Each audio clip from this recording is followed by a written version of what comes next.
Okay, I'm going to do it again. I'd like to call this meeting to order. Invocation today will be led by my friend here, Deacon Richard Longoria from St. Helena of the True Cross of Jesus Church. Deacon?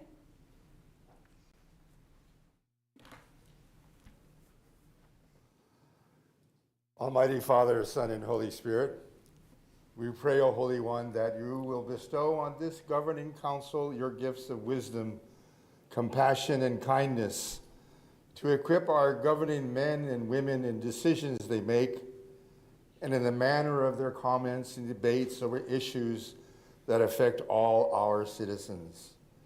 May their governing work shine your light on the dark places of hunger and homelessness. Shine your light on the needs of our children, the elderly, and those who struggle to pay rents and put food on the table. We pray that this august body will always be mindful of fairness as they act on the simple, on the complex, and on the difficult issues that are part of the governing of our city. Grant our leaders the wisdom and courage to do what is right, what is fair, what is good and true. May they listen patiently to each other and to our citizens who come before this council. May our leaders always be guided by the spirit of our community, by the spirit of justice, and by your spirit, Holy Father, of love and respect. We pray and we ask for your almighty blessings on our council, on all our city employees, and on our citizens. Amen. In the name of the Father, the Son, and the Holy Spirit. Amen. Thank you, Deacon. And the Pledge of Allegiance to the flag of the United States and to the Texas state flag will be led by Sahani Narang. She is a senior at W.B. Ray High School. She's been the class president for the last 3 years, ranked #1 in Texas for Texas Forensic Association Original Oratory, and she's hoping to attend Georgetown. Welcome. Please join me in the Pledge of Allegiance. I pledge allegiance to the flag of the United States of America and to the republic for which it stands, one nation, under God, indivisible, with liberty and justice for all. Now please join me in honoring the Texas flag. Honor the Texas flag. I pledge allegiance to thee, Texas, one state, under God, one and indivisible. Thank you so much. Yes. Ms. Huerta, would you please call the roll? Mayor Paulette Guajardo. Present. Council members Roland Barrera. Here. Gil Hernandez. Here. Michael Hunter. Here. Billy Lerma. Here. John Martinez. Here. Ben Molina. Present. Mike Pesley. Greg Smith. Here. City Manager Peter Zanoni. Present. City Attorney Miles Risley. Here. Mayor and Council, a quorum of the council and the required charter officers are present to conduct the meeting. Great. Thank you, Ms. Huerta. Mr. Zanoni, let's hear your update and on city operations. I'm sorry. Okay, great. Good morning, Mayor and members of the council. We have 3 items this morning to update you on. 2 of them are a little bit complex, and then the last one's about a fun event that'll take place Saturday. So the first item is to give you an update on our CDBG mitigation funding. You may recall some time ago we applied through council approval for state funding to help in our resiliency. And so in the aftermath of Hurricane Harvey, the state Texas General Land Office was awarded what we call CDBG disaster mitigation funding to help areas across the state become more resilient against future disasters like a Hurricane Harvey. And about 2 years ago, a little less than 2 years ago in October, the City Council, through a resolution, authorized the city staff to submit 5 grant applications to the Texas General Land Office for that CDBG mitigation funding. After the conclusion of the statewide completion, the GLO did face some complaints about how the competition was conducted and how funding was to be awarded. And so as a result, the GLO relied on the COGS, what we call the Council of Governments. Each area has a Council of Government to help determine the method of distribution of funding to the eligible areas. So basically the GLO delegated decision-making to the COGS, and we have one here, the Coastal Bend COG. So funding was available in our region for a total of $180 million, and it was designed, as I said, to help across the state to make areas more resilient for future disasters. So in early August of this year, just recently, the Coastal Bend Council of Governments released their provisionally approved method of distribution that detailed the data they would use to determine how much each jurisdiction would receive for the CDBG MIT. And that provisionally approved method awarded the city $15 million. $15 million is what we were awarded through their provisionally approved method. As city staff reviewed the method of distribution, meaning that, their criteria proposed by the Coastal Bend Council of Governments, one factor stood out to the team, and that was that the scoring weighted population at 50% to the benefit of the review criteria, meaning population had a big factor on the weighting of the score. And more importantly for the city staff, the fact that the counties, not just Nueces County, but all counties could include total population, not just population in unincorporated areas. So the counties using that methodology fared better than independent cities, to include our city or the city of Portland. City staff did suggest changes to the distribution method at a public meeting that was held last week. There's several city council members on the COG, including Councilman Barrera and Councilman Molina. And there may be one other council member, I believe, that's on the COG. There's also several city staff persons that I appoint through the council's approval. And so last week in that public meeting, we did discuss our suggested ways that they could have scored it that would have favored the city or all cities a little bit more than what their method had done.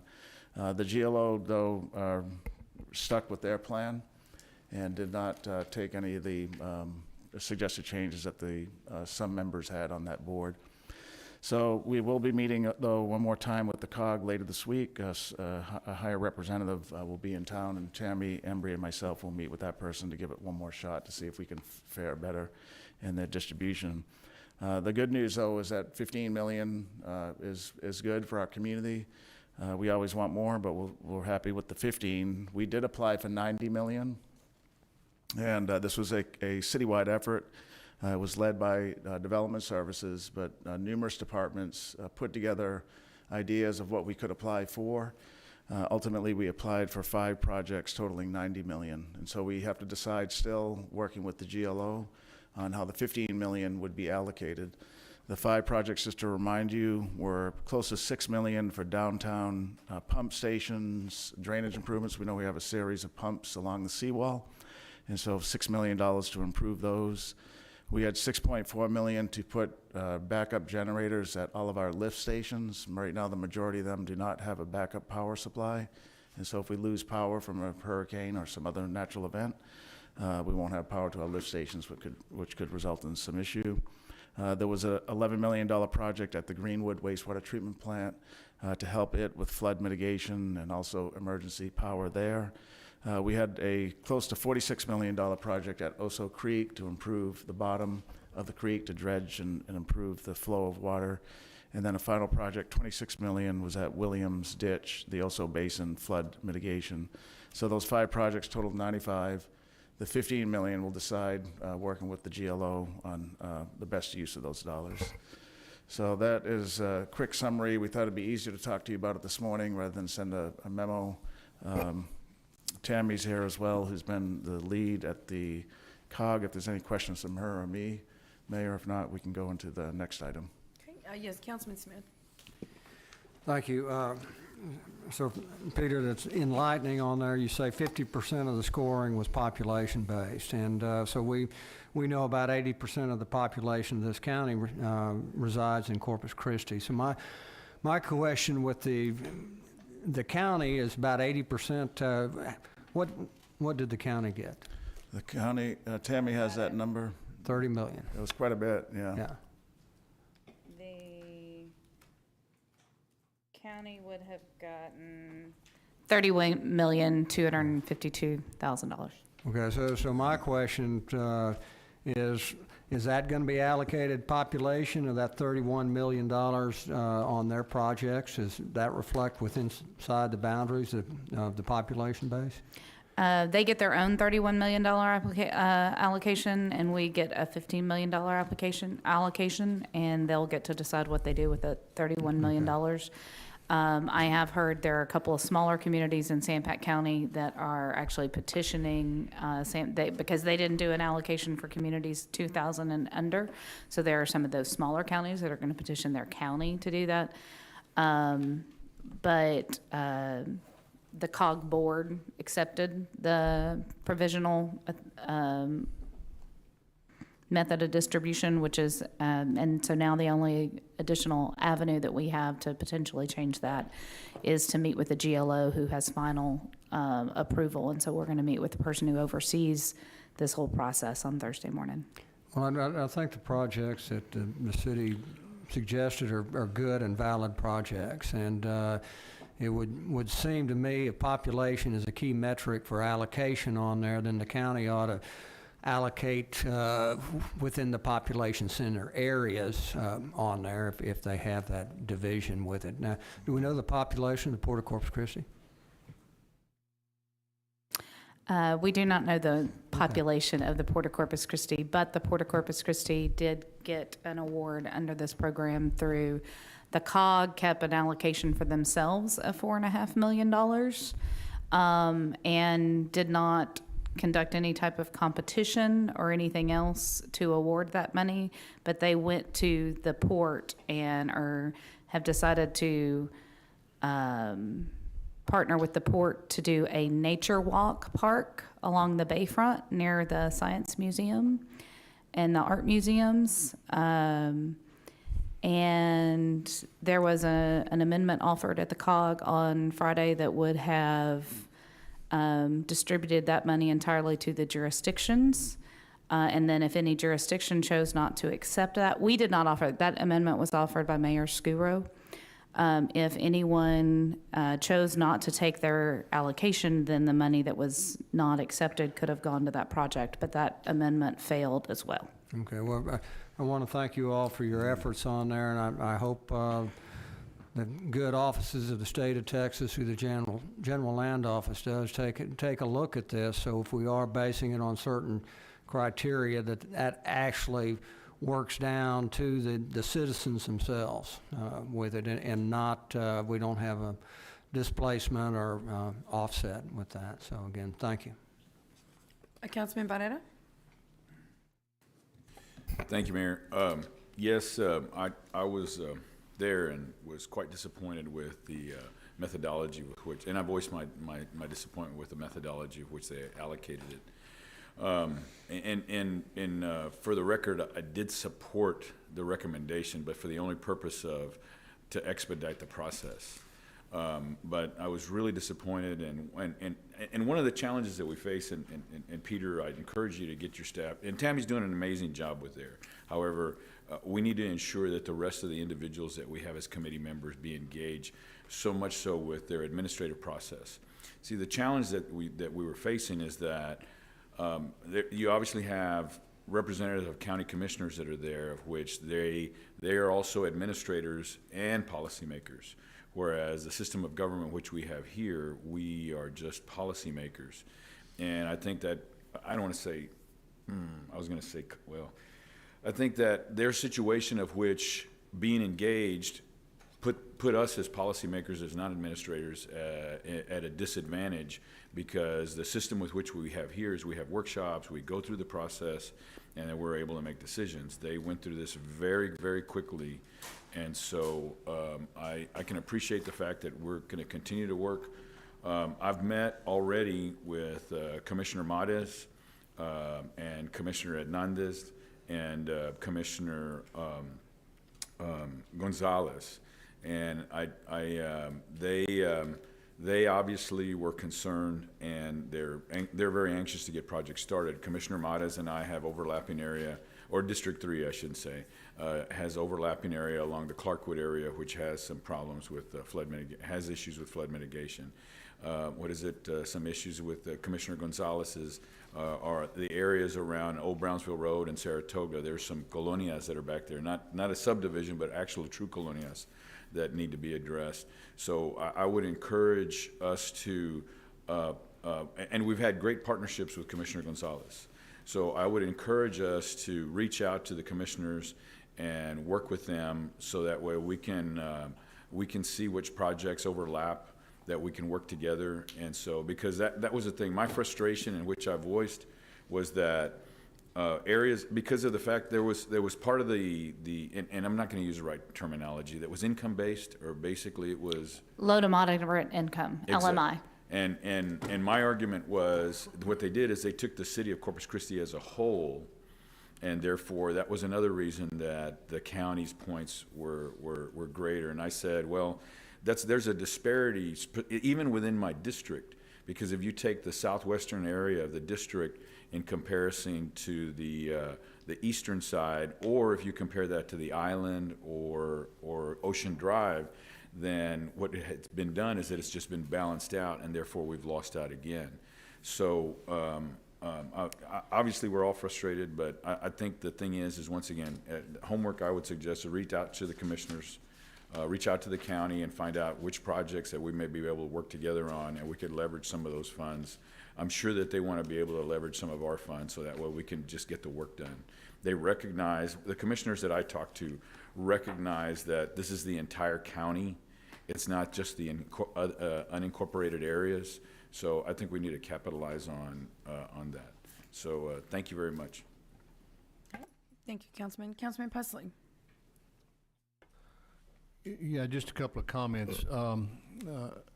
I will tell you the reason why the county is such a strong player in that is we were always involved in what was going on at the COG. We got regular reports about what their agendas were going to be. We discussed them at meetings. We got very involved because they are the distributor for a lot of money that comes through that. Not only in this case, but in the case of some of the tropical storms that came through here, some of that money was distributed through the COG. So we were very informed, and I will tell you, I have not received a report since I've been on this council about anything going on at the COG. So we need to stay highly involved. We need to make sure that we're staying legislatively involved in what's going on with that and how that money is distributed so that we have a stronger voice. It sounds to me like we got a little bit out lobbied, but we as a council have to be very, and when I was a member of the COG as a commissioner, in fact, I served as treasurer of the COG, I was always impressed with the number of people that attended those meetings from the city. So I don't know what that looks like now, but we need to have a strong voice there and make sure we're doing what we need to do. Thank you. Thank you, Councilman. I would Yes. add just one metric to that. Nueces County has 17 votes on the COG board. We have 8. It really would have taken every jurisdiction outside of Nueces County to be on board with the suggested changes. And we have the support of Port Aransas and Aransas Pass and Portland, but most of the smaller cities only have 1 vote. And so it was, we knew walking into the building on Friday that was going to be an uphill climb. And so, and we had 7 of our 8 votes there with alternates in place of appointees. But it is something that is a system set up that heavily favors counties over the municipalities. Okay, thank you, Tammy. And with that, Peter, I actually sent you something this morning in regards to the COG. We need an update, and we need to have regular, first of all, just send a 101 so everyone understands what is this. If we have 3 council members on, who are the 3 council members exactly? 4. Oh, we have 4. There you go. So who are the council members? When are the meetings? Everything about the COG, and then let's get some regular reporting on little briefings on what goes on. Because I know from time to time you mention you going or whatever, whatever the news is. But I don't know that the council, I feel like the council needs to understand exactly what it is, what they do, what is the mission, who's on that board, when is it, what happens after every meeting. And that would, I think, greatly serve us all. Okay, good, we'll do that. We'll put a briefing on an upcoming city council meeting. Yes. To get the council up to speed on this. I personally, with my experience outside of Corpus Christi and my former place, the city worked real closely with the COG. So when I came here, that was one of the areas that I did focus on. I have met with the executive director several times myself, and the city manager makes several appointments on that board, and I replaced all of our appointees with new people from the city that are at a higher level, to include my chief of staff, Michael Rodriguez. We have directors from streets, IT, and I regularly encourage them to go. You have to go to the meetings. The appointment's not just something that you can say you're on. We need to go, and they need to participate. They need to be prepared for the meeting. So that's one change we did make. And the four councilmen are Councilman Hernandez, Councilman Hunter, Councilman Molina, and Councilman Barrera are the four council appointees. Okay, Right. Thank you for that. So, because it is important, as Councilman Pusley said, a lot of funding goes through the COG, especially for environmental type issues. So we need to be more engaged with them, but we'll bring you all a full briefing on what they do, who's on their total board, their executive director, and their agendas going forward. Okay, Okay. thank you. I think that's all the questions. Okay, Tammy, great. thanks. Okay, we're going to transition now to something a little bit closer to home, which is our American Bank Center. Oh, did you have a I'm question? sorry, Peter. Okay, No, great. but it is 12:04. So let's go ahead and go to public comment, and then we will reconvene. So, Mr. Risley, would you please read the decorum, please? Citizens are authorized and encouraged to present their views to the council on city-related matters. However, such should be done in a factual, precise presentation, and questions of council or staff are inappropriate. Loud, boisterous, profane, or obscene language or behavior is not allowed. Thank you, Mr. Risley. So I'll be calling each person in order in which they signed up electronically. In-person public comments will be taken first, followed by virtual public comments. Corpus Christi residents will be allowed to speak before non-residents. And for those commenting in person, I'd like to remind everyone that there's recording made of this meeting. And please speak into the microphone located at the podium and state your name and address prior to speaking. If you choose to speak during this public comment period regarding an item on the agenda, you may do so. When the council is considering the item, you will not be able to speak twice on it. So please choose at what time you'd like to comment on it. Citizen comments are limited to 3 minutes. Non-citizen comments are limited to 1. For those commenting in person, there's a timer underneath the base of the microphone there, and it'll let you know exactly how much time you have left.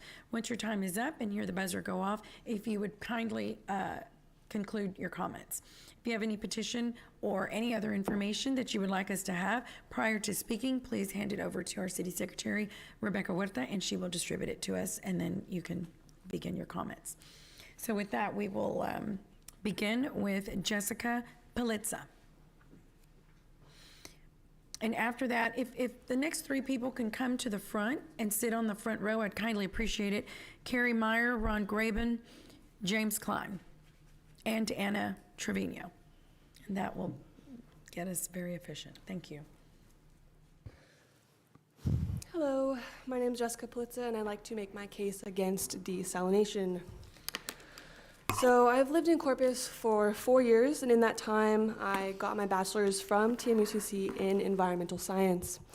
And it's almost ironic that I chose to study the environment here, sight unseen, when the area and its people are overburdened with pollution. Now, my degree does not make my comment any more valid than those who have lived here longer and grown up in Corpus, but the science is clear. Adding a stressor, salt, continuously to a sensitive ecosystem of the bay will kill it, and y'all are ignorant to believe otherwise. Imagine if there was a cup of salt per day added to your water, food, lawn, or the air you breathe, and it just continued and piled up. Y'all should not be spending hundreds of millions of tax dollars budgeted for desalination projects when the water is going to industry. And sure, you could make profits after the construction from selling the water to petrochemical plants, but these profits will be at the cost of the people and community and bay health. We don't need more polluting industry from additional fresh water. when we, the people of Corpus Christi, don't need desalination because we have enough water for the people. According to Mike Murphy, industry already uses 80% of our water supply, and if that number is different, then I would like to see the item line of every gallon sold. Additionally, the brine from desal discharge will ruin the bay and decrease ecotourism once fish and bird populations collapse. I read your sustainability report, and frankly, it is the bare minimum, and it needs to be way more comprehensive. The fact that desal has never been attempted in a closed bay system like ours is scary, and it takes 50 months for water from the Nueces River to exit to the Gulf. In California, desal plants have seen toxic salt buildup that has been dumped into the Pacific Ocean. I don't know why we think we could put it in the Corpus Christi Bay. Most importantly, the Inner Harbor facility is proposed to be built on land that was supposed to be a buffer from industry to the residents of the Hillcrest community.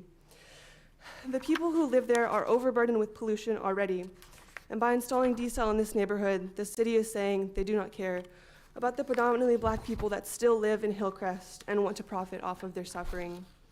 If we really need more water for the people, why are we not investing in the Evangeline groundwater project under Sandpat County? Probably because it's not scalable to greedy industry demand. Please stop planning for desalination and put people and nature over profit. My name is Jessica, and I'd like to speak for the C's. Please do not do desalination. Thank you. Thank you, Jessica. Carrie Meyer.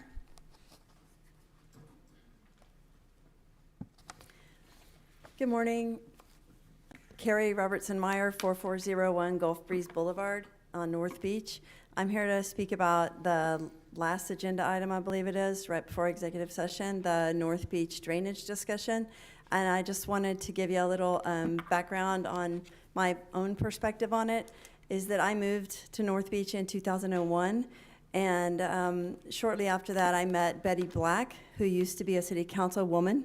And she was also the neighborhood president at the time.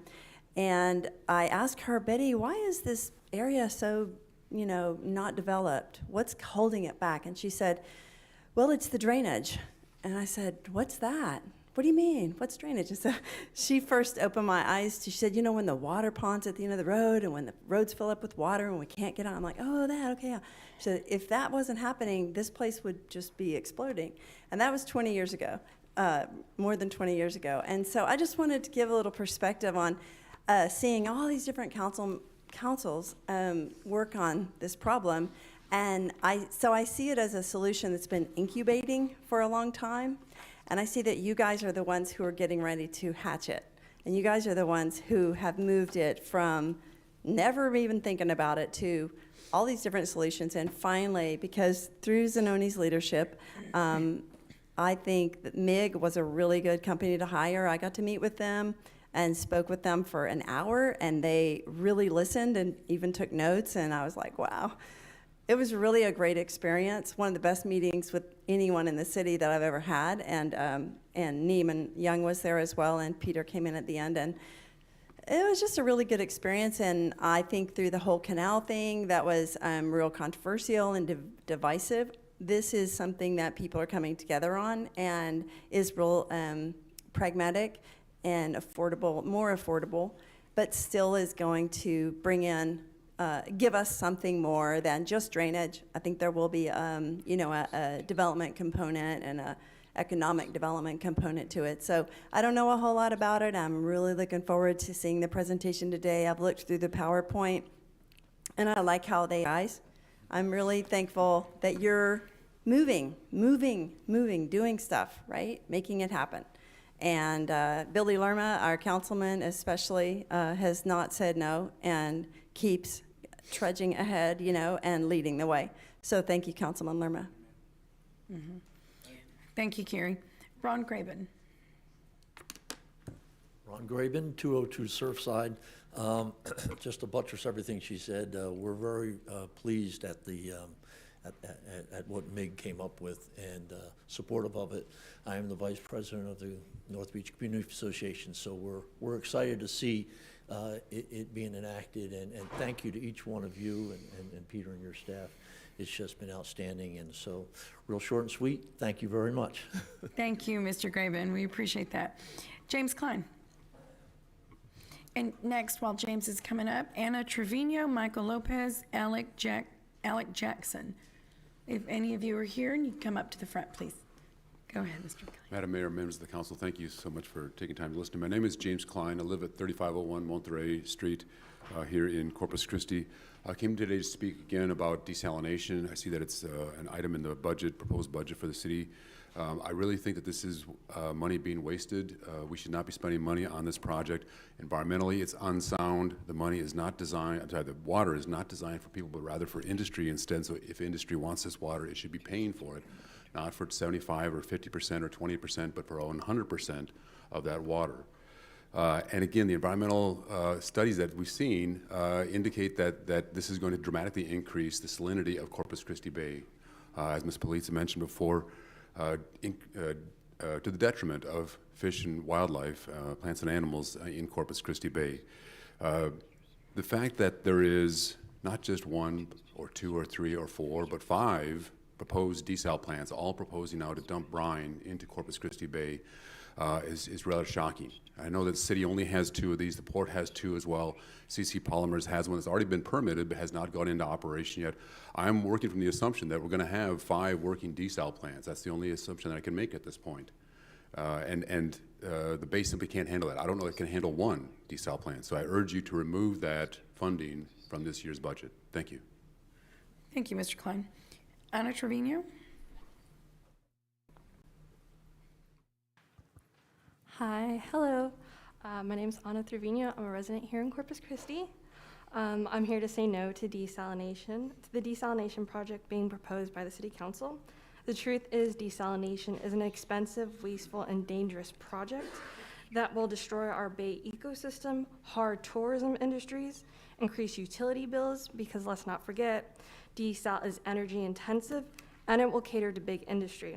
It is not right that taxpayers need to pay for big oil and big gas projects whose companies are exempt from paying millions of dollars in taxes. In fact, the current budget for desalination is a gross underestimation of how much it is really going to cost to build and maintain. In fact, there's a second desal plant that is going to be proposed by the city that again will cost millions of dollars in taxpayer money. It seems us, the people, keep losing out because our elected representatives would rather cater to big industry than us, the people. In fact, there was a failure to look at eco-friendly alternatives, and the only option that was considered was desalination. I heard that we are living in the greatest time of Corpus Christi history, and I do not believe that to be true, because right now we are experiencing a ridiculous rate of inflation here, where the cost of rent in Corpus is completely unaffordable for everyone, but in particular young adults and the old who are having to return back to work.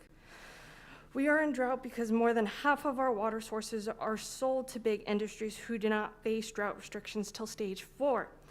That's really crazy, and it doesn't make any sense. We, the people, bear the brunt of natural disasters like drought, whereas big industry gets off scot-free or with nothing more than a slap on the wrist. If this is the best Corpus Christi has to offer, then we are in for a world of hurt, especially when climate change continues to take its effect.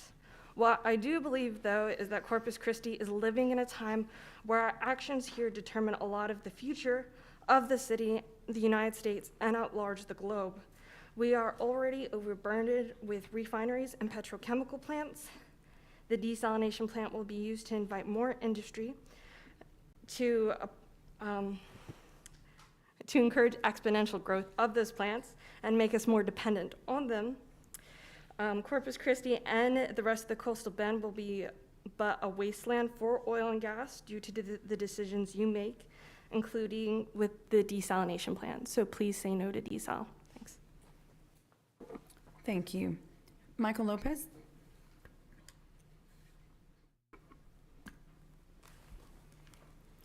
How y'all doing today? My name is Michael Lopez, 7930 Etienne Drive.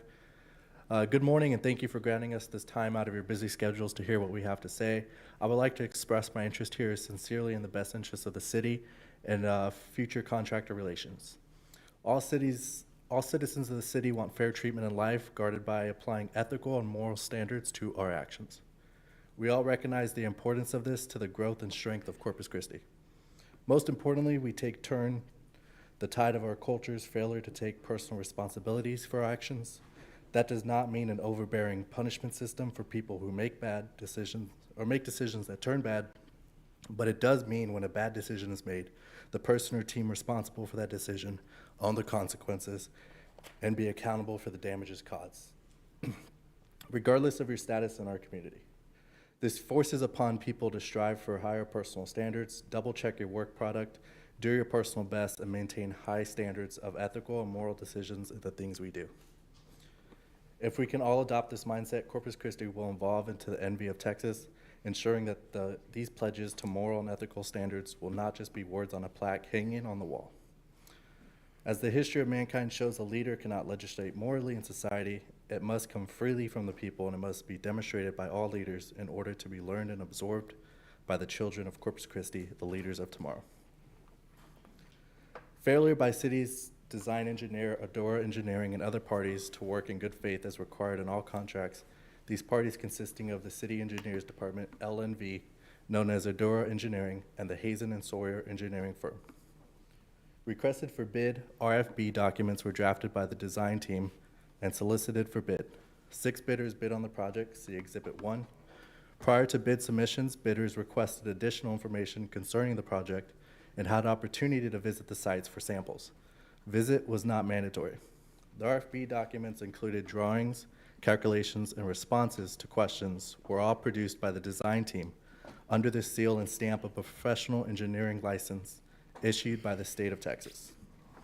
Professional standards of the state of Texas ensures the bidder, the drawings, calculations, and statements presented in the RFB package by the designer to be true and correct as prescribed by the standards. The liability of these errors in the RFB rests with the designer signing the certification of the drawings, not the city. After a thorough review of the bid documents and site conditions, the contractor submitted his bid with all the rights and assurances the Texas seal provides. Prior to awarding the bid, city investigating the work history of the contractor and believed the contractor had the experience and reputation in the industry to complete the contract. In addition, the city designer contacted the contractor's dredging and dewatering specialist to discuss the project. Thank you. Thank you. Yes, sir. Alec Jackson. Good afternoon, Mayor. Good afternoon, Council. Alec Jackson, 3717 Woodstone Drive. During the phone call, the designer asked the question, if the solids are a little lower than reported in the drawings, is that a problem? The contractor's dredging manager said, no, if it's a little low, we simply increase the flow to compensate. It should not be a problem. The designer asked during this call, do not tell the city I am talking to you, this will cause problems, which seemed strange at the time. During a pre-construction meeting with many city officials, city's engineering team members, and the city's designer, a question was asked, how did the contractor arrive at the bid price? The contractor's response from his team was, we used a cost approach based on the data in the C2 drawings provided. Despite at least 3 city team members in the meeting knowing there existed false statements in the RFB documents, the contract was executed and work began on the first day of the Big Texas Freeze in February 2021. The contractor and his teams, without knowledge of the city's secrets, designed and assembled the equipment required to perform the contract based on the drawings and calculations provided by the design engineers' sealed and stamped bid documents. Installation and setup on the site as designed was complete in March through April of 2021. Effects of the big freeze delayed some items and extended construction time for the plant. Issued revealed May through June 2021. Dredging was commenced and it became apparent to the contractor's team the first milestone of 3,500 dry tons of sediment removed from the intake area as shown on designer's approved drawings. It's not possible to achieve this milestone.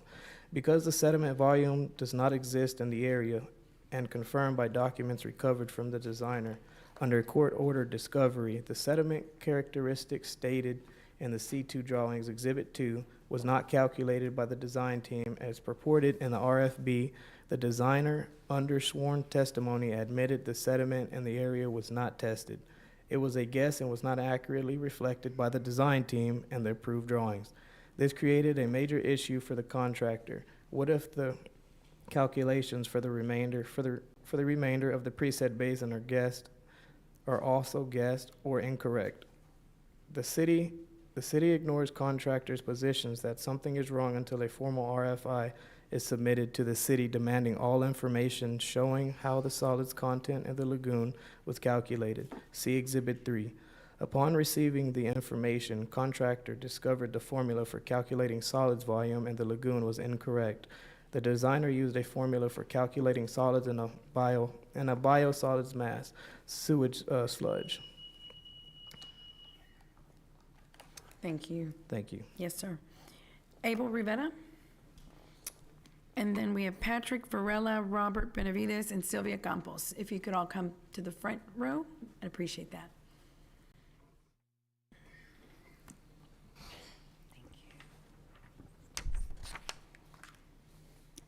Hello, I'm Abel Rivera, 2402 Rainy River Court.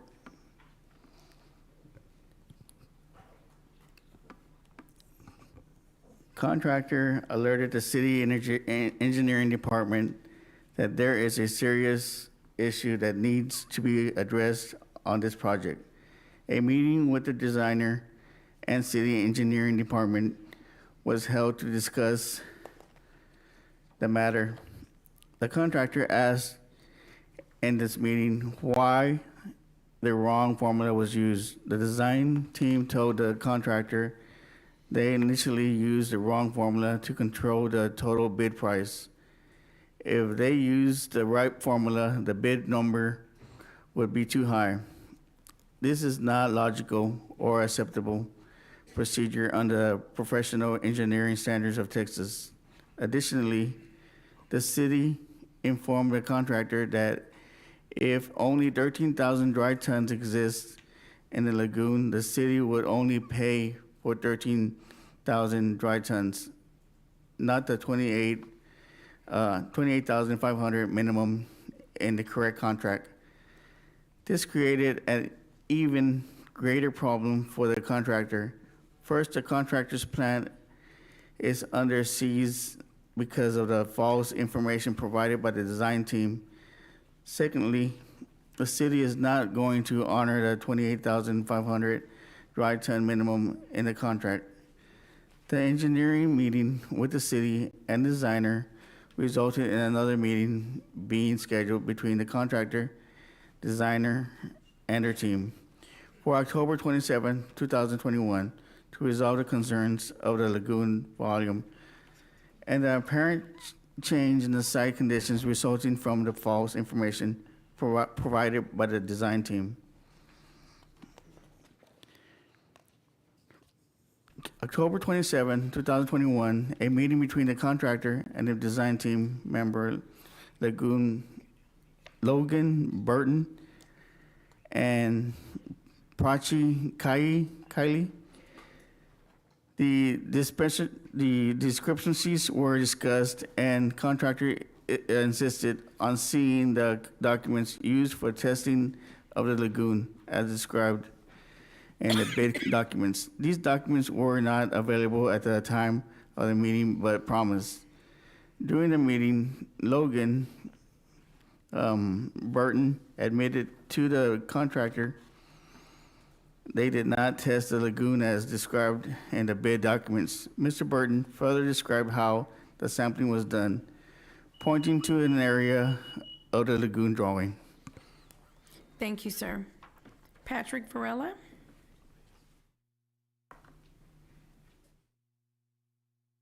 My name is Patrick Varela, 10702 IH37, Corpus Christi, Texas. Mayor, Councilman. It said 4 samples were pulled. This is where we sampled. Contractor asked Mr. Burton, so you did not sample the lagoon on a 200-foot grid pattern? No, we did not. This was his response. Mr. Burton also described that a sledge judge could not be used to determine solids depth, and a steel plate on a rod was used to determine where the clear water ended and the solid started in order to get a volume calculation of the sediment. This is clear contradiction to what he told bidders in the bid documents. See Exhibit 4. Question 16. Upon leaving the meeting, Mr. Burton told the contractor, "Provide me the information that supports your claims and I will review them." Mr. Burton went further to say, "You make me happy and I'll make the city happy." The contractor was taken aback by the statement, wondering what it really meant. Parchi Cali the next day sent by email what was to represent all the documents in possession of the design team concerning the sampling, testing, and calculation of the lagoon. Exhibit 5 and 5A, which identified the same area Logan Burton pointed to on the drawing during the meeting with the contractor. Also included were the lab results from the samples pulled from the lagoon. See Exhibit 5 for this. These documents and the designer refused to produce the bidders, telling the bidders the results of this survey are shown on sheet C2 and C3 of the plans. See question 8 on Exhibit 4. Forcing bidders to rely on the documents that the designer later admitted under sworn testimony. The data on the drawings was false, and he knew at the time the pre-bid on all other sequence meetings, yet no one and continued to defend the numbers. The designer's actions was intentionally misleading. If he would have revealed to the bidders no detailed testing was done on preset lagoon, as described, all bidders would have reason to test the lagoon. On August 23rd, 2022, at City Hall, the city's director of engineering told the subcontractor they were going to rebid the project and at this time required all bidders to test the lagoon. Contractor responded to Parchi Cali email of October 28, 2021, citing many issues that supported the contractor's claim that the material value is incorrect and that the material characteristics do not match the designer's details in C2 drawings. See Exhibit 5B for that. Okay. Thank you, Mr. Varela. Thank you. Robert Benavides? How's it going, Mayor? Hi. City Council. My name is Robert Benavides, 1122 Shields Drive. The contractor insisted on the city addressing immediately while the contractor continued to operate the under-designed, low-capacity plant because of false data by the designer until the issue could be resolved. The contractor continued to operate at a reduced capacity rate caused by the material characteristics challenging the plant equipment as designed. The city engineers, along with designer, reduced the milestone of 3,500 dry tons being removed from the intake area. The new milestone number calculated by Logan Burton was now 1,729 dry tons in the intake area, which the contractor did not agree with and questions Mr. Burton. How was this calculated? Mr. Burton would not say how it was calculated. This was problematic because based on field dredging reports over 3 months of operation reflects only about 500 dry tons can be recovered from this designated area. So the milestone still cannot be reached until real site condition data can be established and the city nefariously refuses to address the situation. The city engineering department suggested we move over into area A3 where 10 of thousands of tons of the heaviest material in the lagoon would be located, resulting in higher production capacity and larger revenues for the contractor. Contractor moved into area A3 in January of 2022, and the material characteristics still are not as represented in the C2 drawings. See Exhibit 6. Source of data, the material characteristics, which again creates the problem with the contractor reaching the established milestones. Contractor hires an engineer firm to evaluate the lagoon volume. In January, frustrated by the designer's failure to address the situation and the issues, contractor approaches the city about having the lagoon surveyed and tested to aid in resolving the issues. The city agreed to the third-party testing. Braun Intertech, engineer firm of Corpus Christi, was hired by the contractor to evaluate the lagoon sediment characteristics. In addition to solids volume evaluation, contractor also paid to have metals concentration tested performed to help the city understand what was happening in the lagoon. The Braun Engineering Report, Exhibit 7, reveals the contractor's concerns are warranted based on Braun Intertech report.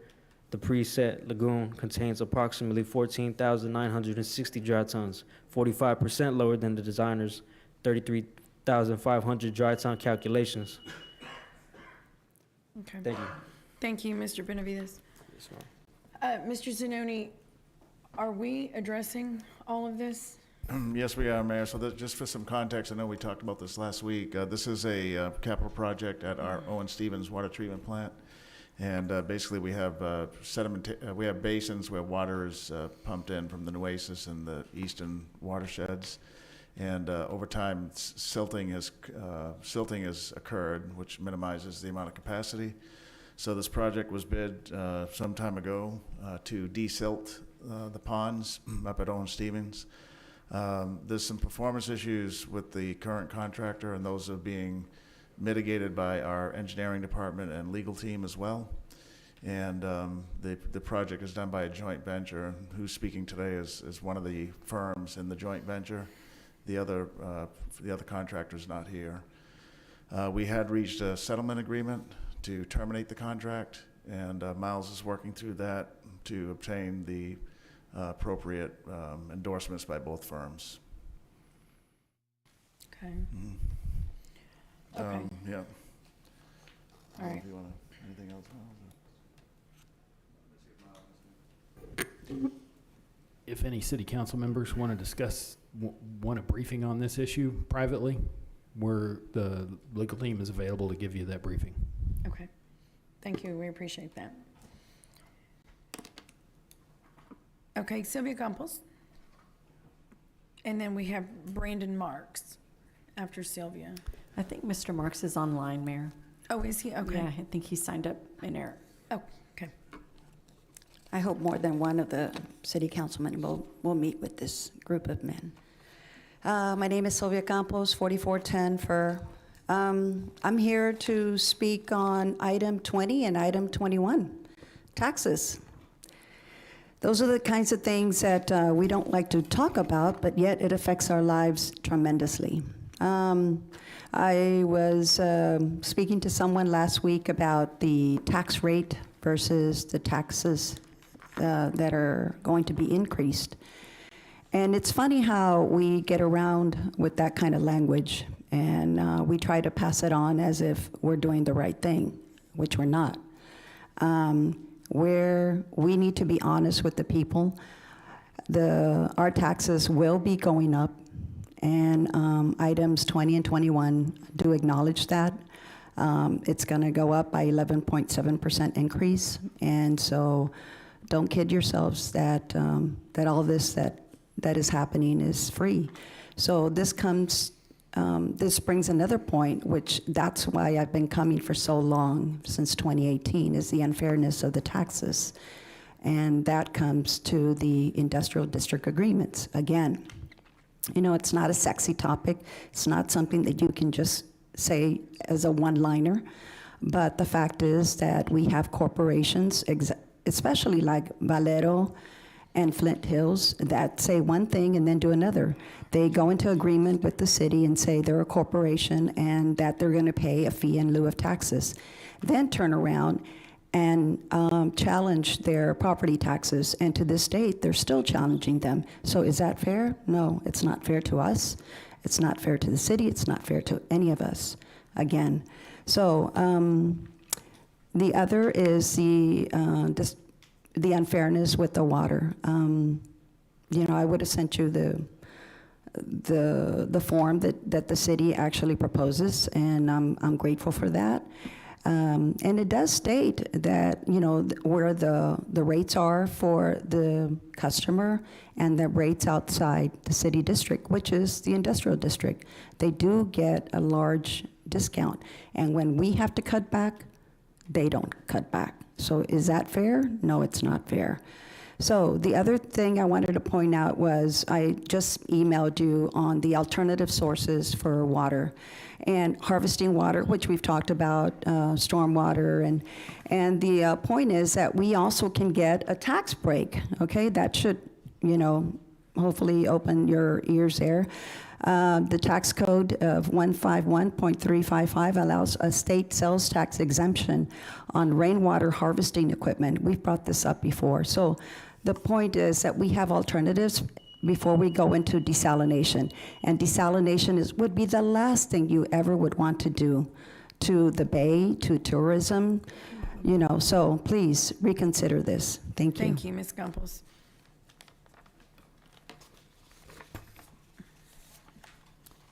Okay, Ms. Huerta, so we're going to go to WebEx. Yes, ma'am.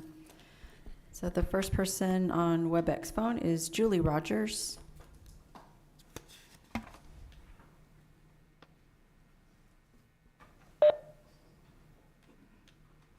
Ms. Rogers? I'm getting set up here, sorry. Hold on 1 second. Okay, no worries. All right, I'm out of town, and I'm so happy that we're talking to folks in Corpus Christi. Shall we get started? Yes, ma'am, go right ahead.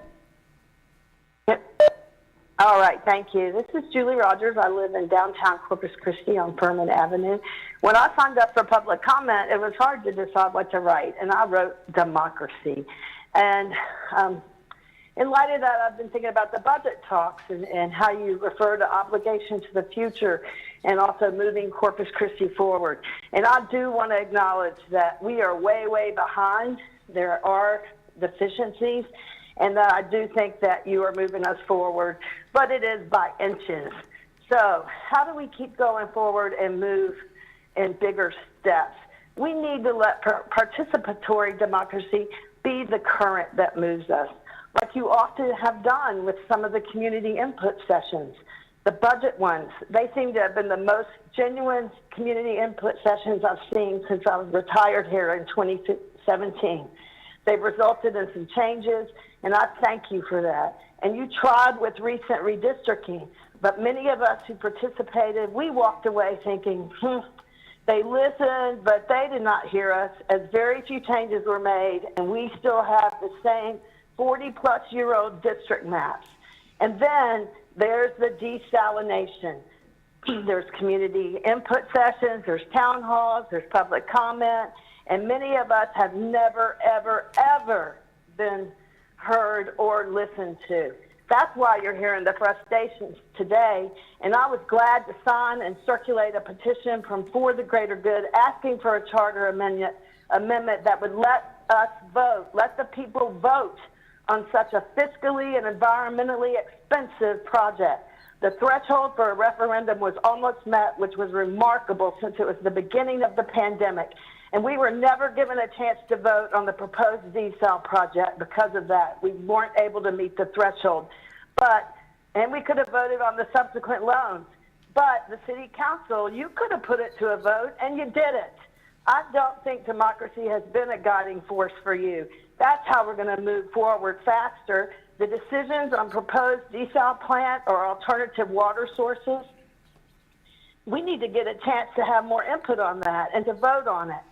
That's not going to happen. But I want to remind people, we get a chance to vote on city council members in November. Good luck to all who are running for city council and to those who win. When you win, let participatory democracy be your guide so we can really move forward. And please, don't just listen to the people, hear us. Thank you. Thank you, Ms. Rogers. Next is Christopher Phelan.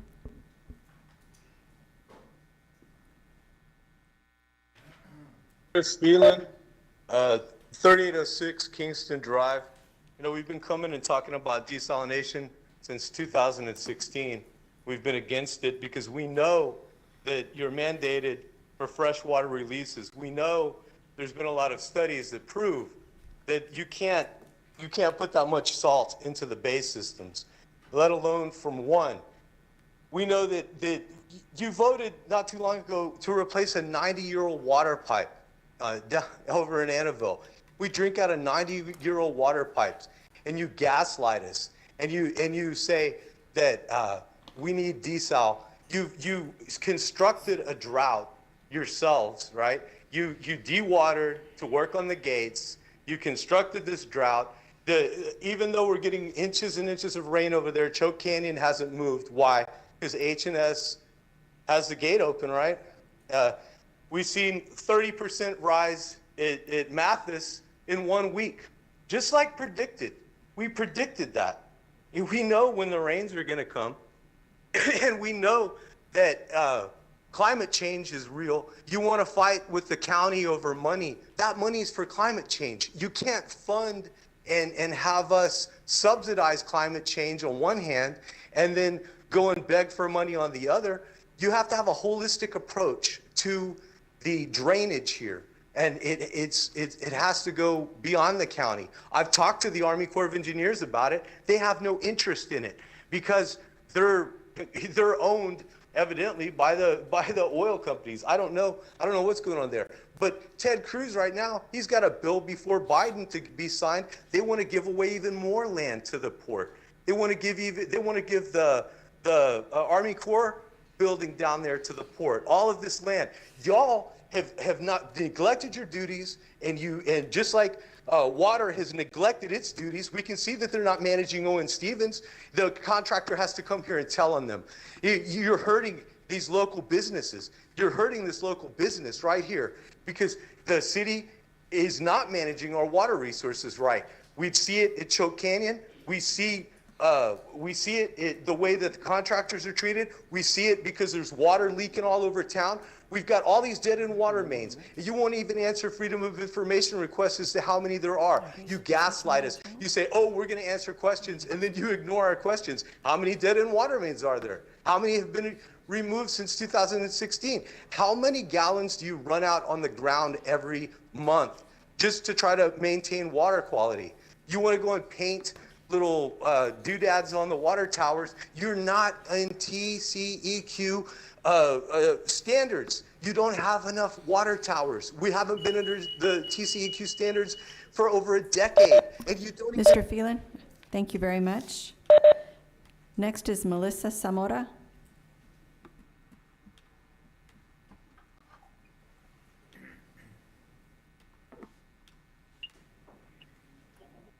Hello, can you hear me? Yes, we can. Go right ahead, please. Okay, my name is Melissa Zamora. I live at 3917 Bronner Parkway in District 2. I'm calling regarding the capital budget item 19 regarding the $227 million put for desal. Even though this is supposedly coming from a loan that we are going to have to pay back as residents, I don't know how many times we have to come back and say this over and over again. We, the residents of Corpus Christi and surrounding areas, cannot afford this desalination plant, let alone multiple plants. Why are we paying for industrial desalination facilities? Maintenance and operation costs are going to be insane. We can't even maintain what we already have, and we can't even fathom the environmental costs. Locally or globally. It's very tiring, frustrating, exhausting to come back again and again and again and feel like we're powerless, the people of Corpus Christi, when the majority of us are telling you in all of those meetings on the Corpus Christi City website, if you hear and actually listen to all of the public comments, it is mostly against desalination, but yet we're not, there's no type of response from the council. It's basically like we have to deal with it, and that's not okay. That is not a democracy. We need to be listened to and take into consideration because this is our future. This is our families' future. You know, we're choosing to live here. We're not choosing to move away because we love this place. The people who are standing up and saying that we're opposing this, these really bad ideas, our people, not industries. We're not going to make money off of this, and we're not concerned about that. Why can you not understand that we truly care about the people and the environment of our area? Not only for our local area, but globally, we need to be the leaders in the transition against climate change. Why are we not investing more in green infrastructure with water reuse programs and storage capabilities? We have all of this rainwater that's coming now, and we know that there's seasonal droughts, but when there are rain events, we need to do all we can to capture as much water as we can, whether that be incentivizing again for businesses and schools. Residents can only do so much with a 45-gallon collection tank. We need to do more across the city. So please, this time, listen, because our lives are on the line. Thank you. Thank you, Ms. Zamora. Next, we do have WebEx video, Brandon Marks. Hi, can you hear me? Yes, we can. Great. Hi, my name is Brandon Marks. I would love to be there in person today, but unfortunately I can't be. I live in District 2 at 319 Rosebud. I'm here to urge you to remove the $227 million for desalination from the capital budget and the capital improvement plan in agenda items 18 and 19. I also urge you to reject the tax increases in item 20 and 21. And I know so many people have already urged you to do these things today. And what I can say is that I'm here because I believe in the future of Corpus Christi. And I can see a future where this city is vibrant, walkable, affordable, full of community spaces, and a city where we have breathable air, drinkable water, and safe roads. Sadly, this council keeps moving us further and further away from that vision. A key example is this capital improvement plan that includes $227 million for desalination. Another example is your tax increases, making Corpus Christi more and more expensive for residents. A vote for this budget with desalination funding is a vote to destroy the bay, a vote to kill fish and aquatic life, a vote to increase air pollution from petrochemical plants, a vote to increase our taxes and water bills, a vote to displace the Hillcrest community, and a vote to discourage tourism and hospitality. Ask yourselves, please, who do you serve? Because we don't need elected officials who ignore their residents and then do the bidding of polluting corporations. I urge you to remove the funding for desalination from the capital budget and the capital improvement plan. I urge you to make corporations pay their fair share and lower taxes and bills for residents. Thank you. Thank you, Mr. Marks. Next is Neil McQueen. Good afternoon, Mayor and council members. My name is Neil McQueen. I live at 4213 Estate Drive, and I'm one of the co-chairs in the local chapter of the Surfrider Foundation. Due to concerns, major environmental concerns about intake structures and brine discharge from desalination plants within Corpus Christi Bay, our chapter's official position is that no intakes or brine discharge should be located inside the Corpus Christi Bay area. And for that reason, we oppose the inclusion of the $227 million in the city's 2022-2023 budget. Thank you. Thank you, Mr. McQueen.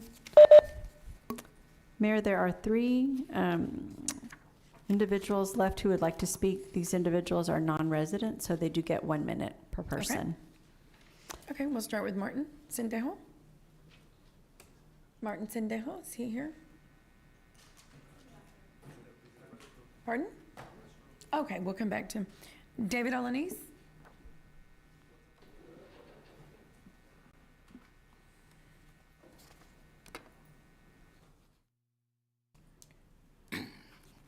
Good morning. My name is David Alanis.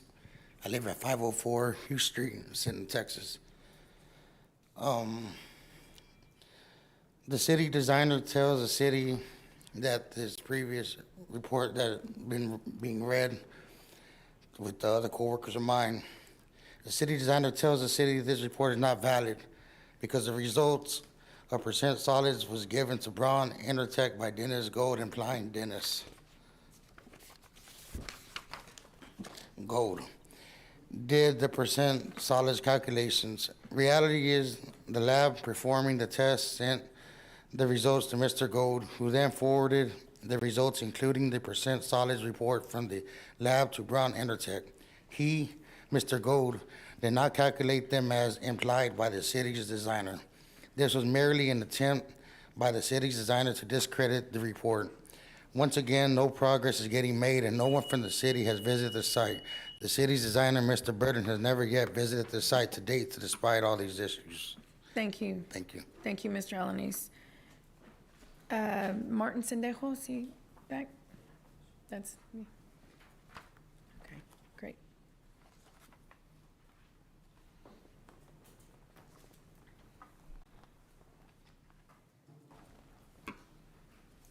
Hello, Martin Sandejo, 301 South Perez, Mathis, Texas.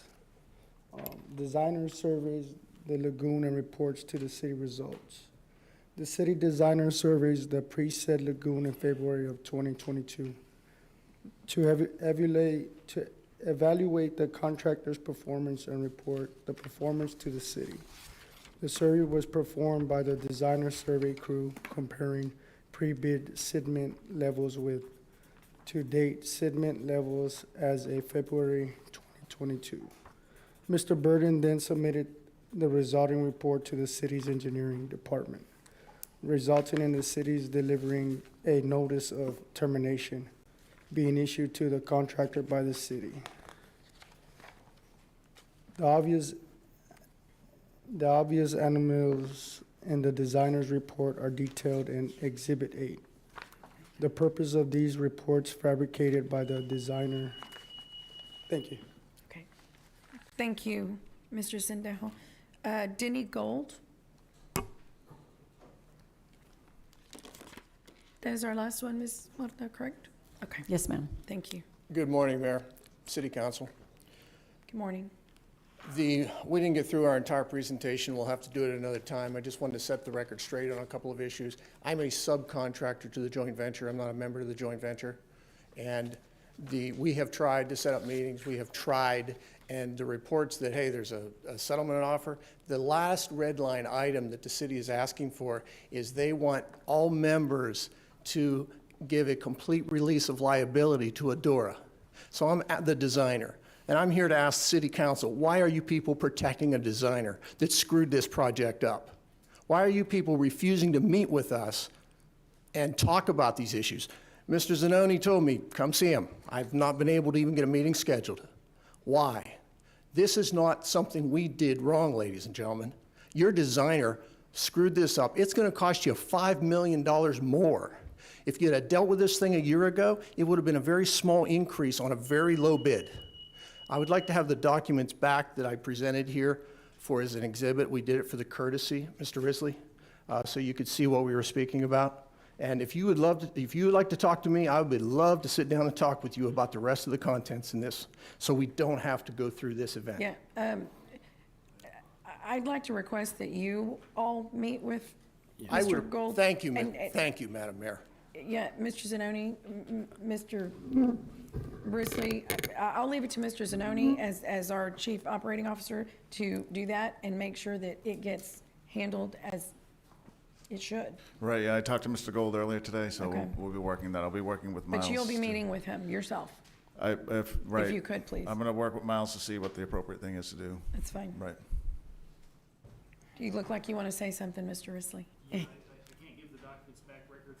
Can you turn on your microphone? The records retention laws require that since it's been submitted to the city, we have to keep a copy of it. Okay. If that's the law, Madam Mayor. Couldn't he get a copy? Yeah. Oh, I have a Yeah. copy. I presented Oh, the you gave documents it to to him. him, so when we read through this, he would have, no one else has seen the exhibits. You folks haven't seen the exhibits, but these people had to be able to understand what we were saying. I understand. So I gave those to him, and I didn't give them to him for the intent to keep and spread among his team, because quite frankly, Madam Mayor, when we tell the story changes on their end. I'm tired of the stories changing. So can he not get those back today? Right now? He can get them back today. However, since it's been submitted to the government, I can't just destroy something that has been provided to the city.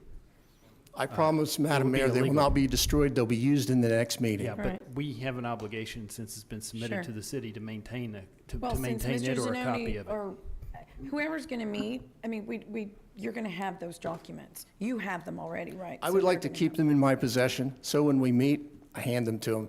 Madam Mayor, because the stories have changed so much. I understand. I'm sorry. But legally, we've got to follow, Okay. what. I respect that, Madam Mayor. I understand. The Yeah. bottom line, city has not honored their contract, and I am not one to not honor a contract. Okay. Well, and we'll move things forward with Mr. Zanoni getting involved in a meeting. Right. Per what we can do at Right, this for what we juncture. can do. Just for the record, we've been working with all companies for over a year, so. Okay. This is not the first time we've spoken with them. All companies have been engaged with numerous leaders in in engineering services as well as the water operating department. Right. Extensive, so just to make sure council knows that. Well, can you please make sure that we get an update too on Yes, this? we'll get you one.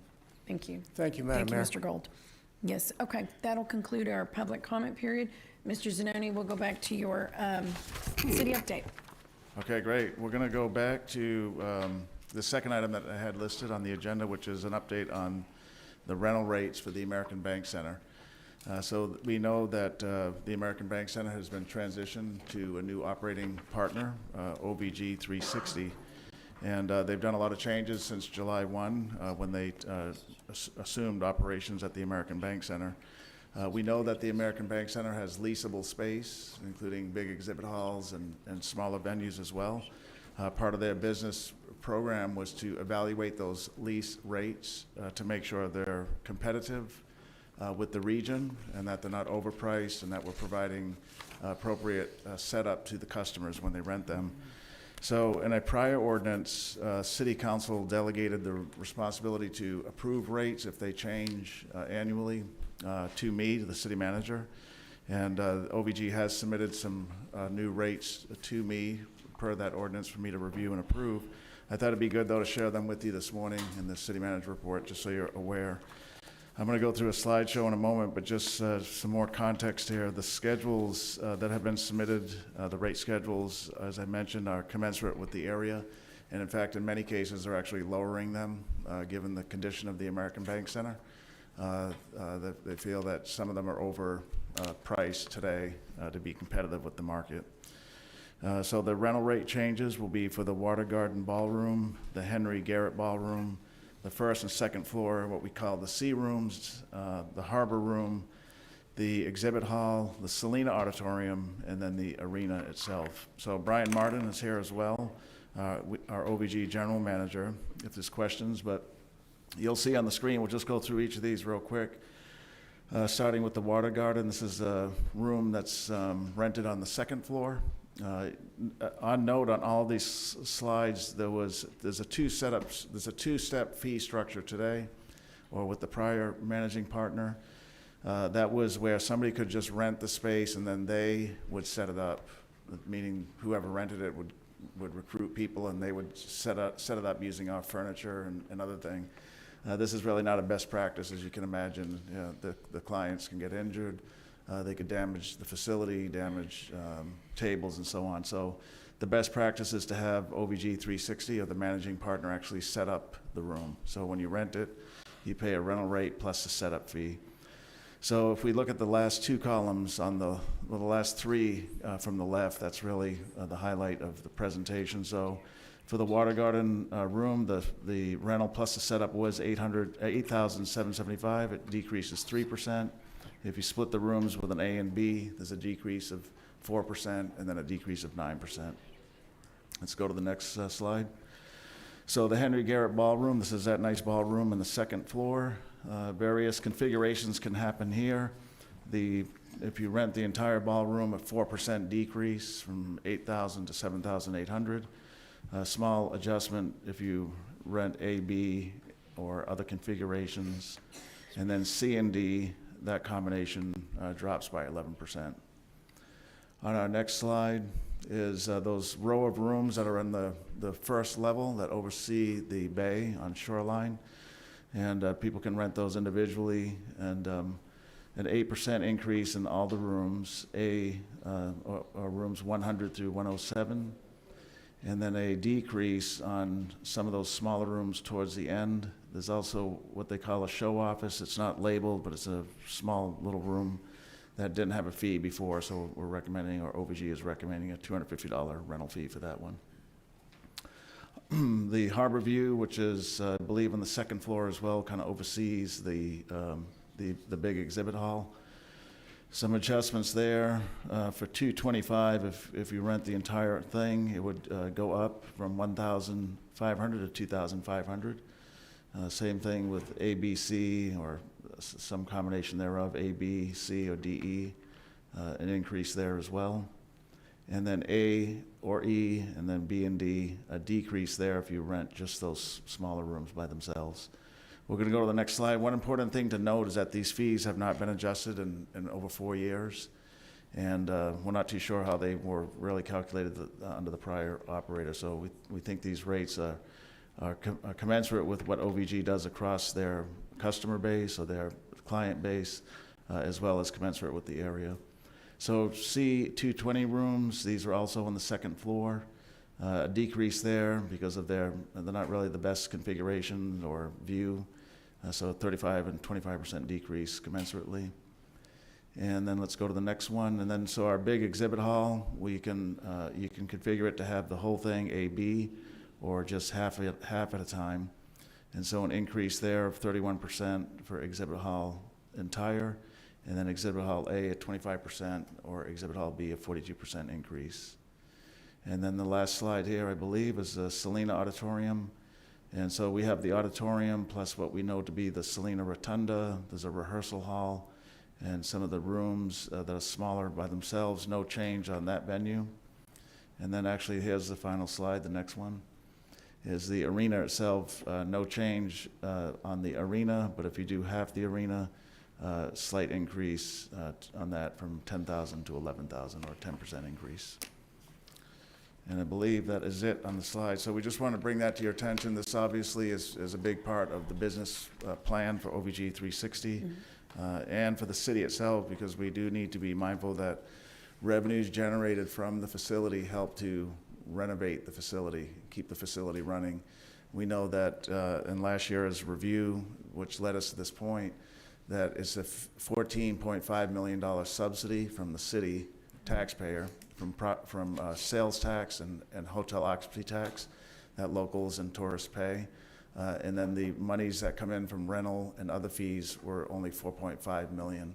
So the business is being assessed and adjusted accordingly to keep the facility running. We know we have some substantial infrastructure investments that need to take place there. And a big part of running any convention center is having it self-supported. And so revenues from the center, from rentals and food and beverage and parking and others help to reduce the burden on the taxpayer. And that's something that we're focused on, and I believe OVG 360 is as well. Okay. So Mayor, if there's any questions on that, I'm here, and Brian Martin is here as well. Okay, yes, Councilman Smith. Thank you. A few questions, Brian. So how was your occupancy just in general on that? Do you have any metric? So really we came up with these rates based on historical occupancy in these rooms, right? And the small decreases that you're seeing is rooms that have been traditionally underutilized. So bringing in a more tight fit rental rate for those rooms is going to help our sales team increase activation in those spaces. Okay, and what's our overall usage on there? So of all of the rooms, is it 20%, 40%, 50%? On total square footage? Yeah. I would probably say, no, it's probably higher than that. I think it's probably anywhere around 60 to 65% is what we're seeing. Okay, and how price sensitive is the market? I'm sorry? How price sensitive is the market? From a convention side, it's pretty price sensitive. From a live entertainment structure, from the arena and Salina Auditorium, I don't see us having any issues on the sensitivity side from a promoter aspect. Okay, well, and Like the city manager said, we're losing for every dollar 75 cents, or we're funding it on there so that if we are price sensitive in the rates, and it does bring in additional, demand pricing, which is done every day in the hospitality industry. So I fully support it, particularly rate reductions in the areas of our low Underutilized. the underutilized area, because in the private sphere, that's exactly what we'd be seeing. So what's our whole object to the American Bank Center is to bring people in and do that. So thanks for the rate review. It's good to see we're moving forward. Yeah, absolutely. And just to add to city manager's report on this, just so you also know, as food and beverage is selected in-house for the facilities, those rental rates will be decreased for those event planners as well, so to help offset those costs. And you're saying it is price sensitive, so yes, sir. The more offsets we can do, the better off. Absolutely. Okay. Thank you, Councilman. Councilman Pesley. Thank you, Mayor. Peter, what type of, I had this question presented to me the other day, what type of records has the city kept with regards to, if anything at all, with regards to independent contractors coming in and working at the American Bank Center prior to our selection of this group to manage? Right. If I understand the question correctly, Councilman, the prior managing operator managed all of that, and the city was City didn't get involved? That's part of the problem. The city was not involved. So in my 3 years here, we're working to have a city staff person, or plural persons. We probably need two, manage the contract. In the past, that did not exist. Right. So everything was delegated to the operator. So the city doesn't have any rights to any of the records that they had, and they were 2 to 3 years behind in things like financial audit closeouts, closing out the year. So we don't have much in the way of records, and the prior company that did was several years behind in running the business, frankly. Yeah. So I assume we'll be more on top of that as we go forward. We are already, Councilman. So I've temporarily assigned one of my assistant directors, Elsie Borgstead, to work closely with OVG in that transition. Right. And in the contract that you're going to see soon, I think next week or the week after, for the 5-year term with OVG's 360. Yeah. This is a huge operation, $20 million, and to have no city staff overseeing it is really on us. So yeah, we're going to have a full-time executive that works with OVG 360 and contracts management, not only in that facility, but they'd also do the Whataburger Field that we also own as a contract on it, and then a few of the other venues along the Bayfront, to include the Art Museum, the Art Center, and the Science and History Museum. Well, I'm glad to hear you say that, because I was at Whataburger Field the other night, and I was thinking all of these very nice, expensive properties that the city owns, we should really have a director-level person who on a regular basis visits those facilities to make sure that the contractors that we are hiring to operate those facilities are keeping the facility up to date, keeping it clean, doing the things that they need to do. And I think that's really important on a go-forward basis. Yeah, I wholeheartedly agree, Councilman. It's without any doubt necessary. Okay, thank you very much. Councilman Barretta. Thank you, Mayor. I guess, and thanks so much. I mean, the times I've been there, I've seen already it's the standard is just improved tremendously. But I think, Peter, it seems like this information is being presented to us piecemeal, in the sense like the issue that came up with regard to the prior vendors. Now, obviously, we're getting this information with regard to the increase in fees and how it works. It seemed like, obviously we went through this on an emergency level basis and we had to make some changes, but I for one would prefer an outline of all the changes that are going to be made or anticipated, so that way we can move forward and we understand. I mean, today we're obviously going to review a budget, and then we've got just information right now you're giving us about increases in fees, and yeah, and there's some that are offset. And I would prefer, at least for myself, so that way we have an idea of what we're going to do. We agree that whether the direction is we're going to, we feel that this is going to increase revenue. We feel that it's going to be provided a better standard of service rather than during the city manager's comments. I think it deserves to, so that way we understand. And I'm disappointed that I wasn't engaged before over the last 3 years or the last 4 years that I've been on the council, not to know what kind of revenue that we're receiving or the standard. I know I would complain, but I didn't pay attention to the revenue or how we're managing the expenses. And as Councilman Smith had just indicated, that this is for the citizens of Corpus Christi to generate activity as well as to generate activity and for visitors and for our citizens. The other thing is that, so do we have any special arrangements with organizations such as a school district or other nonprofits? So these fees are going to be, they're going to be referred to them, or was there any special arrangement at any time that's going to be affected? Yeah, there is a discounted structure set up for nonprofits as well. And for local CCISD and different types of graduations and things like that. We have special rental structures that are already in place for those types of events. Now, are those going to remain the same or are they going to increase? For the time being, they're going to remain the same. We're going to honor what's currently in place, but we're having those conversations right now with each individual planner. Yeah, okay, so then I would just encourage that, you know, we get together and we recognize that, because there's nothing, I don't want to say there's nothing worse, but it's very difficult when either a vendor, a nonprofit, or whatever, hey, you know what's going on over there at the city? And all of a sudden it's like, okay, no, I wasn't made aware of it. And it's just frustrating on our part not to have the information, whereas we kind of know where the direction's going.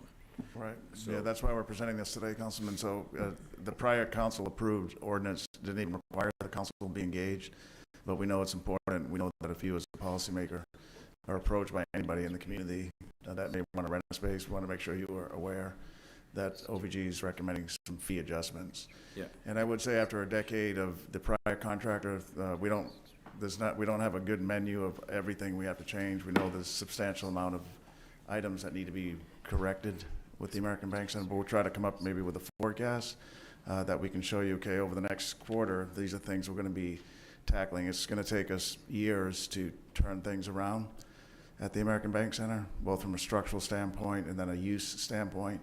But we can probably come up with some type of forecasting, so maybe batch them together and That let the would be council appreciated. Thank you very much. Be aware of what's coming up.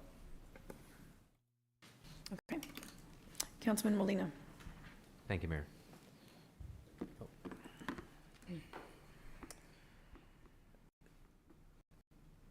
These proposed changes, are they, I guess, I'm assuming they're going to be included in the new contract that we're going to review. Is that right? I don't think the fees are in the contract per se. Elsie, are they? Let's see if Elsie's helping with the contract And development. when do they take effect? Good afternoon, Mayor and City Council. Elsie Borgstead. The rates and charges are to be reviewed on an annual basis to make sure that the complex and the venues are being competitive with the district. So they're not part of the contract, but it is part of the process that it needs to be submitted to the city manager for approval, review and approval. Yeah. Okay, and when do they take effect? When is what? When do they take effect? Upon a review and approval, immediately they would take effect. Okay. Yeah. Except for those that are already under contract through the venue, of course. Okay. Right. They wanted to. Brian was recommending they take effect when they was submitted a couple of weeks ago. But I said, Yes. let's get the council informed, and then Got it. we'll make them effective after that. And what process was used to figure out the increases and decreases? I know you touched on it a little bit, but Yeah, there's a couple of processes. Local and regional current rates per square foot is what we utilized.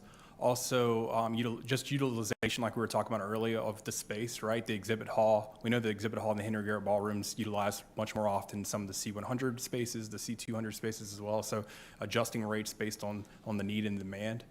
And then lastly, on just activation in those locations on what kind of programming we could do potentially. And then also spaces where we could potentially utilize the food and beverage option, which would help discount those rates. so you did have a method. You weren't just arbitrarily. No, sir. Yeah, we actually brought in our vice president for convention services, senior vice president, Shira Garnett, who helped along with this process to determine rates. Got it. Thank you very much. All right, Councilman Smith. Thank you. Peter, this is a little bit of a deja vu moment on there. So we've got somebody to watch over the contract. Same thing was told to us before.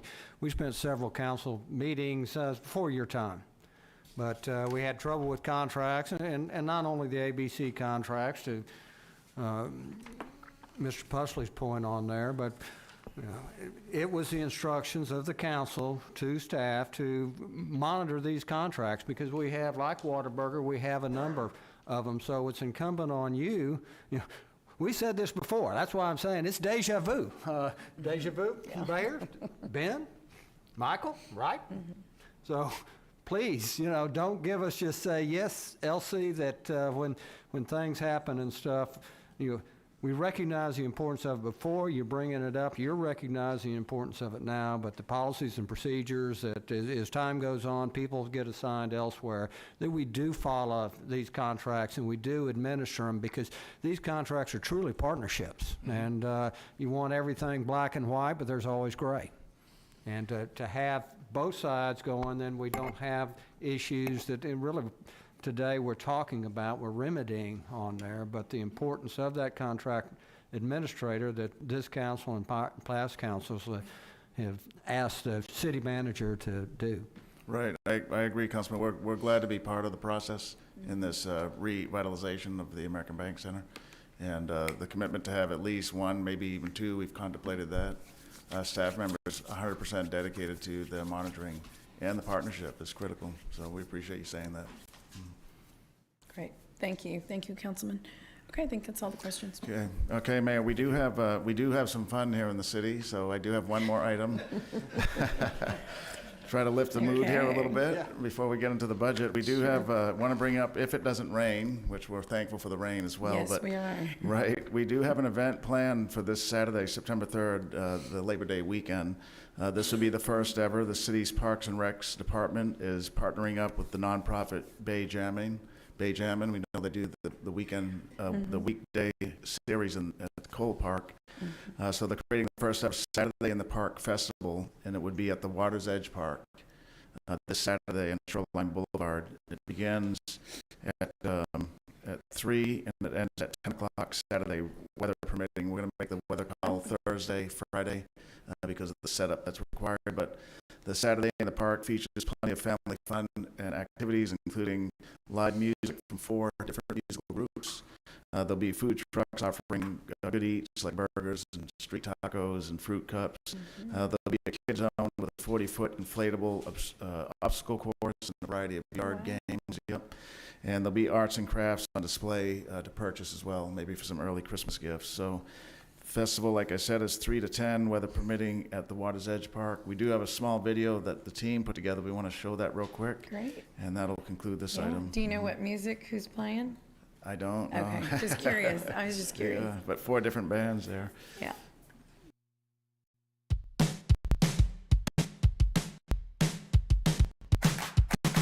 Today is gonna be a little something more. I've got a plan in mind, a special thing in store.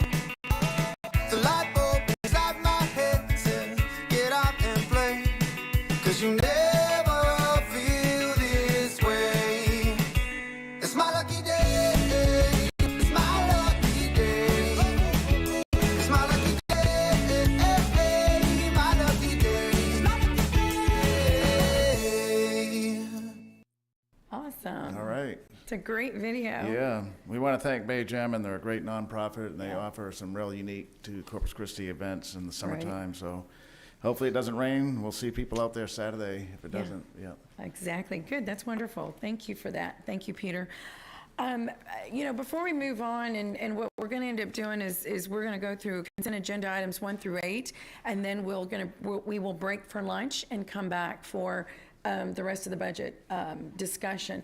But before we do that, I want to first extend our condolences to the family of the young man who just recently passed, at Bill Witt Park, Lonnie Diaz. He was also an explorer with our firefighters, the program, and just such a loss, 17 years old. And I know, Chief, he wanted to be a firefighter. You know, he wanted to be a true part. He was a part of our team, but he wanted to be a firefighter. So our deepest condolences go out to the Diaz family. I wanted to bring that up. And then on a lighter note, this is a super good news item. And this is relating to our airport. And recently here, the FAA Southwest Regional Airport District Office liaison released $8.2 million of discretionary funding to Corpus Christi International Airport. I had to call Kevin Smith and say, is this for like a region? Is this for an area? No, this is for us, our airport here in Corpus Christi.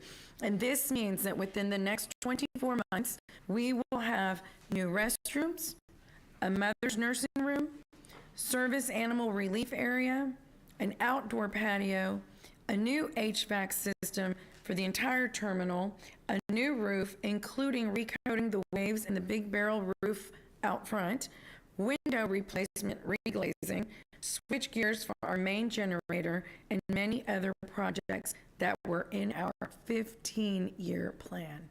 So I want to applaud our leadership, because this is something that our leadership under Kevin Smith has been working on since April of 2020, which is when they got here.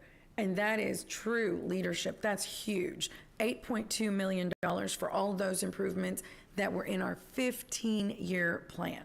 So congratulations, Kevin. I think you'll be here later. I'm super proud. This entire council is proud of you. Councilman Smith, you have been talking about the airport for years.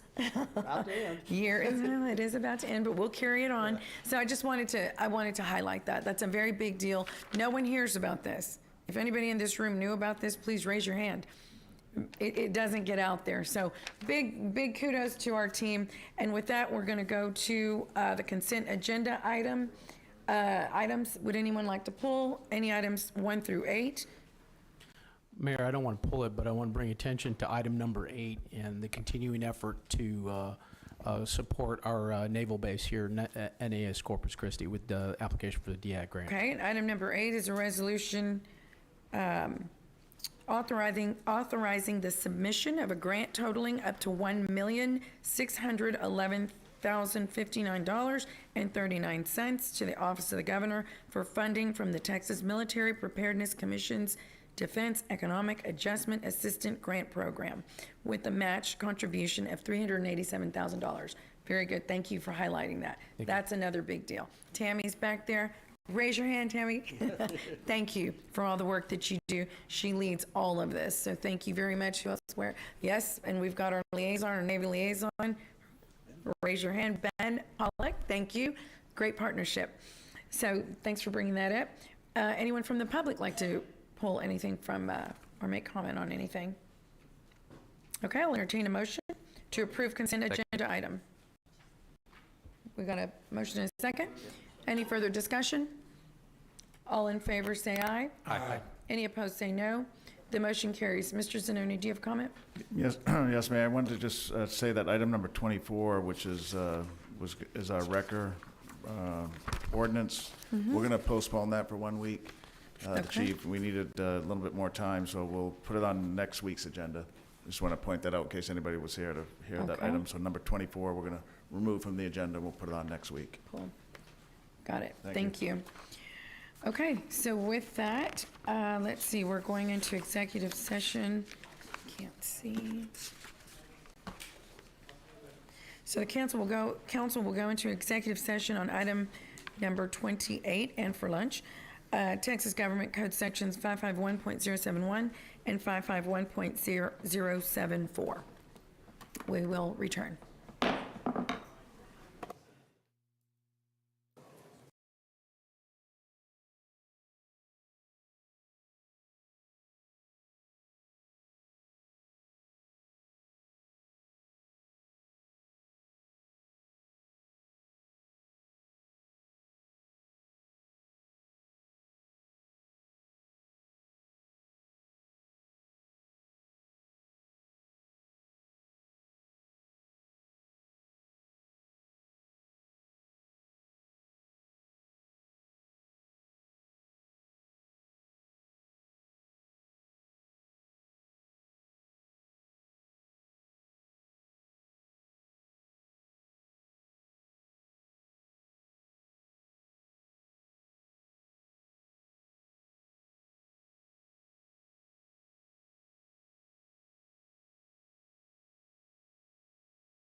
The Bond 2022 program proposes 32 projects allocating $125 million towards streets, parks, public safety, and libraries. This bond program will be broken down into 4 propositions for voters to pass in the November 8th election. The bond benefits all council districts equally, with each district receiving around 13% of the total funds and about 34% of those funds distributed citywide. All these projects can be accomplished without raising the city property tax rates. Proposition A proposes $92.5 million towards our streets. These projects will reconstruct and rehabilitate 15 different streets citywide. Planned improvements include new asphalt or concrete roadways, upgrades to the city infrastructure, and enhancements to resident safety with the addition of new sidewalks, ADA-compliant curbs, and increased lighting. Proposition B proposes $20 million towards our community parks. With over 11 projects under the proposition, the funds will provide more amenities such as playgrounds, pools, hike and bike trails, and fitness features across the city's community parks. Major projects include new baseball and softball fields located at the Greenwood Sports Complex, the expansion of Labonte Park, and a new competition-sized pool at Bill Witt Park. Proposition C proposes $10 million to enhance public safety. These projects will include 2 new replacement fire stations and 2 police substations to accommodate our growing population.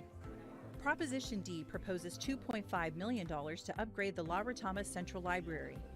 This project will be a complete exterior renovation to the library, including new storefront sliding doors, windows, ADA improvements, a new back deck and seating area, and new landscaping and irrigation. Currently, all 42 Bond 2020 projects are in the design phase, in construction, or have been awarded a contract. For more detailed information on the Bond 2022 program, visit cctexas.com/bond2022.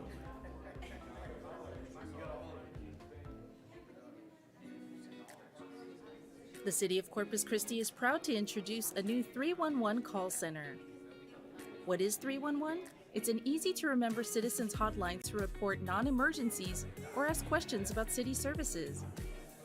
You can report problems and create service requests, check the status of issues, and obtain general information without tying up emergency lines.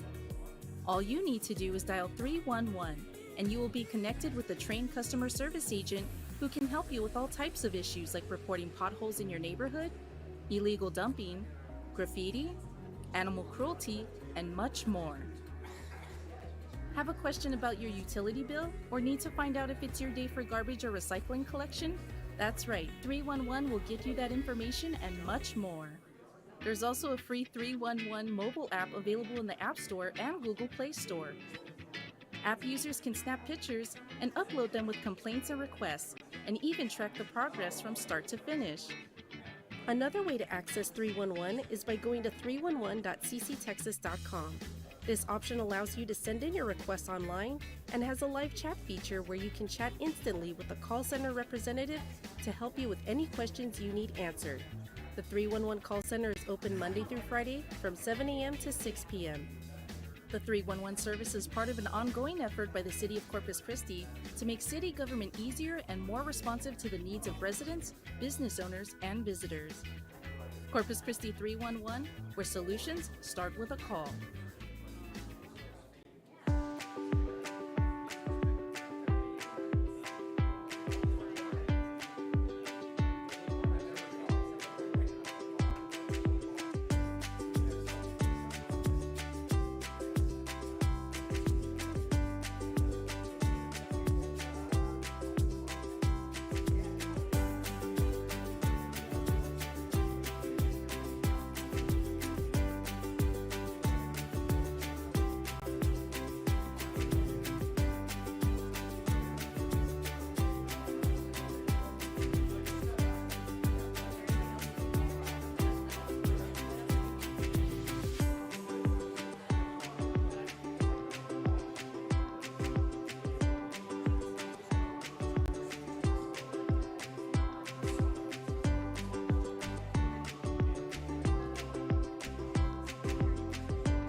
When emergencies strike, stay informed with Reverse Alert.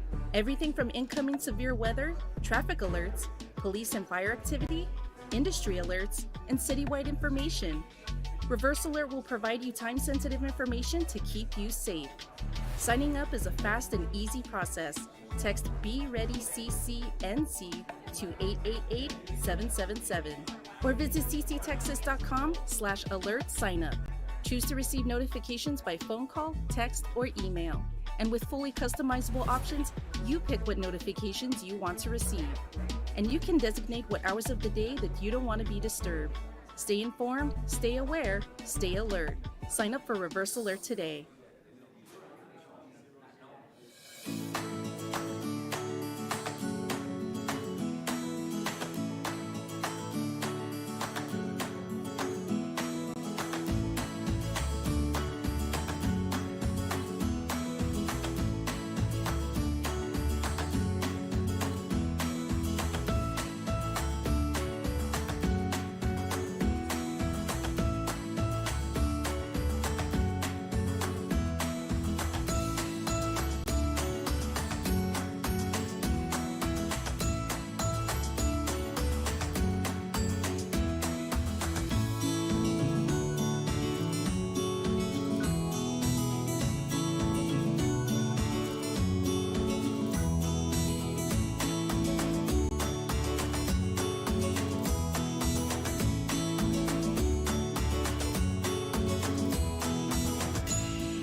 So when it comes to hurricane season, you may not have as much time as you think you will to prepare for a system. Storms can develop very quickly.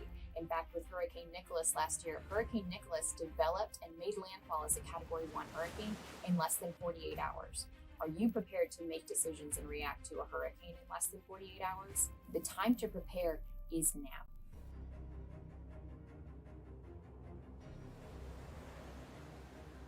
Living in a coastal town, it is critical to be paying attention to tropical storm and hurricane information. Since 2017, we've actually experienced more tropical storms and hurricanes in the Atlantic than the entire time from 1963 to 2016. So if you thought 2020 and 2021 were busy, expect another busy hurricane season this year. And they're forecasting 19 named storms, so that would be tropical storms or stronger. They're looking at the development of 9 hurricanes, so that would be Category 1 or 74 miles per hour or stronger, and then 4 major hurricanes, so that would be a Category 3 or 110 miles per hour or greater in terms of the number of storms. But what we like to tell people is that it doesn't really matter what the seasonal forecast is, you really just need to prepare as if we get that one storm here in Corpus Christi. It's critical to have a plan to be safe during hurricane season. And when we talk about having a plan, we talk about everything from knowing where you're going to go if you are asked to evacuate, knowing how you're going to communicate with your family if that decision needs to be made, stocking up on your supplies now. You shouldn't be making that run to the grocery store when we have a storm approaching. Stock up on water, needed supplies, medications, anything that you need to get through a storm now. And then finally, be thinking about how you're going to prepare your home. When was the last time you actually cut the branches and made sure that you had ingress and egress to your home? And talk to your insurance agent. Are you ready to go for this hurricane season should you have to file a claim on your property? Being on the Gulf, we are extremely sensitive to something known as storm surge. So storm surge is the abnormal rise in your water in advance of and with a tropical storm or hurricane. Essentially what it means is that water gets where it doesn't normally go.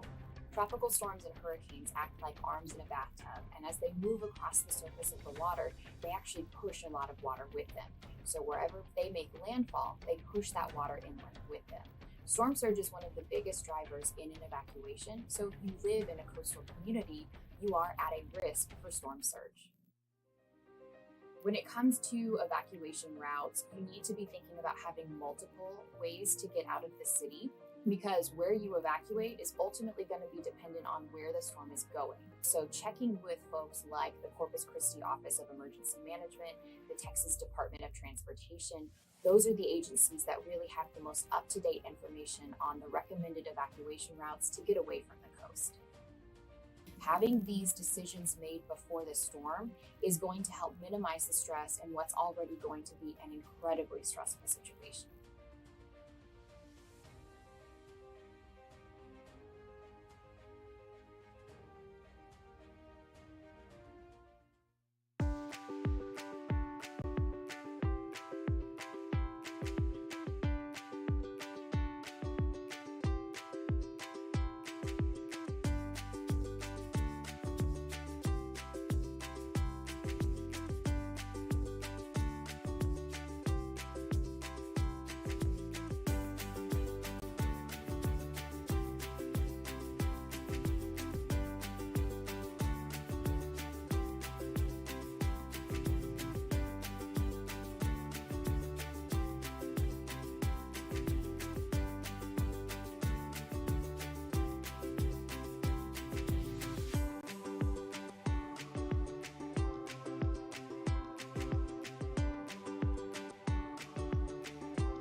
Did you know each U.S. household can order up to 8 rapid antigen COVID-19 testing kits for free? Here's how to get your free kits today.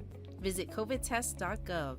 Click on Order Free at-Home Tests, enter your contact information, enter your shipping address, and select Place My Order. The testing kits are free and shipping charges are waived. If you do not have internet access or need additional help placing an order, call 1-800-232-0233 between 8 a.m. and 12 p.m. Assistance is available 7 days a week. Kits should arrive within 7 to 12 days of ordering. If you test positive for COVID-19 with an at-home test, please report your result to the Corpus Christi Nueces County Public Health District by going to cctexas.com and click on Submit at-Home COVID-19 Test Results.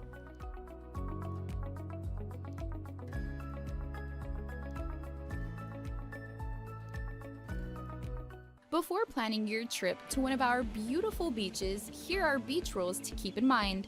If you plan on taking your vehicle to the beach, you must have a beach permit sticker on your front window. If you are caught without a beach permit, you may be asked to leave the area. ATVs are allowed on most vehicle-friendly beaches, but drivers still have to follow the rules of the road and must have a valid driver's license. Once you get to the beach, make sure you are parked at least 25 feet from the water. Always drive parallel to the water and remain 50 feet from the shoreline. This keeps traffic organized and your vehicle safe from any damage that could occur. If you're enjoying a refreshing drink while on the beach, make sure the container is not made of glass. You can use a reusable tumbler, plastic bottle, or can. Glass on the beach is an accident waiting to happen. No bonfires or fireworks are allowed on any beaches inside city limits. Small campfires are allowed but can be no larger than 3 feet wide in diameter. Always fully extinguish the fire and fill the holes back with sand before you leave. No pallets or building materials are allowed. These materials are often coated in toxic chemicals and burning them can quickly become a hazard. If you plan on bringing a tent, make sure not to leave it behind. If you leave your pop-up tent on the beach overnight, beach crews will remove it in order to keep the beaches free from trash and debris. Check the daily surf conditions and observe beach warning flags before going into the water. In case of an emergency, use the beach marker signs to provide your location to first responders. Always do your part and leave the beach better than you found it for the next family to enjoy.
The City of Corpus Christi's Park and Recreation Department wants to remind the community of our stunning off-street hike and bike trail system. With 7 trails to choose from, you and the family are sure to have a wonderful time biking while enjoying a tremendous fitness and recreation experience.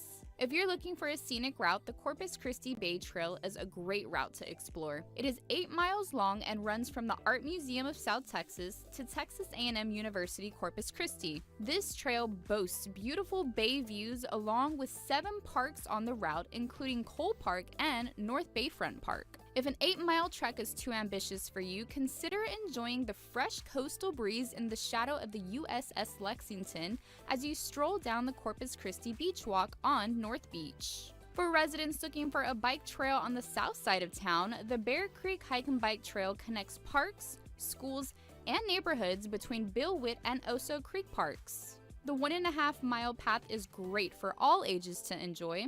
Nearby are the off-road bike trails, which are part of the Oso Creek Park and will eventually connect with the Bear Creek Trail. These bike trails follow the natural terrain as it transitions from South Texas brushland down to the Oso Creek. Another trail to consider is the Shannon Hike and Bike Trail, which runs from Yorktown and Saratoga Boulevard along the Shannon Storm Waterway. It is over a mile-long gravel and concrete trail that connects many parks along its route.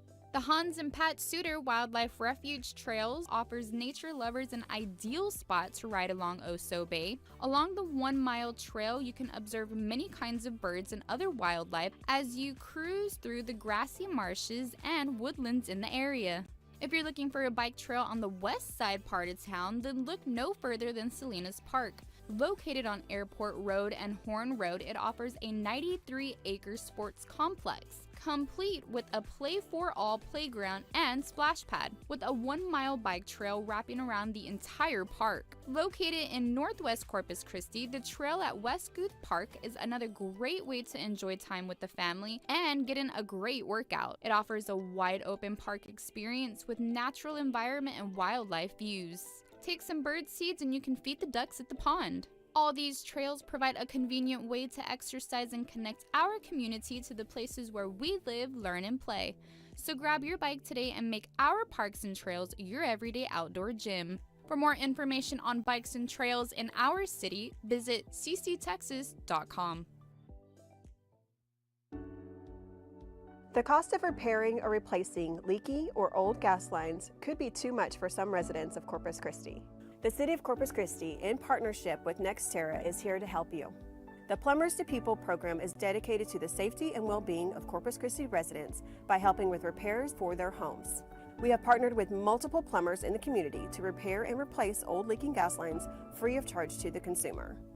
The purpose of the program is to bring peace of mind to the community and offer support to those in need. To learn more, contact 826-CITY. The Plumbers to People program is here to help you.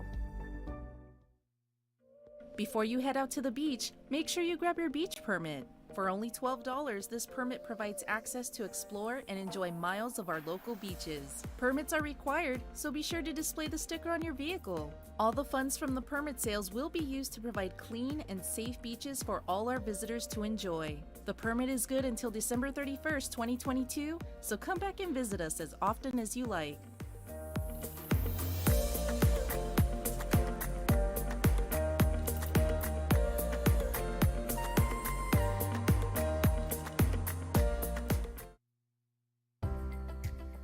Whether you're a homeowner planting a tree or a contractor working on a job site, always call 811 at least 2 days before you dig. It's free, it's easy, and it's the law. Call 811 to provide dig location and project information. A specialist will then come to your location and mark the underground line, allowing you to work safely without any delay. Your safety is our priority. Know what's below and call 811 before you dig.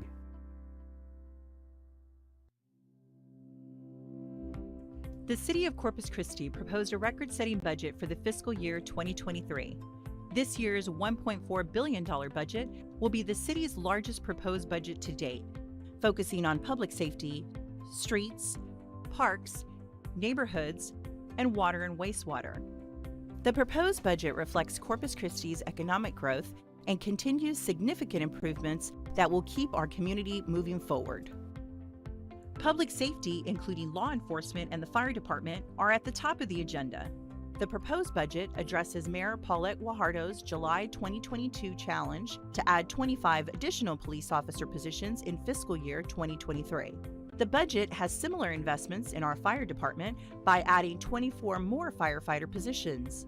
These additional positions will be the largest amount of public safety officers added in one fiscal year. The budget for the police department includes Bond 2020 funds to build a new training academy at the Del Mar South campus and provide new equipment and vehicles to accommodate the growing department. For the Corpus Christi Fire Department, the budget will provide new equipment and one additional medic unit and construction of a replacement for Fire Station Number 3 on Morgan Avenue. This proposed budget will have the highest amount ever to invest in rebuilding our streets. $136.4 million is projected to go towards roads this year, totaling $336 million spent on rebuilding our streets in the last 3 years. $46.4 million will go to street maintenance, $66 million towards arterials and collectors, and $24 million for residential street reconstruction. These funds also will enhance our Vision Zero program by spending $2.5 million on 5 pedestrian and safety projects to keep our streets safe for both drivers and pedestrians. The main projects include traffic improvements for Castoris and Masterson in support of the new Carroll High School, a traffic signal battery backup system, and a high-intensity activated crosswalk signal at Staples and Berry. A 10-year sustainability program is also included in the capital improvements project for Ocean Drive and Shoreline Boulevard from Interstate Highway 37 to Ennis-Jocelyn. This will maintain Ocean Drive through the year 2032 to properly support the city's most iconic street. Infrastructure improvements will also be coming to the downtown area. Water Street will receive $8 million for utility line replacements, with $6.4 million allocated to replace cast iron water pipes and $1.6 million to replace wastewater pipes. To provide efficient street lighting citywide, the Light Up CC initiative will spend $2.1 million to convert over 15,000 streetlights to LED lights. This will create $672,000 per year in energy savings. A significant project to improve roadways will be in Industrial Park in District 5. $4.3 million will reconstruct roadways to help accommodate numerous small local businesses. The city also is proposing new gateway signage for 2 locations entering Corpus Christi and 1 monument sign at Lamani Park. The entry signs will be at Interstate Highway 37 and US 181. This will offer residents and tourists a great first impression when entering our city. Adding amenities to our city parks and beaches is a top priority on this year's proposed budget. $19.7 million will provide park amenities, improvements, and maintenance for parks in all 5 council districts. The main projects include a shade structure for Cole Park Plaza, a new dog park in Flower Bluff, and lighting improvements for Swantner Park. Our beaches will expand on Gulf Beach cleaning and provide more lifeguards, vehicles, and equipment to keep our beaches clean and safe. A new restroom facility will be built on Zahn Road. This facility will provide restrooms, showers, and a new parking lot.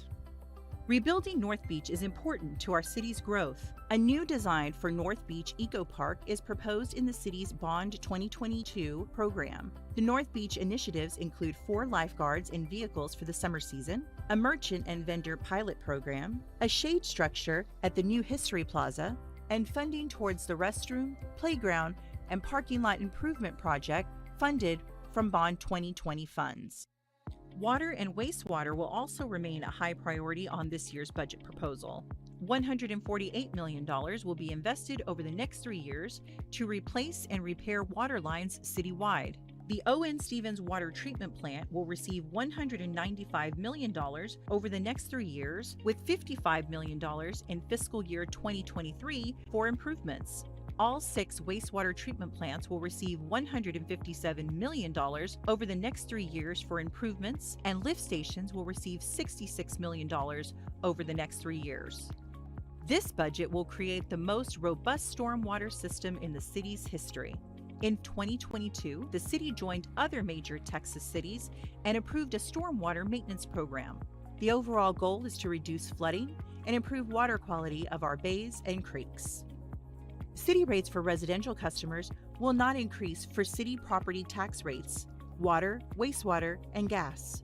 The proposed rate adjustments will be for a stormwater monthly rate adjustment of $1.57 for a typical residential customer and solid waste services adjustment of $1.15 per month for residential customers. The fiscal year 2023 proposed budget totals $1.4 billion and is scheduled to be adopted by the Mayor and City Council on September 6, 2022, and would take effect on October 1, 2022. For a full list of all fiscal year 2023 proposed budget items, visit cctexas.com/budget2023. November 8th is Election Day, and if you choose to run for mayor or city council, there are 2 required forms that you must fill out. The filing period runs from July 25th through August 22nd. The qualifications to become a candidate are listed in detail in the candidate packet available on cctexas.com. You can also get a paper or digital version of the packet from the city secretary's office located in City Hall. The first step is to secure your place on the ballot. To do that, you must be a registered voter in Corpus Christi. You must have continuously resided in Texas for 12 months and the city of Corpus Christi for 6 months. If you want to run for a city council district position, you must be registered to vote in the district that you are running for, and you must be a resident in that district for 6 months. To secure your place on the ballot, you will have to file an application in the city secretary's office. The application must either be accompanied by a $100 filing fee or a petition signed by a required number of registered voters. The petition form is in the candidate packet, and it provides you with the amount of signatures one needs in order to not pay the $100 filing fee. The next step is to complete and file the campaign treasurer appointment with the city secretary's office. This is better known as Form CTA. You must file Form CTA when filing to become a candidate, even if you don't intend on accepting any campaign contributions. These 2 forms and more information are available in the candidate packet at cctexas.com or in the city secretary's office located in City Hall. If you have any questions, call 361-826-3105.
Today is gonna be a little something more.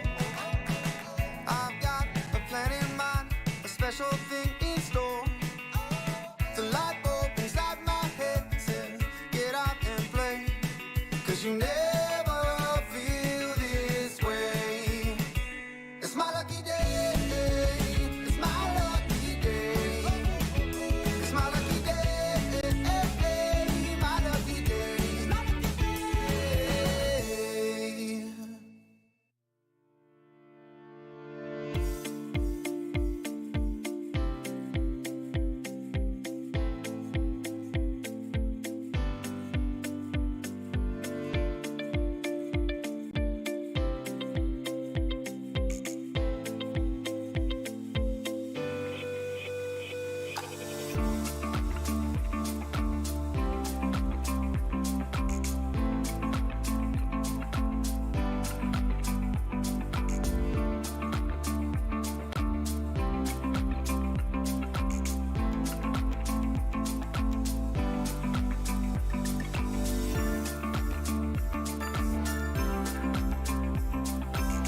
The Bond 2022 program proposes 32 projects allocating $125 million towards streets, parks, public safety, and libraries.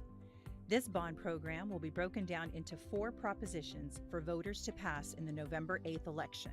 The bond benefits all council districts equally, with each district receiving around 13% of the total funds and about 34% of those funds distributed citywide. All these projects can be accomplished without raising the city property tax rates. Proposition A proposes $92.5 million towards our streets. These projects will reconstruct and rehabilitate 15 different streets citywide.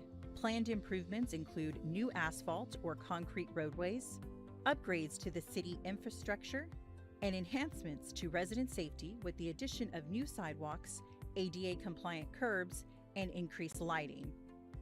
Proposition B proposes $20 million towards our community parks. With over 11 projects under the proposition, the funds will provide more amenities such as playgrounds, pools, hike and bike trails, and fitness features across the city's community parks.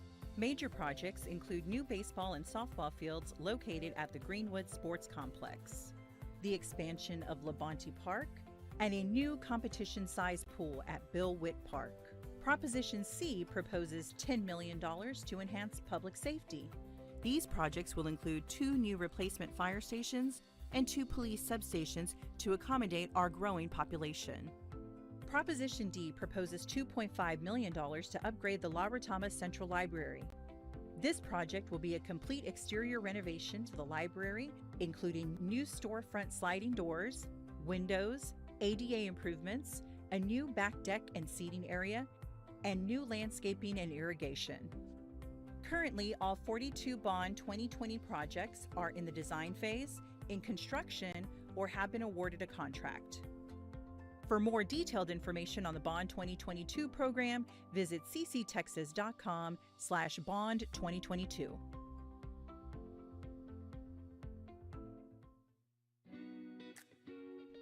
The City of Corpus Christi is proud to introduce a new 311 call center.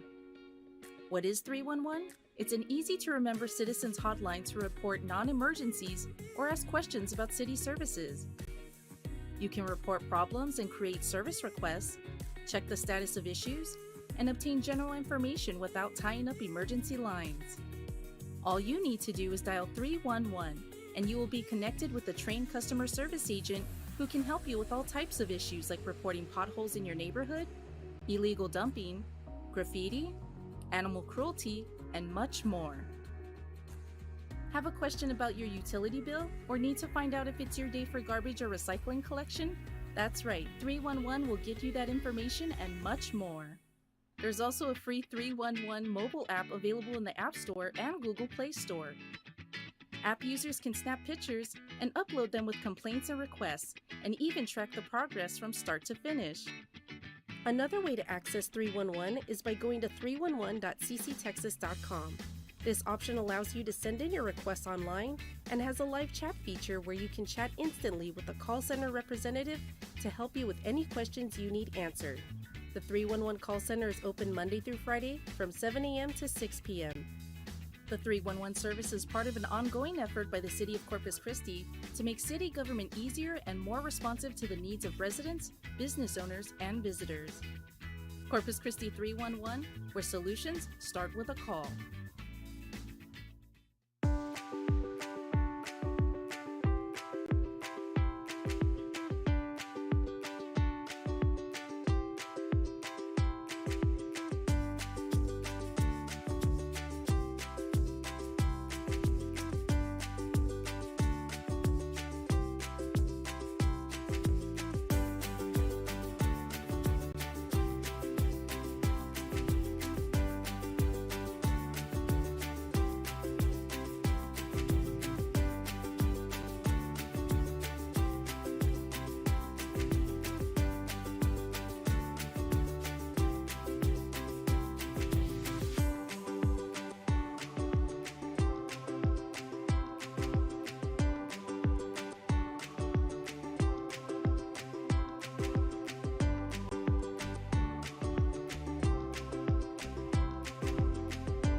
When emergencies strike, stay informed with Reverse Alert. Everything from incoming severe weather, traffic alerts, police and fire activity, industry alerts, and citywide information. Reverse Alert will provide you time-sensitive information to keep you safe. Signing up is a fast and easy process. Text BeReadyCCNC to 888-777 or visit cctexas.com/alert sign up. Choose to receive notifications by phone call, text, or email. And with fully customizable options, you pick what notifications you want to receive. And you can designate what hours of the day that you don't want to be disturbed. Stay informed, stay aware, stay alert. Sign up for Reverse Alert today.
So when it comes to hurricane season, you may not have as much time as you think you will to prepare for a system. Storms can develop very quickly.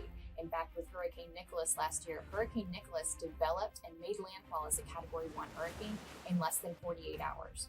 Are you prepared to make decisions and react to a hurricane in less than 48 hours? The time to prepare is now.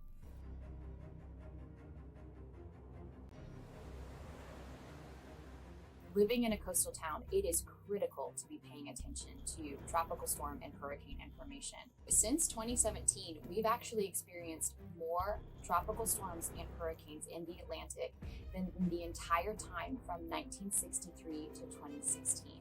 So if you thought 2020 and 2021 were busy, expect another busy hurricane season this year. And they're forecasting 19 named storms, so that would be tropical storms or stronger.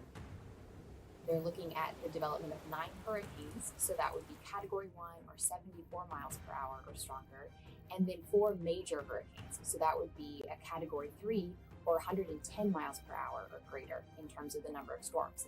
But what we like to tell people is that it doesn't really matter what the seasonal forecast is. You really just need to prepare as if we get that one storm here in Corpus Christi. It's critical to have a plan to be safe during hurricane season. And when we talk about having a plan, we talk about everything from knowing where you're going to go if you are asked to evacuate, knowing how you're going to communicate with your family if that decision needs to be made, stocking up on your supplies now. You shouldn't be making that run to the grocery store when we have a storm approaching. Stock up on water, needed supplies, medications, anything that you need to get through a storm now.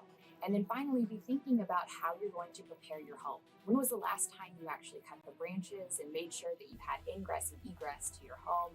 And talk to your insurance agent. Are you ready to go for this hurricane season should you have to file a claim on your property? Being on the Gulf, we are extremely sensitive to something known as storm surge. So storm surge is the abnormal rise in your water in advance of and with a tropical storm or hurricane. Essentially what it means is that water gets where it doesn't normally go. Tropical storms and hurricanes act like arms in a bathtub, and as they move across the surface of the water, they actually push a lot of water with them. So wherever they make landfall, they push that water inland with them. Storm surge is one of the biggest drivers in an evacuation, so if you live in a coastal community, you are at a risk for storm surge. When it comes to evacuation routes, you need to be thinking about having multiple ways to get out of the city, because where you evacuate is ultimately going to be dependent on where the storm is going. So checking with folks like the Corpus Christi Office of Emergency Management, the Texas Department of Transportation, those are the agencies that really have the most up-to-date information on the recommended evacuation routes to get away from the coast. Having these decisions made before the storm is going to help minimize the stress in what's already going to be an incredibly stressful situation.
Did you know each U.S. household can order up to 8 rapid antigen COVID-19 testing kits for free? Here's how to get your free kits today.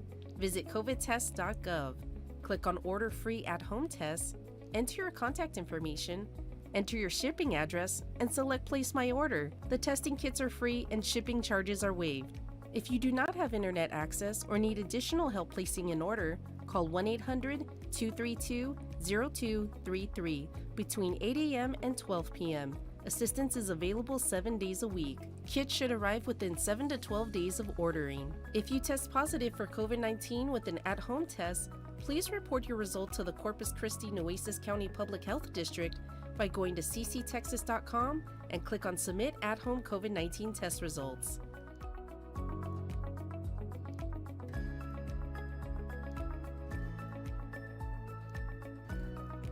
Before planning your trip to one of our beautiful beaches, here are beach rules to keep in mind. If you plan on taking your vehicle to the beach, you must have a beach permit sticker on your front window. If you are caught without a beach permit, you may be asked to leave the area.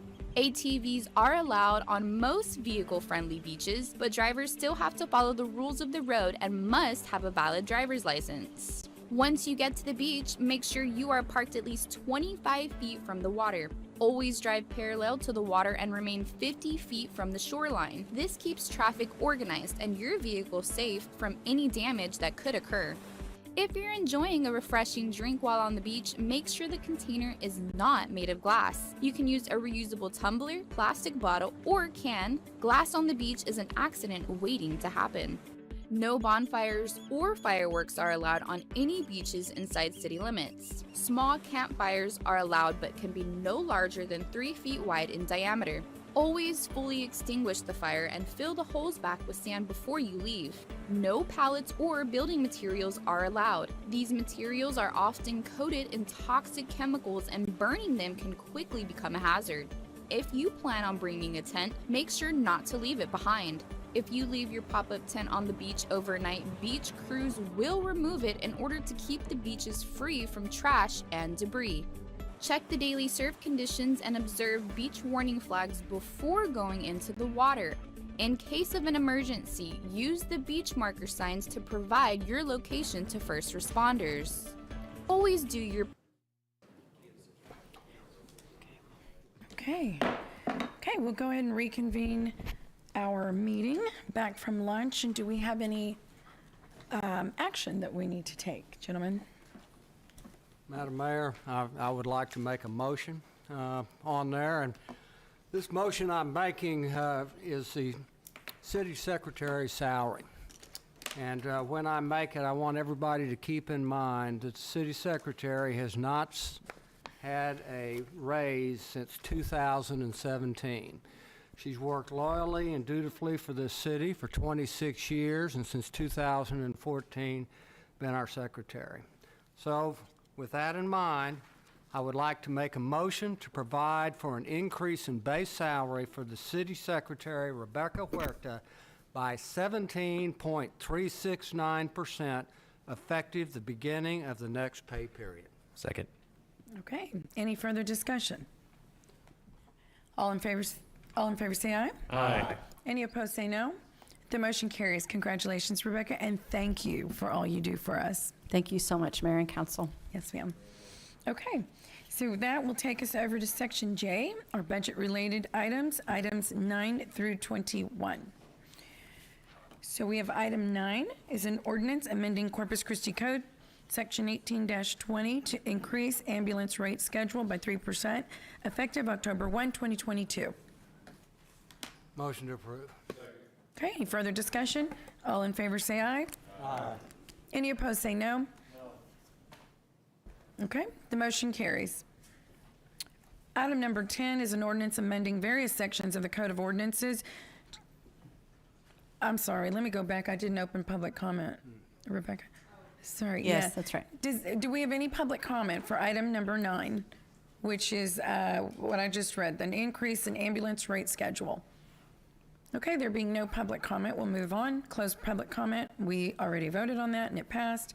Item number 10 is an ordinance amending various sections of the Code of Ordinances, Chapter 21, Solid Waste, by revising applicable fees, rates, and charges. Council, do we have any questions on this item? Wait, you can turn on your, yeah, I'd like to see staff go ahead and make the presentation that they have in here, so Yeah. I may have a couple of questions. absolutely. Yes, sir. Yeah, Paul Bass, Solid Waste Services Assistant Director, ready to present. Looking for the PowerPoint here.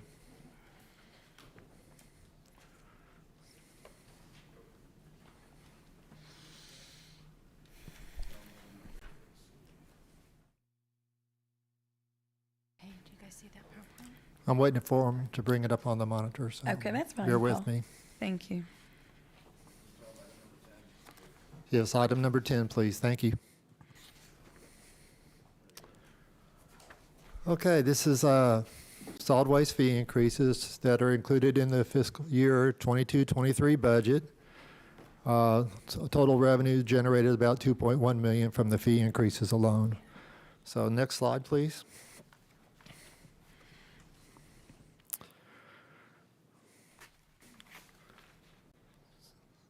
So what we're seeing is on residential and commercial collection services, our monthly rate goes up by $1.15 for residents and a $2.24 for commercial accounts.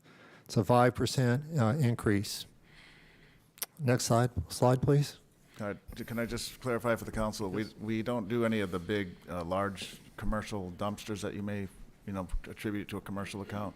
So there's still service with the 96-gallon containers. Oh, right? that's correct. They're all 96-gallon. Right. So some quote-unquote commercial accounts have maybe numerous 96-gallon containers. Right. It's generally very small businesses, offices that can utilize our service. Yes. Right. Just to be clear on that. Right. Right. Just a normal right, like the residential garbage can. We just don't do the front end. Yes, sir. Yeah. So our commercial accounts automatically issued 2 96-gallon carts. Okay, then we are increasing our rates at the Sevie Valenzuela landfill. The disposal fee goes from $39.17 to $42.11, or $2.94. The other fees stay the same. Contract haulers, those are ones that have disposal contracts with the city of Corpus Christi. These are our 80% contract. They bring us 80% of the waste they generate guaranteed. And they're going to be going up $2.20. That's a 7.5% increase. Next slide, please. So the transfer station, this is for our commercial customers that utilize the transfer station.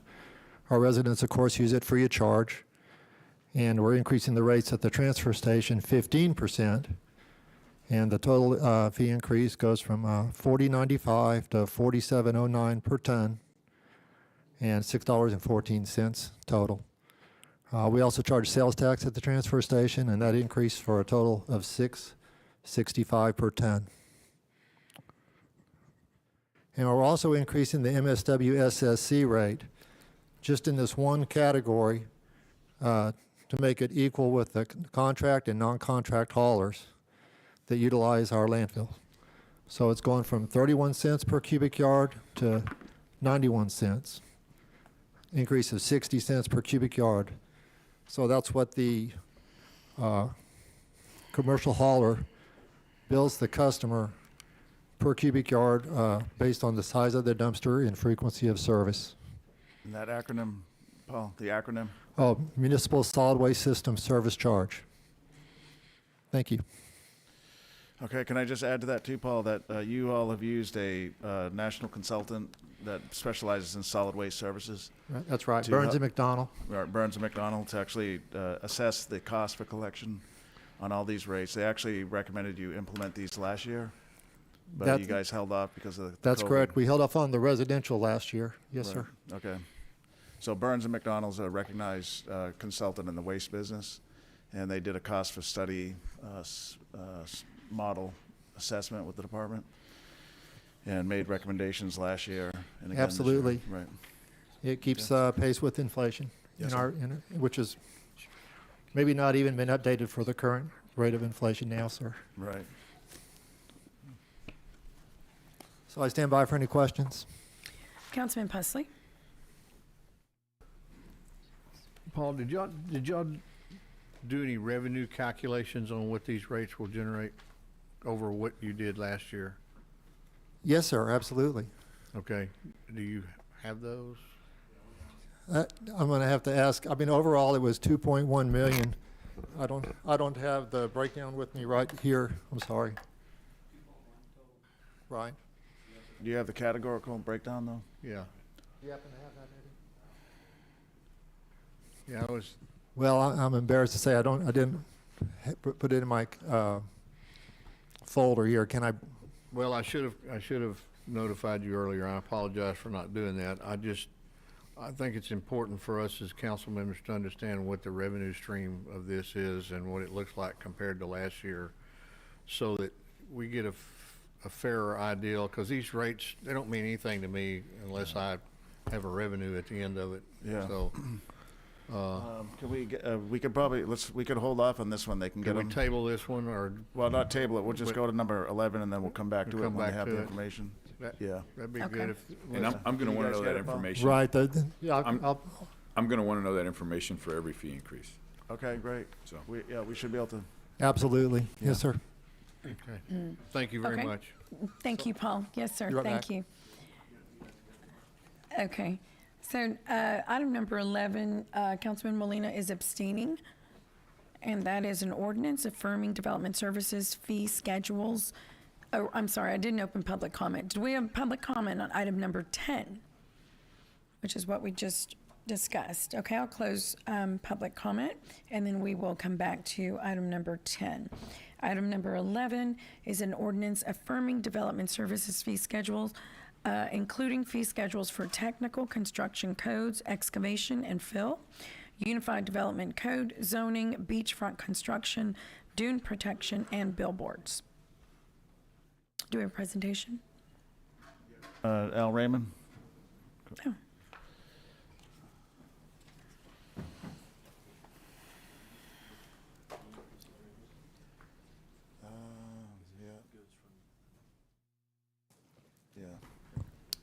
Hello, Mayor and Council. Are there questions? Yeah, can you go through your presentation now? Let's have AV pull it up. There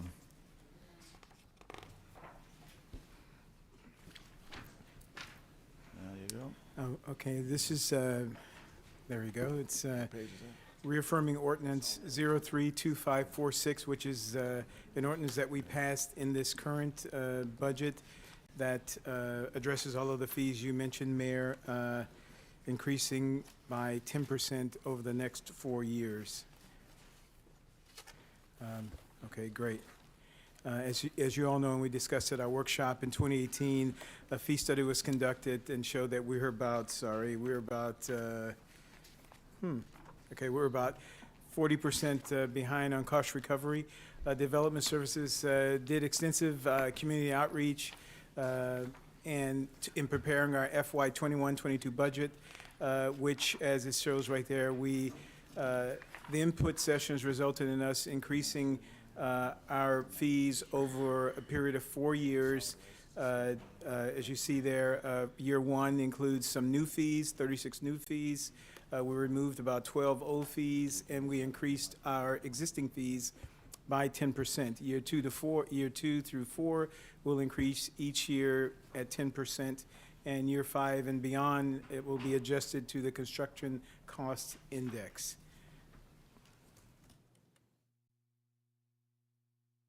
This just gives you an example of what is in the current ordinance.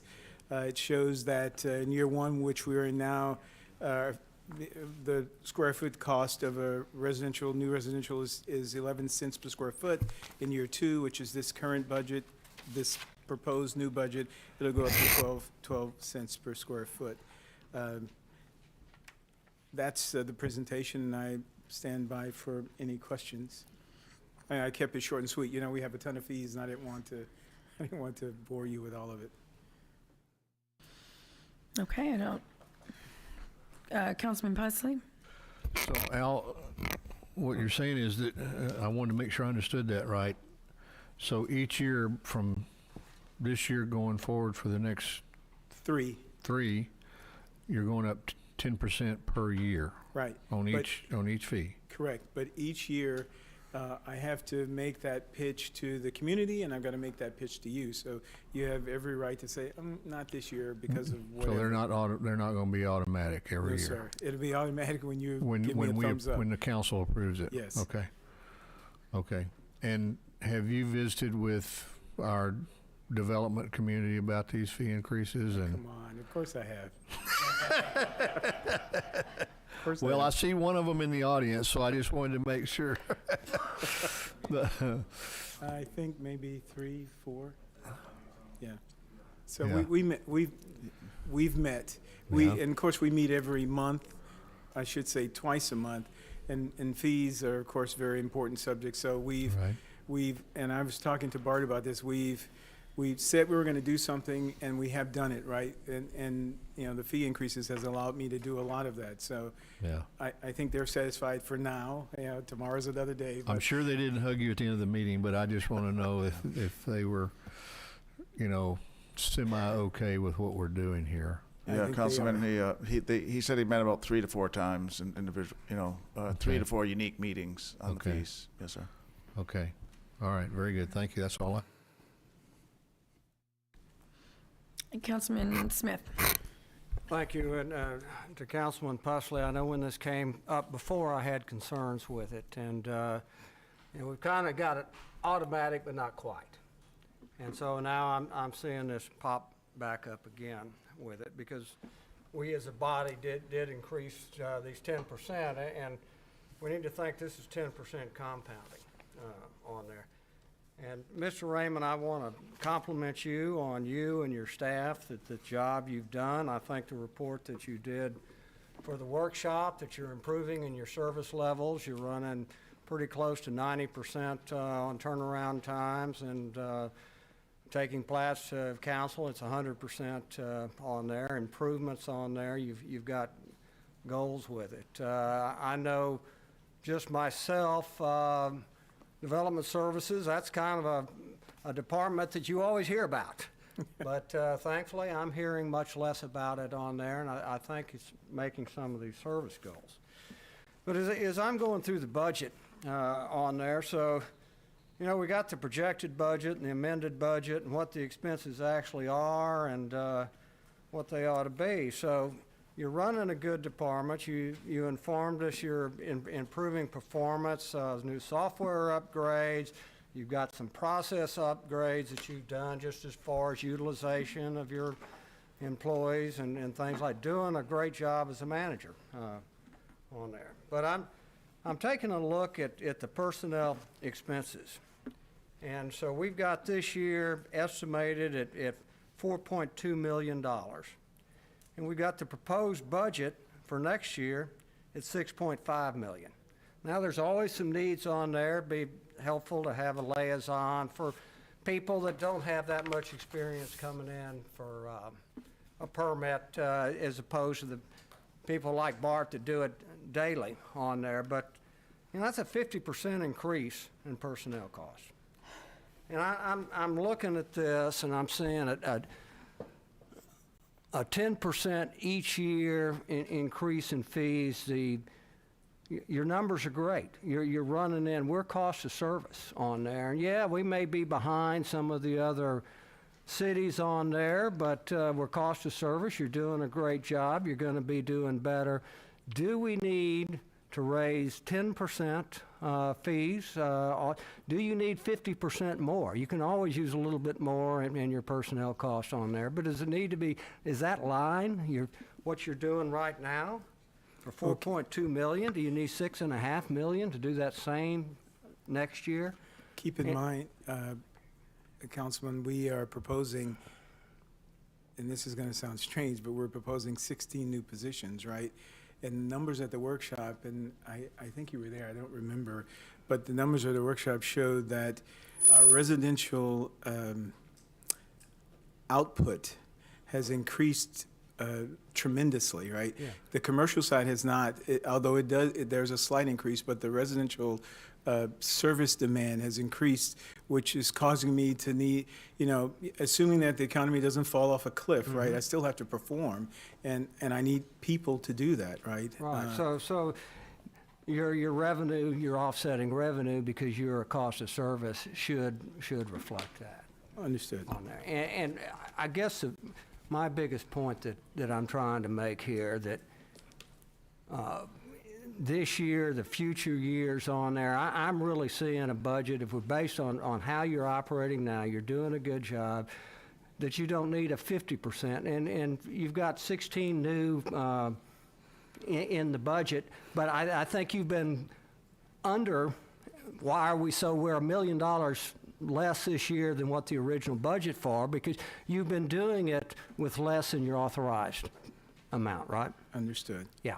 So do we really need to go, okay, so right now, doing your great job at 4.2 million, do we need to go to 6.5? What is that right number? Is it 5? Is it 5.5 or something like that?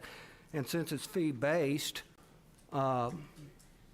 do we need to be adding, and I know it's a big concern on this council, cost of rooftops with it. And I'm all for balancing, where I stand on the development, making sure we recover our costs for our inspection on there. But on the flip side with this, do we need this year's 10% and the following years?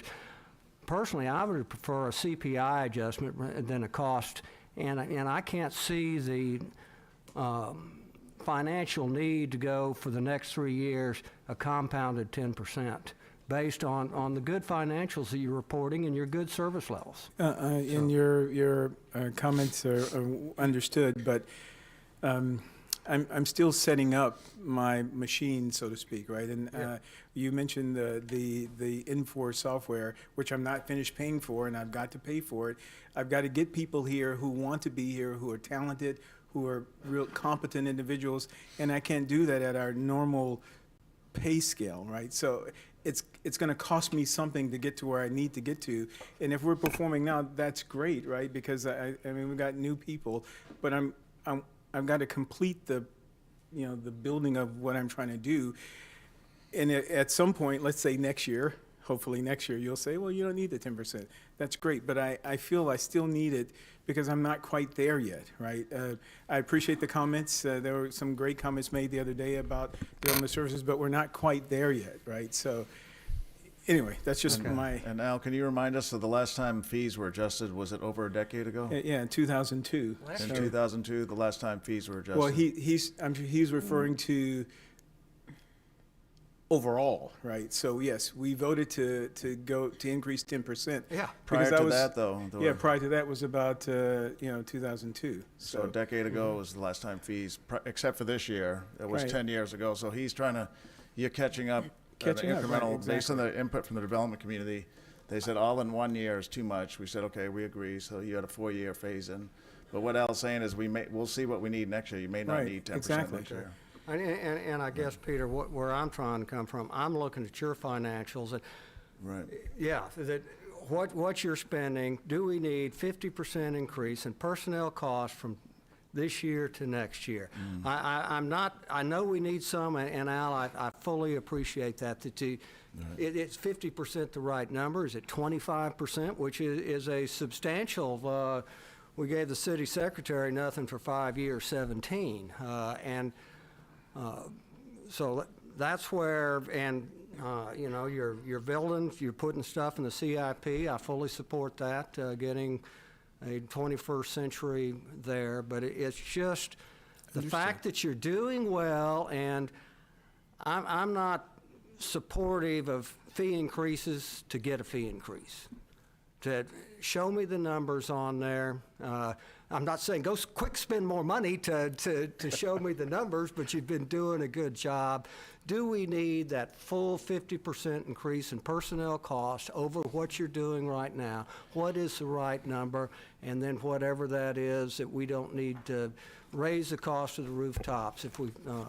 Understood. And so you mentioned about the city secretary. Essentially, we are trying to do the same thing in development services, right? most all of our skilled positions are underpaid. Yvonne the director of Human Resources, just completed well, she actually did all three, 300s, 200s, and 100s. She just completed, and that adjusted some. And I've had conversations with her. I said, hey, this is still low because I can't go out into the market and say, hey, I want to hire someone at this rate, right? So it's a combination of a lot of things. It's not necessarily just fees, so BART has to pay more. It's just, it just costs, right? I don't think it's overburdened. I just think, let me finish building the machine and then we can evaluate. But as always, like now, you'll have the final say because it's not automatic. I'll come here, I go before the group next year and say, hey, oh, yeah, we want another 10%, and this is why. And like now, you have the option to say, yes or no. So anyway, I still have a lot to do, and it costs for me to do that. So and hopefully next year it may be a different story, and I hope it will be, but I really don't know. Okay, and again, all I'm saying is a 50% increase, is that the right number? Over current rates, Understood. not what you budgeted last year. And I'm going to share with you, like I shared at the workshop, it's not like I'm going to go on October 1 and hire 16 people that day. We're going to monitor it and hire as we need, particularly if a lot of the developers that say they're coming in will come in. But we'll cautiously do that as well. So it won't be 50% right out of the gate, but it's just what I think we'll need to be successful. And just to add, we haven't added one personnel member in over 10 years to development services. I went back and looked. There was also a 50% vacancy rate last year. Wow. So that's probably driving some of that amount point. as well. Wow. And I appreciate that, Grayson, and I saw your $600,000 more, or about 16% more last year to this year in your because we talked about that last year. You're taking a budget for your authorized positions and then adding to authorized with it. So, yeah, but and one last thought on that. So you are the construction cost index in the out years, and that is a much more volatile index than CPI. And you all as an organization, you're closer for your staff to meet the needs CPI-ish. This is kind of a technical type, but okay. Well, thank you. And look, you are doing. You've built a great team. Your service levels have gotten better. Like I say, if we had some liaison position to help, I could see that. But anything I'm saying here, I want you to understand your team. You put together an organization that this council or not really this council, but past councils have always said development services need improving, and we have seen that service level in development services improve. So you are accomplishing that task that we've wanted for years. Thank you, sir. Thank you, Councilman. Councilman Hernandez? Thank you, Mayor. In talking to some of the people in the development community, I got the understanding that they were okay with this fee increase for this particular year. And it goes along with the improvements that were made in development services, and I gave you significant compliments during the workshop, yes, because when we first got here, when I first got here, myself and Councilman Barrera, it was our number one priority coming out of our retreat that February, I want to say, and we don't necessarily hear as many complaints as on development services in terms of what it was. I mean, compared to what it was. So that's compliments to you and your team for bringing it from what it was to what it is now. And you're still making improvements, specifically on the M4. And I got to thank Peter Collins over there for making that possible and happening in a timely fashion. But I don't want this to be an automatic, right? Understood. This you're increasing your personnel by 22%, 21%? Right. In terms of, but this is all consummate with service, right? Understood. Are you improving the services? Because if next year you got to make that case again, right? Understood. So this is not going to be an automatic, and like I said, I've spoken to people in the development community saying, okay, they understand and they were okay with this particular one, but ultimately, they're not really paying that, right? True. It's going to the home buyer. Right. Any fee that we have here is going ultimately to the home buyer. So ultimately, we want to make sure that the service is consummate with the fee. Understood. Okay, and if that continues, then we're in a good place. If not, you're going to have a hard time selling those fee increases. Right, and one of the reasons why we set it up like this is so that I can make my case there and make my case here, right? So, and if we're successful, they'll come up in support, and if not, we move on to the next year. Well, I'm hoping your M4. I'm hoping the M4 improvements and allows your people to be more efficient, and you won't need those increases. It should be night and day. Yes, it'll not just for us, but for the community at large. So that's something we're looking to in the spring of next year. So, yeah. Okay, so that hopefully that will reduce your need for any increases going forward. If you can be more efficient. Right. Possibly, yes. Okay. Yeah. Possibly, yes. It's always the goal. Okay, thank you. Councilman Barrera. Thank you, Mayor. Let's see. I'm just curious, what's the vacancy rate now? 15%. About 15.5%. Okay. So how much is that, where does that put us at with regard to the vacancy, number of bodies, belly buttons? It's 10. 10. So we're 10 shy, we're gonna add another 16, or we plan to, we hope to. That's Correct. the ambition. I guess 2 years ago, you got a 100% increase on fees from the public sector, meaning the school districts, Port of Corpus Christi. I hope when the port does their little park that we're collecting 100%. Because at one time we were collecting 50, we gave them a 50% discount, and now there's no discount, correct? Right, and we started that this year. Okay, so you got a 100% increase in fees this year. Right. Any idea how much revenue that's generated? I can't, but we can certainly get the number. Yeah, and it's not crucial for this. It's just, and once again, and we've talked about this when you sending me out the stats, or you sent all the council out the stats earlier this year.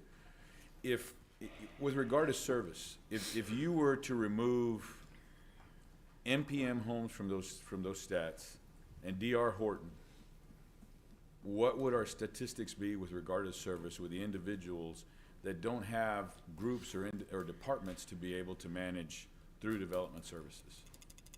And that my point being is that if you have somebody that only builds 4 or 5 homes a year, or then does remodeling for a lot of older homes that are challenges, because those are the calls that we get in addition, is to where here I've designed this remodel for this situation, and I keep getting it keeps getting kicked back to me, and each time we charge those fees, and so I would venture that those are customers as well. And so what we have a tendency to do is that we gravitate to the individuals that already have systems in place to be able to manage our issues. And typically, if MPM or DR Horton, typically they're building spec homes, so it's something that it's not difficult to manage through. So I would like to see that you have you provide more due diligence to the individuals that are different. Or say, for example, I had, and Michael helped me earlier this year with a restaurateur that wanted to expand his restaurant and was just having a really, really difficult time. And we talk about economic development. With those individuals, they lose revenue because of the fact that we don't have a way to work with them. And those individuals, they're not going to see this 10% increase in fees, but I still seem to think that we need to sharpen the saw. I know here recently there was a big brouhaha over CCISD, of which I was engaged, but my thing is that if somebody's paying us $500,000 in fees, and they're going to have, what's their initiative this coming year? 200 million, right? 200 million, I think, is the school district's bond election. 220. And what is it? I don't know if Teloso Midway has one. I don't know if Cal Allen has one. All right, but they're going to have to come through our department. So I imagine that would be what? Well, 30 million generates about $500,000 in fees. So that's a lot of revenue that we'll be getting from all these school districts. So I don't know that you've calculated that into your budget, you know, if those get approved. But I think we need to devote the time to be able to manage that. And candidly, those should help supplement all these other ones for the ones and twosies. I don't think we're operating it with a business process to look at it from that perspective. And so I challenge you, because I think you're very capable, and I would agree that you've elevated the status. But I think I would suggest, I would appreciate if you looked at it from that perspective, that let's just say CCISD is $300 million. Well, that's already $5 million worth of fees. So yeah, they're probably going to be at about $3.5 million in fees if they get all $200 million done. So I don't know that you've calculated that, but I would look at to say this is a very large developer. Then we need to be conscientious how we're going to follow through that process, instead of just deny, and then make them charge fees to get it reapproved. So I think that's relative, because we look at all in the cost of rooftops, which is, I was very vocal last year. Let's not increase the cost of the rooftop. But if we're conscientious about those, and I'll get off my box, but if we're conscientious about those, then perhaps we look at that revenue and we recognize that perhaps we can lower the cost of the rooftop, because we're looking at it holistically and pragmatically. Understood. Thank you. And I want to be able to, and I want to assure all of you, right? Whether you bring in $10 or, like you said, $100 million, I try to focus, and I try to get my team to focus on just performing, right? So whether you're a rich individual in Corpus Christi or a ma and pa, I want to assure you that we help everyone, right? Now, many of you send me emails for people that says, hey, look, I can't get through development service because of this, that, and the other. And there'll always be emails like that, because sometimes people just don't want to follow the rules, right? They don't want to follow the ordinances that we adopt here. And all of you understand that. But when people want to sit down and say, okay, this is how, you know, we dot the I's and cross the T's, believe me, we facilitate to make that happen, whether it's someone like Bart that we know or someone that walks through the door that we do not know. So I want to assure you that we don't distinguish between those who have and those who do not have, right? And some of the positions that we talked about here will be a development coordinator at the front counter who can do that, right? Do reviews over the counter to facilitate people coming in and out. So I just want to ensure you, right, we facilitate whatever comes to the door, right? Now, you and I have had conversations, and you have said to me point blank, hey, you're not good enough facilitating and those kind of things. And I respect that, and I say, okay, well, maybe I never said you weren't good enough. Well, just there are ways that I could improve, right?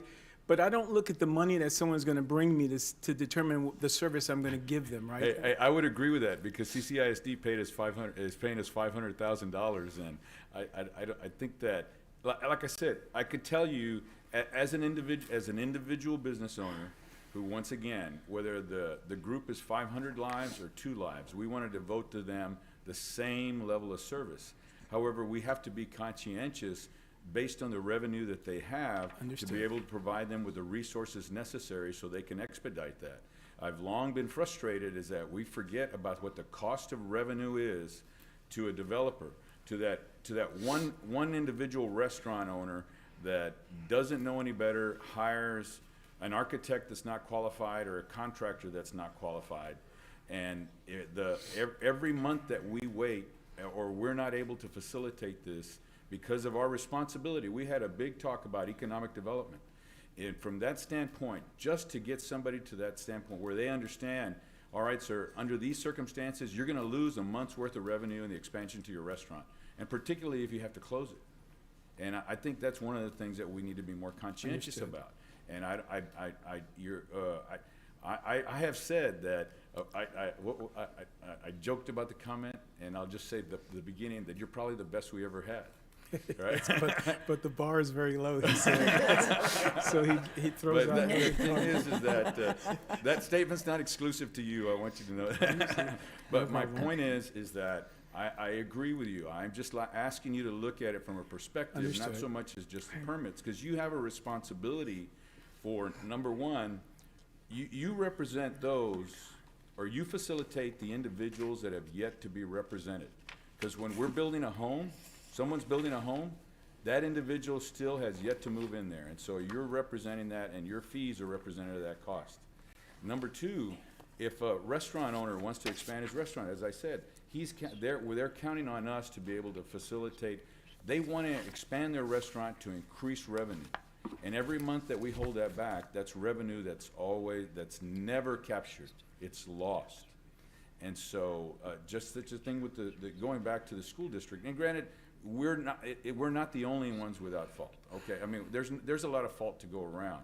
But if we're the one that is generating the fee, that is getting the fees, then I just feel that it's our responsibility to move forward. I'm fine with you, okay? I agree with the 10%. It's just other comments brought up, and I felt that needed to be added. Thank you. Thank you, Councilman. Councilman Presley. Okay, Al, do these fee increases include the ones that we discussed here about a week ago with respect to street inspections? Absolutely. Okay. Oh, they don't? Sorry, you're talking about the new construction? That's an engineer. Yeah. Yeah, no, Eddie's going to cover that one. Eddie's going to cover that one? Yes, sir. Eddie Okay. and Brett. So those are not buried in these fees? They're not buried at all, and Okay. it's going to be they'll be explained through Eddie's presentation on the amendments, because that's considered the budget amendment. Okay. And then Brett Van Hazel is here to walk us through it. Okay. Yeah. Mhm. All right. Very Yes, good. sir. Thank you. Okay. Sorry. Okay, Councilman Smith. Thanks. I just kind of going through the numbers here. So last year you did about $6 million, a couple of lines on there, permits and licenses and fines and fees with it. And this year we're looking at doing $8 million. You know, that's part of that is a reflection of the additional fees that we charge. I think the commercials are the nonprofit side that Councilman Barrera probably is fairly on there. So I'm looking at this number. So $8 million in these two is our fee income, permits and fee income. So you're going kind of a 10% across the board, basically. That'd be another $800,000. And going back to the personnel, a 50% increase, if you went to a 30% or increase on that, that lower increase, $800,000, we're talking about raising $800,000 in new revenue due to the 10% increase. If we did 7.5%, that would be $600,000. And what you all have said, A, you've got 16 vacancies. B, or not 16, 10 vacancies. You've got 16 new positions. It's going to take time to bring them in. First, you got to fill what you don't have. Then you got to hire what you do. It would be very hard for you to spend it in 23 on there. The only way you could really do it based on that is actually have more hired at the end if you're not bringing them in on it. If that line, that personnel line is $200,000 less, then our average fee reduction, we could reduce that 2.5%. So that would be a 7.5% reduction rather than, 10% is a great round number, but it's not a number that comes from doing an analysis on there. And I have real heartburn over the 10%. I can support 7.5. I know others on the council said they're fine with 10 on it. And let me respond to that. Great point. Very thorough, very detailed, very great. But don't forget, we have big ticket items to pay for. Like, for example, we're going to sign a contract for over $600,000 for the design of the building. The cost of the building right now sets at 5.9, but I guarantee you in 24 when we start, it'll probably be somewhere around $8 million. So, and I'm paying for all of that out of my fund balance without going to general fund or anything. So I've got some big ticket items I need to pay for. Now, I don't want you to think, oh, you're raising your fees so you can pay for a new building. Well, no, but it's a part of the overall process. So, and all I'm saying here, Al, is just this one line, your personnel line, estimated this year, $4,276,000. What I'm saying, if my numbers are working out, that your next year's budget, we take that to $6,321,000, which is a very substantial increase. We could drop that fee increase 2.5%. That's all I'm saying. All your other lines stay the same. You go in for, you need the renovations on that building. It was a great building 30 years ago, but yeah, nothing I'm saying are stopping any of the other items that you're doing with it. It's just this one line that I'm looking at. I don't think you guys can spend it. So why should we be charging the builder for something that you can't spend anyway? You're not going to hit that line. You're not going to spend that much on personnel. So that's all I'm saying. And then we could get, and since I'm doing this on the back of an envelope, or really the envelope in my head with it, my numbers could be incorrect. So I don't want to just come from right here and say that's what it is on there. But I just can't support 10%. I could support, based on a little bit further analysis, a fee increase.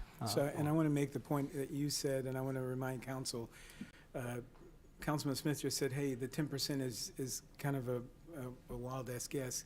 Really, it was a study done that said, hey, you guys are 40% behind in 2018, right? So we came to the development here and said, hey, we got to raise our fees 20% this year, 20% that year. And the process boiled down to this 10 over 4 years. So it's not like we pulled it out of the air. We did some benchmarking, and that study said, hey, and you could tell we didn't have the right personnel. We didn't have a lot of stuff, right? And I'm still getting, and I keep saying it, I'm still getting stuff to get us caught up, right? So before you pull the plug,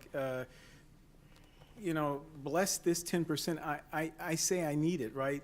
You're thinking, wow, you couldn't possibly spend it. Well, not that I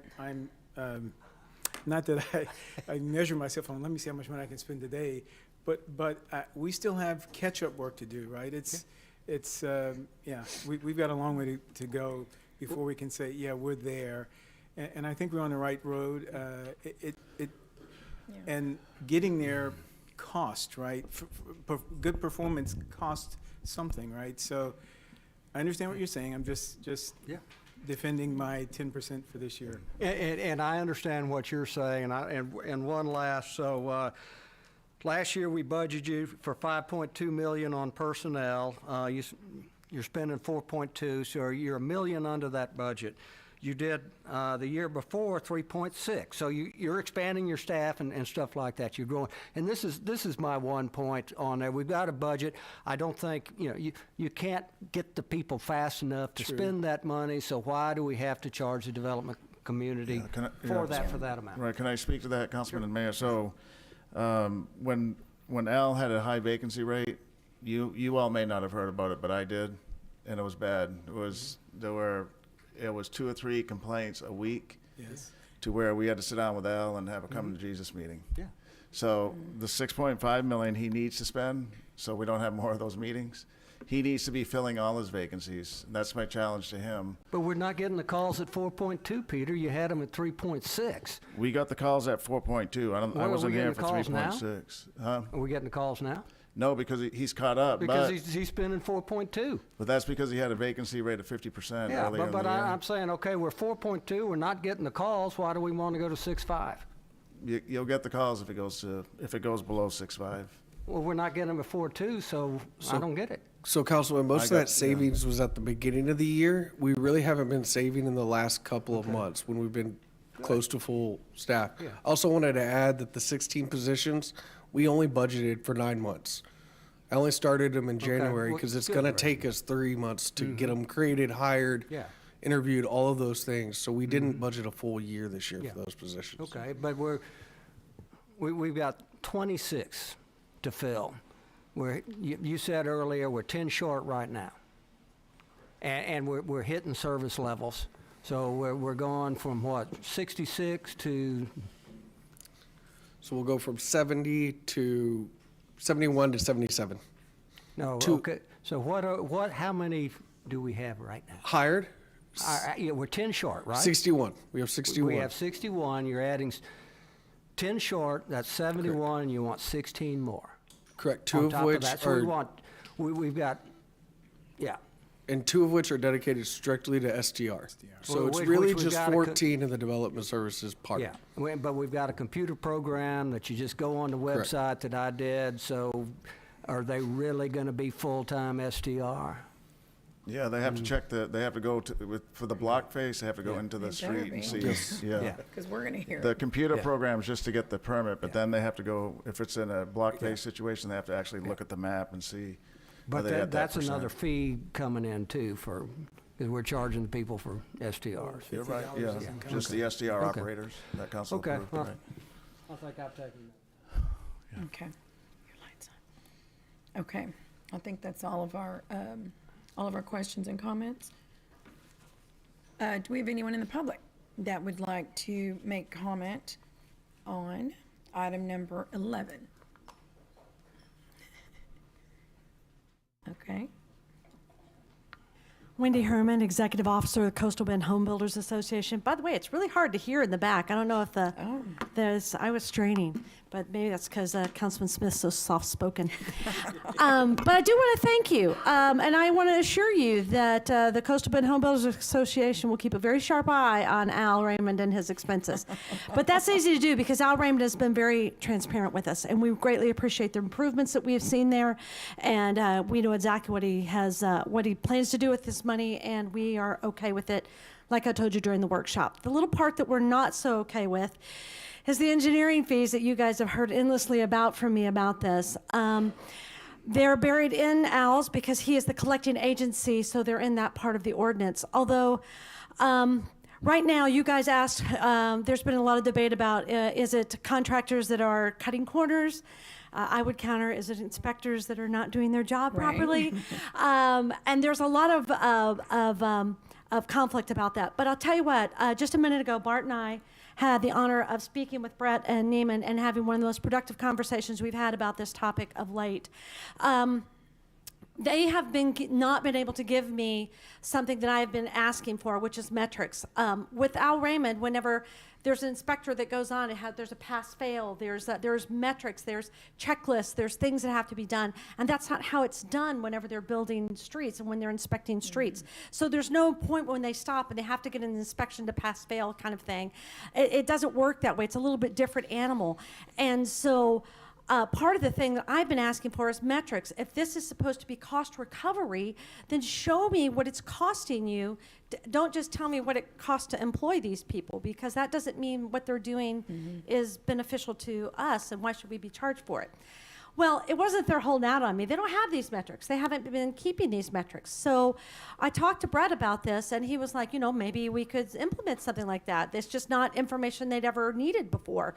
And my thing was, well, maybe what do you need? And he's like, I need to know that when my guys go out to a job site, somebody's working. And I'm like, well, maybe we could work on some kind of organizational. So there's a lot of work to do here, and I think that we can come to a nice conclusion on this. But what I'm asking you to do is to not move forward on this and not double these fees. These guys brought forward in good faith, the engineering department brought forward numbers because you guys asked for them. And I'm just like, the numbers that were in the original ordinance is an increase over fiscal year 2022 into fiscal year 2023. If you guys could stick with that and not add the extra 6 or 9 or 12 or 27 people, until we figure out, will this make street better? Are we being efficient with the people that we have? I would really appreciate that, and thank you for your time. Thank you, Wendy. Peter, is that I would say a right-of-way item? Yeah. that is a different item. Wendy, that's not.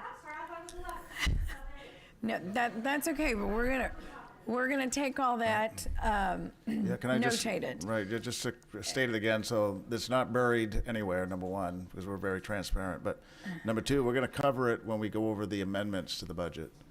So while it will be collected by Development Services, right now it's not, it's in the amendments list, and Eddie's going to go over that with the council. Okay. And just for the record, it's 4 additional positions, not 26 or some number. Right. 4 additional positions is what we landed on with the council at the workshop. Yeah, and I think I'd like to go into that, this topic more so, but not Right. now. Yeah, when Eddie- what item is that specifically? That would be on the, it's going to be. Amendments, you said. Yeah, it'll be on number 18. Okay. However, the fee is found right here. The fee that is being proposed to be doubled is found right here in Development Services. That's it, right. Well, the base fee, right, for the current year operation is in Development Services. And so What Councilman Pusley was talking about is the additional positions that the council suggested we add. Well, We saw that under this item. That's why we, The that's why inspector- we thought it was the proper time to comment. That's no problem, you can comment now, yeah. Okay, but Yeah. what she's referring to is 18. Right, I we're gonna mean, show the amendment to the budget on number 18, and that's the additional 4 inspectors.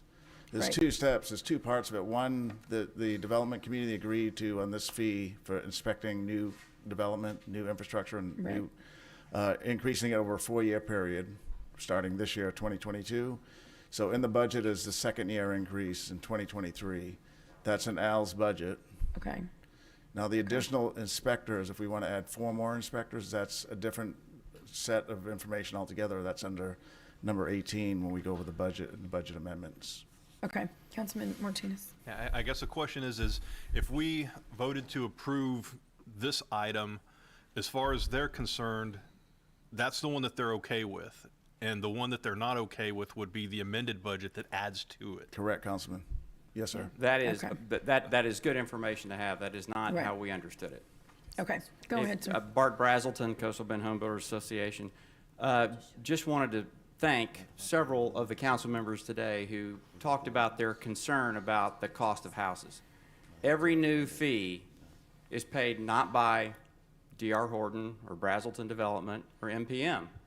It's paid by the homeowner that wants to buy a house. And those costs, of course, have shot up to unprecedented heights over the last 18 months. So we appreciate your concern and you're looking at every fee. We're doing the same, and that's why we've focused on the engineering fees.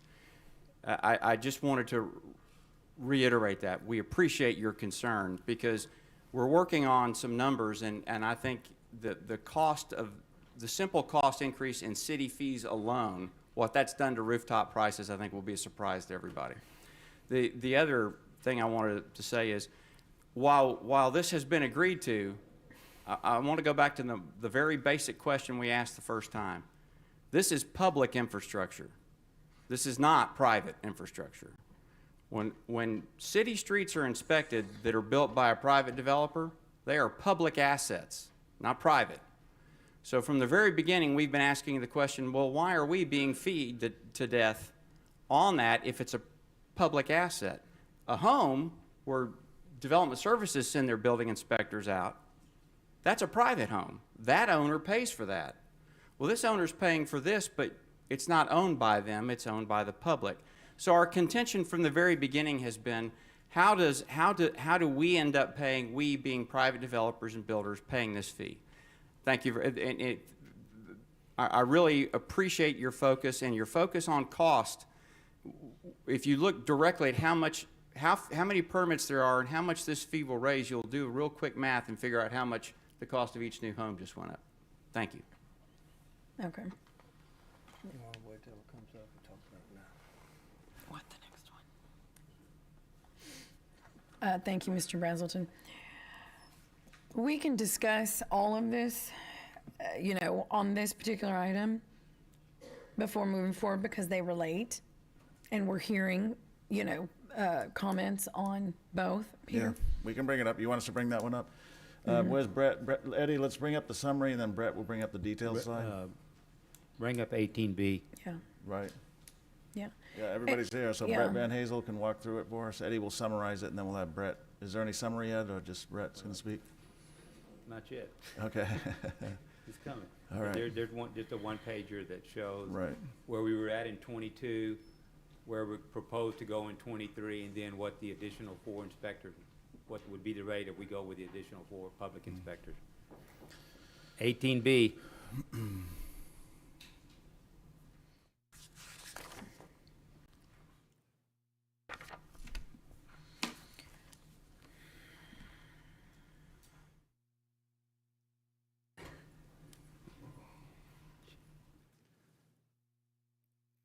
Can you speak to it, Brett? There we go. Here we Okay. go.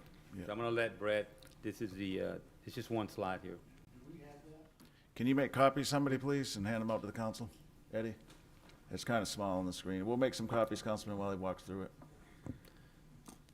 Okay, good afternoon, Mayor, Council. So, on the screen, what we have is some of this you've seen previously in our previous presentation. So currently we have 9 inspectors, 6 full-time, 3 are acting at approximately 50% dedicated to commercial and residential properties. Brett, just a second. We're passing it out now, Councilman. Passing it up. Okay, go ahead. Okay, so at our last presentation, we presented 2 scenarios, right? We did a scenario where we included 3 additional inspectors, and then we did a scenario where we increased by 6 inspectors. Through our discussion, we talked about both options. At one point, we did mention scenario number 4, which was the increase of 4 inspectors dedicated. After our meeting, I went back and evaluated a little bit more, and I feel like that scenario puts us closer to the goal, which is 3 to 4 hours of time committed on any residential property. Previously, we had scenario 3, which was what was kind of recommended at the meeting, but given it more consideration, me saying that we need approximately 3 to 4 hours. Though scenario 3 met the goal, it gives us 3.5. It doesn't give us the full goal, which is 3 to 4. So option 4 gives us those 4 hours. So we have that opportunity to spend 4 hours if needed. So what you see here on the screen is at the bottom left table, the current projected revenue to be collected based on the approved fee structure is approximately $466,660, and that's based on what's covered in item number 11. If we were to implement the 4 additional inspectors, it would increase the total cost recovery to $960,000. So it'd be approximately a $500,000 increase for the 4 new inspectors for the year. So that would be a 100% recovery of those costs for this year. So that's how you get the $960,000. And if you were to take that increase in revenue and you were to allocate that to the different fees, if you look on the table on the right-hand side, the very last column, you can see the new estimate for revenue, which will show you what that new fee would be for each one. So if you look at the boxes that are highlighted in red, you'll see that for the public improvements without a plat, 115, which is an increase from the 300 in the current approved plan. And then the anything over 24 lots, it would be $68.31, which is an increase from the $33.33, which is in the current plan. So that's really an overview of what this slide tells you. So right now the plan is to go with, at least what's being proposed is 4 new inspectors at a increased revenue of approximately $500,000. Okay. Councilman Smith. Thank you on this. Now, this is one that is very different than we just talked about on fees. So before we were talking about we're recovering the cost, are we charging too much? With this, we haven't recovered any of the cost on there. A developer has an option. They can either dedicate that infrastructure to the city, or they can keep it private on there. Most of the time that part of your cost of infrastructure, your inspection is part of that cost. It's not outside of that cost. It's inside of that cost with it. The comment about metrics on there. So we do have a study out there with it. It got a little bit of dating. I believe it was 2019. 80-something streets that were built at the first part of the 2010 to 2013. I think it was 80-something streets on there. 56% of these streets did not meet, they were outside of their design life on there. The worst street on it, a PCI, this is a street 7 years old, a PCI of 56% with it. Over half the streets were outside of their design. And I've developed before. I've built streets before. And I go through these subdivisions, and most of them are done correctly. Don't get me wrong, Bart, but there's some of them, you can go through the subdivisions on there. They didn't have the proper inspection. You see compaction failures, you see base failures, you see surface failures on there. And this is one reason that I thought this didn't come early. I've been talking for quite a while that we need to up our game on inspections of this. So this is why I've supported this, and I will continue to support it. Thank you. And Councilman Pesley. Okay. Last week, Neiman very graciously put together a meeting with development community, and there were several staff members there. He invited me, and we had a nice long, almost 2-hour meeting where we discussed this. And I said this twice during the meeting. I think it's okay when you talk about having more inspectors, but there was, engineering was even in that meeting. There was a lot of discussion about whether or not we really felt like that having more inspectors was going to improve what we're doing if our design standards are not correct. And that was my point of the whole meeting. At the end of it is I said, look, we can go out and inspect bad quality design and come up with an answer, but if we don't have our standards to what they need to be, and there's some question about whether or not our standards currently are going to support neighborhood streets with the way that they're dealt with. And my example was when they do a subdivision, and let's say they have 20 homes in that subdivision, and it's on one street. There's 10 houses on each side of the street to make it easy. We have them go in and put the street in first because the fire department requires that so that they can get fire trucks in there or ambulances or whatever they need while construction is going on. So during construction, they're running 60,000-pound concrete trucks up and down that street. They're running 18-wheelers loaded with lumber and all kinds of other supplies. So by the time the construction job is over for those 20 houses, those streets have seen 5 or 6 years of wear and tear right out of the chute. That's before any residents has ever used them. So I'm not convinced yet from the meeting we had, Peter, that adding 4 inspectors is going to improve what we're doing if our design standards are not what they need to be. Right, Councilman. So we're doing 2 things. The design standards, I updated them. I had the department update them once already.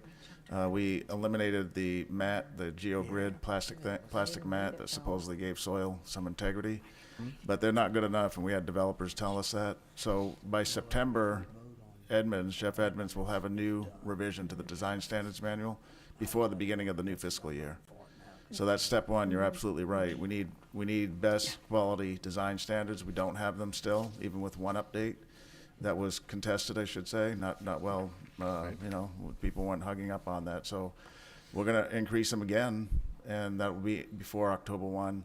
This is step 2 to have, as Councilman Smith asked us to look at, more inspectors. Right. Yes, sir. Right. So we had Michael Dice talk about this because all other cities in Texas don't seem to be having the problem we're having. And it comes to the design standards. Everybody's running lumber, they're running bricks, they're running concrete. So the street has to be of higher quality, better design, and it can handle that. Most other cities aren't having the issue we are. So we're about to have better design standards. Right. And then phase 2 is more inspections. Okay. So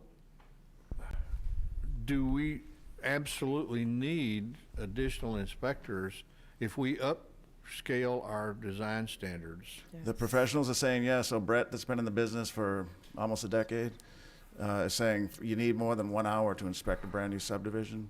You're saying 4, Right.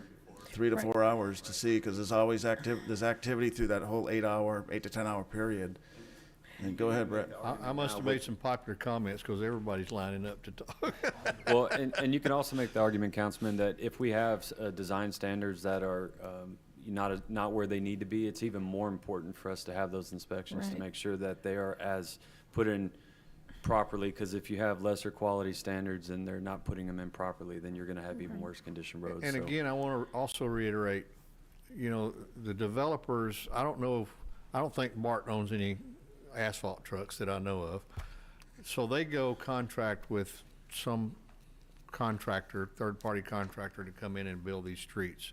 So what we're actually trying to do is hold that third-party contractor honest with respect to the construction of these streets. Not necessarily that the developers are at fault here, They're hiring people and they're relying upon their expertise to come in and build a street according to our design standards. So we're holding all of them accountable, right? So even though we're just talking about streets, all the utilities and everything that else is put in underneath it can also obviously impact the roads. So we are inspecting absolutely everything that gets installed So as not part just the of the streets, development. all the infrastructure under the street. We inspect everything. So it's water, wastewater lines, and gas Stormwater, lines, stormwater. Everything. And I might remind everyone that in our last, I think it was the workshop that we talked about inspectors, and it is kind of the chicken or the egg. You need both. And to Wendy's point, you know, it isn't a fault thing, but it is an accountability thing. So if my name, Paulette Guajardo Builders, is building a home, I'm responsible for everything and everyone who I'm hiring. No one cares. The buyer of the house could care less, right? The city really doesn't care. If it's, you know, James Smith, then James is who needs to make certain his contractors are working to his level of professionalism. And we had this conversation a week ago. We have to have more inspectors. I mean, guys, we've got to, it's a balance. We care about everyone having a seat at the table, but at the end of the day, it is this body who is elected to, we should sing it all, fix our streets. And that only happens when you have the tools that you need to do that. And part of that piece is inspectors. And that is the very conversation we just had. And of course the design. But to me, get your inspectors lined up. Peter, you'd mentioned that was coming in 2 weeks, didn't you? A couple of weeks from now, the new design? Yeah, so, right, September is coming up, so the first draft's coming to me in about 2 weeks, next week. Well, right, but my point is, it's not 6 months from now. Oh, no, it's next week. Next week it's coming to me, and then we implement it in September. Right, because Yeah. I think, and I may be guilty of this, I may have made it seem like, you know, it's the developers who don't build streets right, and that is not the case, although we hold you accountable. It is, we've got a side to it too, and there were some comments made about that last time. We have to take responsibility. So if you guys sit here before us and say, well, you know, our inspectors are out there, but they're only spending half the time they should be because we don't have what we need to inspect properly, then it's on us too. So we're trying to fix this with the fine balance with everyone at the table. So, yes. if I could continue. So, at the end of this process, where we've had the inspections of streets built, what is the city doing on each one of these neighborhood streets? Are we doing cores and having those inspected by an engineering firm? Or do we just accept that our inspectors have said that everything's okay? So, you know, we inspect, right, visually inspect.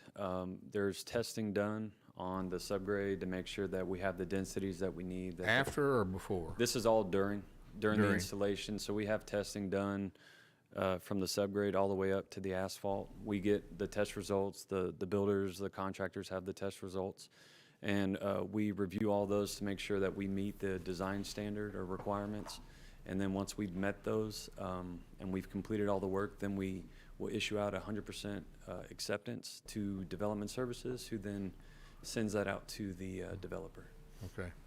Yeah, I understand that you take samples as you're doing each lift so that you're assured that you're doing the lifts properly.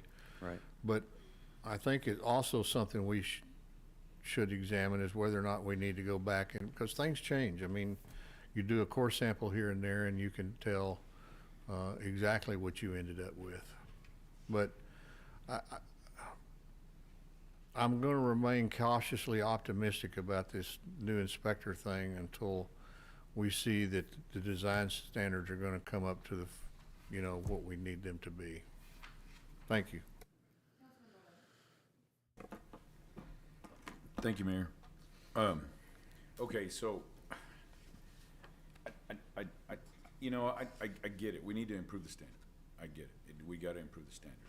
I just still don't understand why the standard, no matter, even if we only had one inspector, how does that prohibit the standard that street from that one individual inspecting. I mean, I agree. We have to improve the specs. We have to improve the specs because we have to look at it over the course of the long term, so that way we're not having to spend additional dollars 5 years, 7 years, or whatever the case is. I get that, but I just don't understand the methodology. I mean, because I mean, we have a certain standard that we do when streets that are bid out by engineering or are procured through engineering. I mean, we have that responsibility there, and we have an inspector out there on a regular basis. And so, that's the thing. And I guess that's where my apprehension lies, is that, you know, I'll use one of my crazy analogies. My son used to play in a band, okay? It wasn't a very good band. And so his idea was, I need a more expensive guitar, you know? And I said, that doesn't help. You still have to practice. You still have to have a standard. And so that's the thing I'm wondering is, have we really figured this out? Because of the fact that as Councilman Pusley says, we're going to go ahead and inspect to a substandard, and so it doesn't really affect the streets, and we're spending more money that when we haven't fixed the problem. So I just have a real hard time with this right now, because you haven't convinced me that whether we have 4 inspectors, 10 inspectors, why would somebody only be out there for an hour? If it takes 4 hours, then why aren't they the 4 hours? Let me take a stab at this. So you've got a big city, and you've got a lot of developments going on, and there's construction going on simultaneously at all of these. So if you've got one inspector, his ability to cover all of these is going to be very challenged, and he's going to have to spend just a few minutes at each subdivision and a whole lot of time driving between them. So he's only going to see what he sees actually when he's on site. Now, you mentioned our projects. Now, most of the projects we do, and 3/4 of his operation is focused on projects where we're the owner, and we're doing construction oversight on behalf of the city for tax and ratepayer funded projects. Now, the projects we're talking about now, it's, as Mr. Pusley states, it's a contract that's hired by the developer.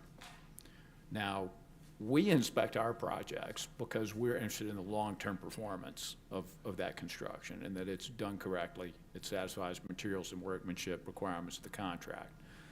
Now, I don't think BART has inspectors that look after this stuff. I think those contractors tend to be kind of on the honor system. On our projects, we don't really go on the honor system. Our contractors are partners, but we also inspect. You know, you don't get what you expect, you get what you inspect. But there's a hole there. That role is not performed on those streets, water, wastewater, stormwater, that are constructed by third parties that will become our maintenance responsibility, just like our construction. Exactly, but my thing is that if electricity is substandard, they red tag it. They say stop. If the plumbing is substandard, development services red tags it and says stop. I mean, that's the thing I don't understand. If it requires, like I said, I'm not necessarily opposed to the fee. I'm just wondering, where does the value start? Once again, if we don't have it to a standard, and I think we're moving prematurely to increase the cost of a rooftop. I agree with Greg. It's got to get done. The thing is I don't know that we're following the process to ensure that that once again, if you're going to inspect a substandard specification, then what are we really improving other than we're once again, I just don't get it. And I guess you're not stopping a project. You're just you're just going around, looking around for a minute. I got to go to the next one. I mean, so is that our bad? I can answer that, sir, because one of the last conversations that Councilman Pusley and I had before we closed out the week was, he said, hey, Neiman, if you're going to bring this before council, I need you to really put the diligence into seeing if this request is coming from the staff is valid or not. So I did meet with the engineering department and asked the same question. Hey, guys, why do we need, I mean, is this a real ask? Do we really need more inspectors, or do we not? And after I received some data from Brett and from Jeff, I came to discover that we have 7 inspectors in the city. 7 in a city of 350,000 And it's 7 inspectors in a city of 350,000 where commercial growth and residential growth is only escalating. And I agree with you, but my thing is that, and you know what, if we were undercharging, okay, if we're, just like we were development services, we said fees had not been increased, and that's why we're agreeing at 10% a year. I'm agreeing to 10% a year, but because we were relative to that. I haven't been able to see that, and we could see because we need to get to a certain standard, but to be able to get us to provide the service as the community grows, as volume increases, so will the demand. So does the revenue come in to be able to hire people. Yes, sir, but it's not a monetary issue or a fee issue, sir. It's a workload balance. After doing further review, I said, okay, well, how many inspectors do we have? They showed me how many inspectors we had. I said, well, how many projects are assigned to each inspector? And I came to discover that there's almost 9.2 projects per inspector. If you do the math, there's not enough hours in the workday for them to spend at least an hour and a half on a project. Okay, but out of that, anything that they inspect should still be at 100%. It should. And we eventually get in there, but the answer to your question is if we're able to increase that inventory of inspectors, we can get that workload down and it allows the staff more opportunities to put touch points on those projects, ensuring that we're not in a trust but verify. No, we're simply in a verified You position. sound like my son that wanted a new guitar. Fair enough, sir. I said the deal is that you got to practice more, and you're gonna have to do a better job at playing, because no matter, even if you play one song over and over again, you still have to master it, and that's the challenge. Okay, sir. thank you. I appreciate that. Yes, sir. So, Councilman, I was just going to let you know too, just for a little clarity on some of the items that we do, because you're bringing up, development services inspectors and what they do when they come out to a house. There's certain criteria that has to be met in the Unified Development Code that my inspectors are checking on so that the home builders or the developer can go to the next level. So we're checking to make sure that they have, curb, gutter, sidewalk in certain elements prior to we issuing the 75% so they can start platting the properties. And then we have to inspect, review, and approve certain other elements before we get to 100% so they actually start occupying the facilities, et cetera. So there are certain elements that my inspectors check every single day beyond just the plans to make sure that we check off before we can release them to go to that next step. So I don't know if that helps any, but all right, thanks. Okay, Councilman Lerma. Thank you, Mayor. I've been sitting here nice and quietly and listening to everybody, and I agree with what some of my council members say, and I disagree with some of the things. I agree with what the developers say, and I disagree with it, but it all boils down to one thing: the end result, the product that we give the public. We're over here fighting on manpower, dollars, fees, and we still fail the public.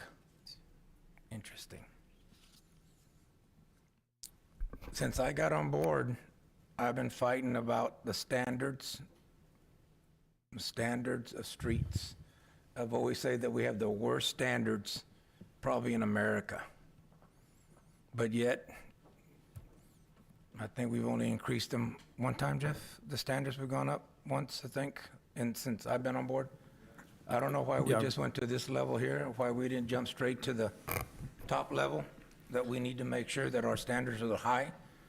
And then I can basically tell Brett, you know what, go hire your 5, 6, 7 inspectors, because we're gonna do it right from this day forth, and no street will ever fail the citizens of Corpus Christi.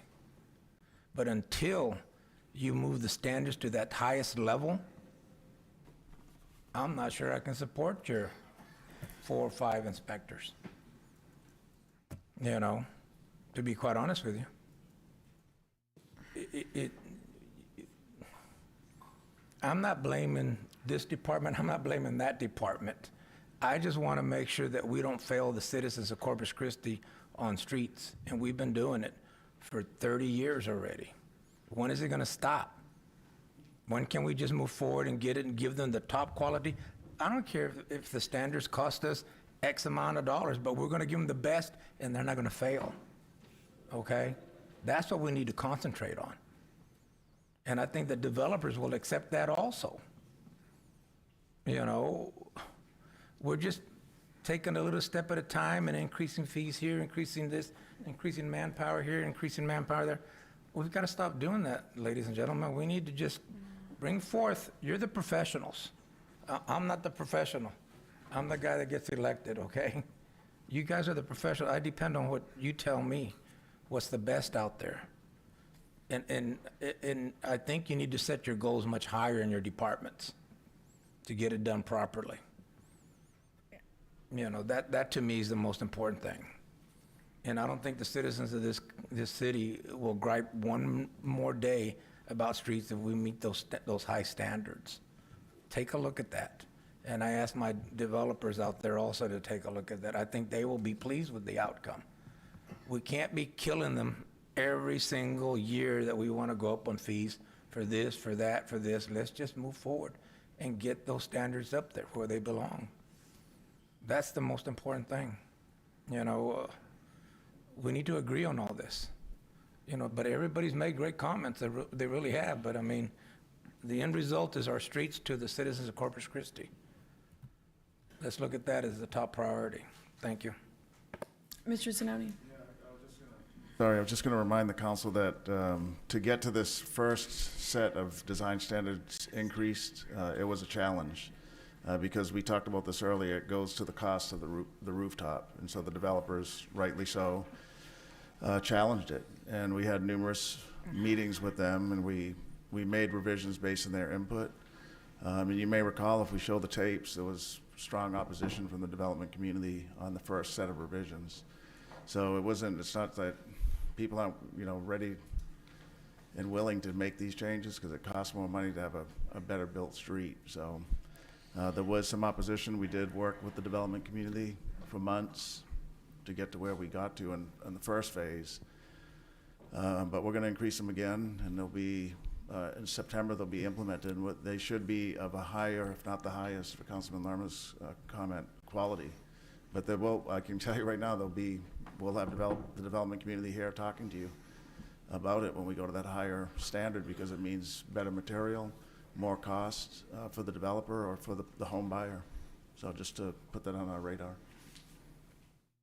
And I'd like to clarify a little bit on that. So Jeff Edmonds, Director of Engineering Services. In 2013, Council thought that they passed a 30-year design life. That's a methodology for designing the pavement structure. And that was when we published first the latest iteration of the street design standards. Now, there was a loophole in that, this geogrid that we're talking about. And they allowed you to substitute that for lime-treated subgrade, which basically gave you less than a 30-year design, significantly less, and what they call high PI soils, where you had expansive clay soils. You're getting way south of that 30-year design, what we thought we were getting. We've had some analysis that it was actually started by some of the development community, where they were comparing this new product that we're piloting against our design standard for asphalt, and they were showing that this reinforced roller compacted concrete was superior to the current asphalt standard. This is even with the lime stabilized subgrade, and they were showing that we still were not getting that 30-year design life.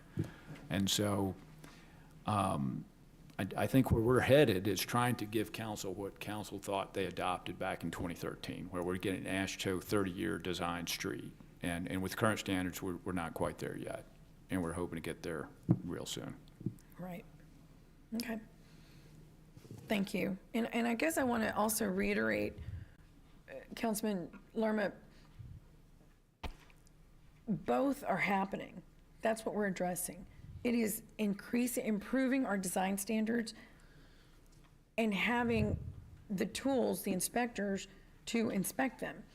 If we never increased our design standards, to Councilman Barrera's point, we don't have enough right now. We're not sitting there going, let me finish this street, let me get through my little checklist 100% and then move on to the next. That's not happening, because the next can't wait, because there's one after that and then there's one after that. So we're just kind of going, and no one's going to say that. let's hurry up and go and gotta go to the next one because we don't have enough.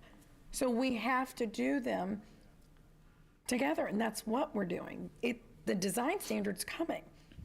So you need the manpower to go and make certain that the streets are being inspected and they're abiding by what the design standard is today.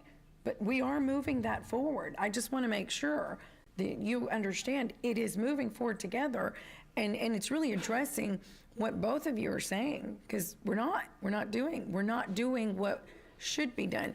We have 32 or 36, I can't remember the number, I think it's 32 construction projects right now across the city. It's 32 or 36.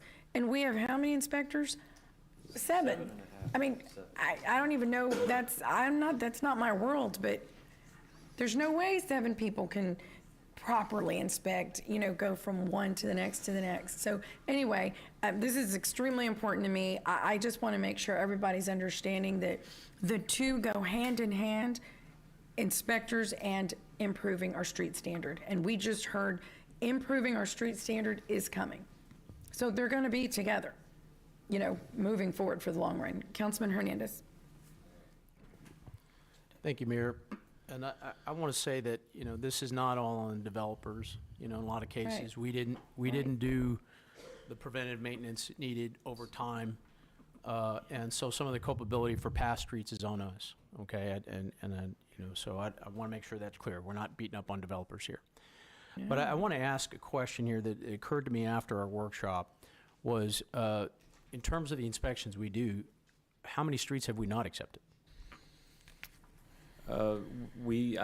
Since I've been here, there hasn't been a development that we haven't issued the 100% acceptance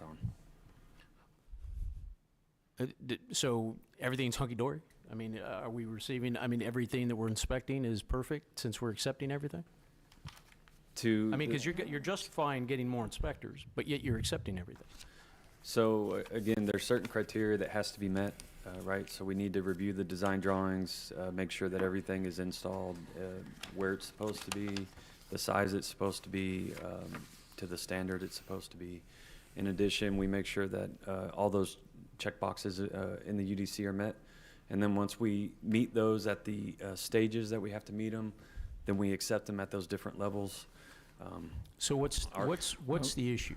Well, I think that we ultimately get to acceptance, but there is corrective action that has to be taken by these contractors before we reach that point.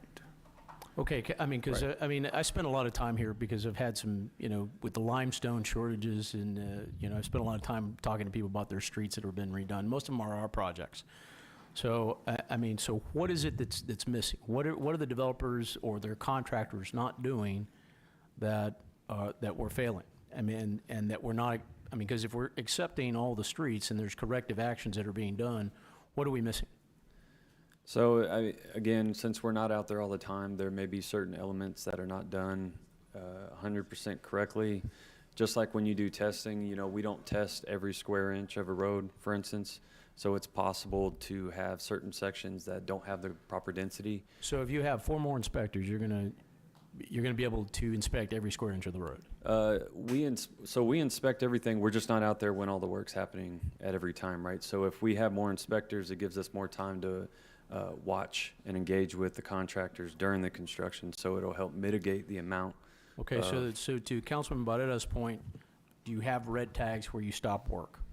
We Have you stopped any work? We have stopped work in the extent where we will refuse to issue out, say, a 75% acceptance or 100% acceptance until certain elements are corrected. So yes, we have done that. We've also how often does that happen? With certain contractors, often. With others, not as much. Since I've been here, I've probably done it 10 to 15 times. And so have we ever accepted streets that are not up to standard? So we believe the streets are up to standard, but again, we haven't seen all the work going in place for the entire length of that residential or commercial property. So is it possible we missed something? Yes. Yeah, and there is also a warranty period after Right, so we have a warranty period where we go through and we do the warranty walks. If something comes up, we have the contractor correct it. But And that's 1 year, right? 2 years. 2 years now? Yes, sir. Okay. So, I mean, and how many times have we done that?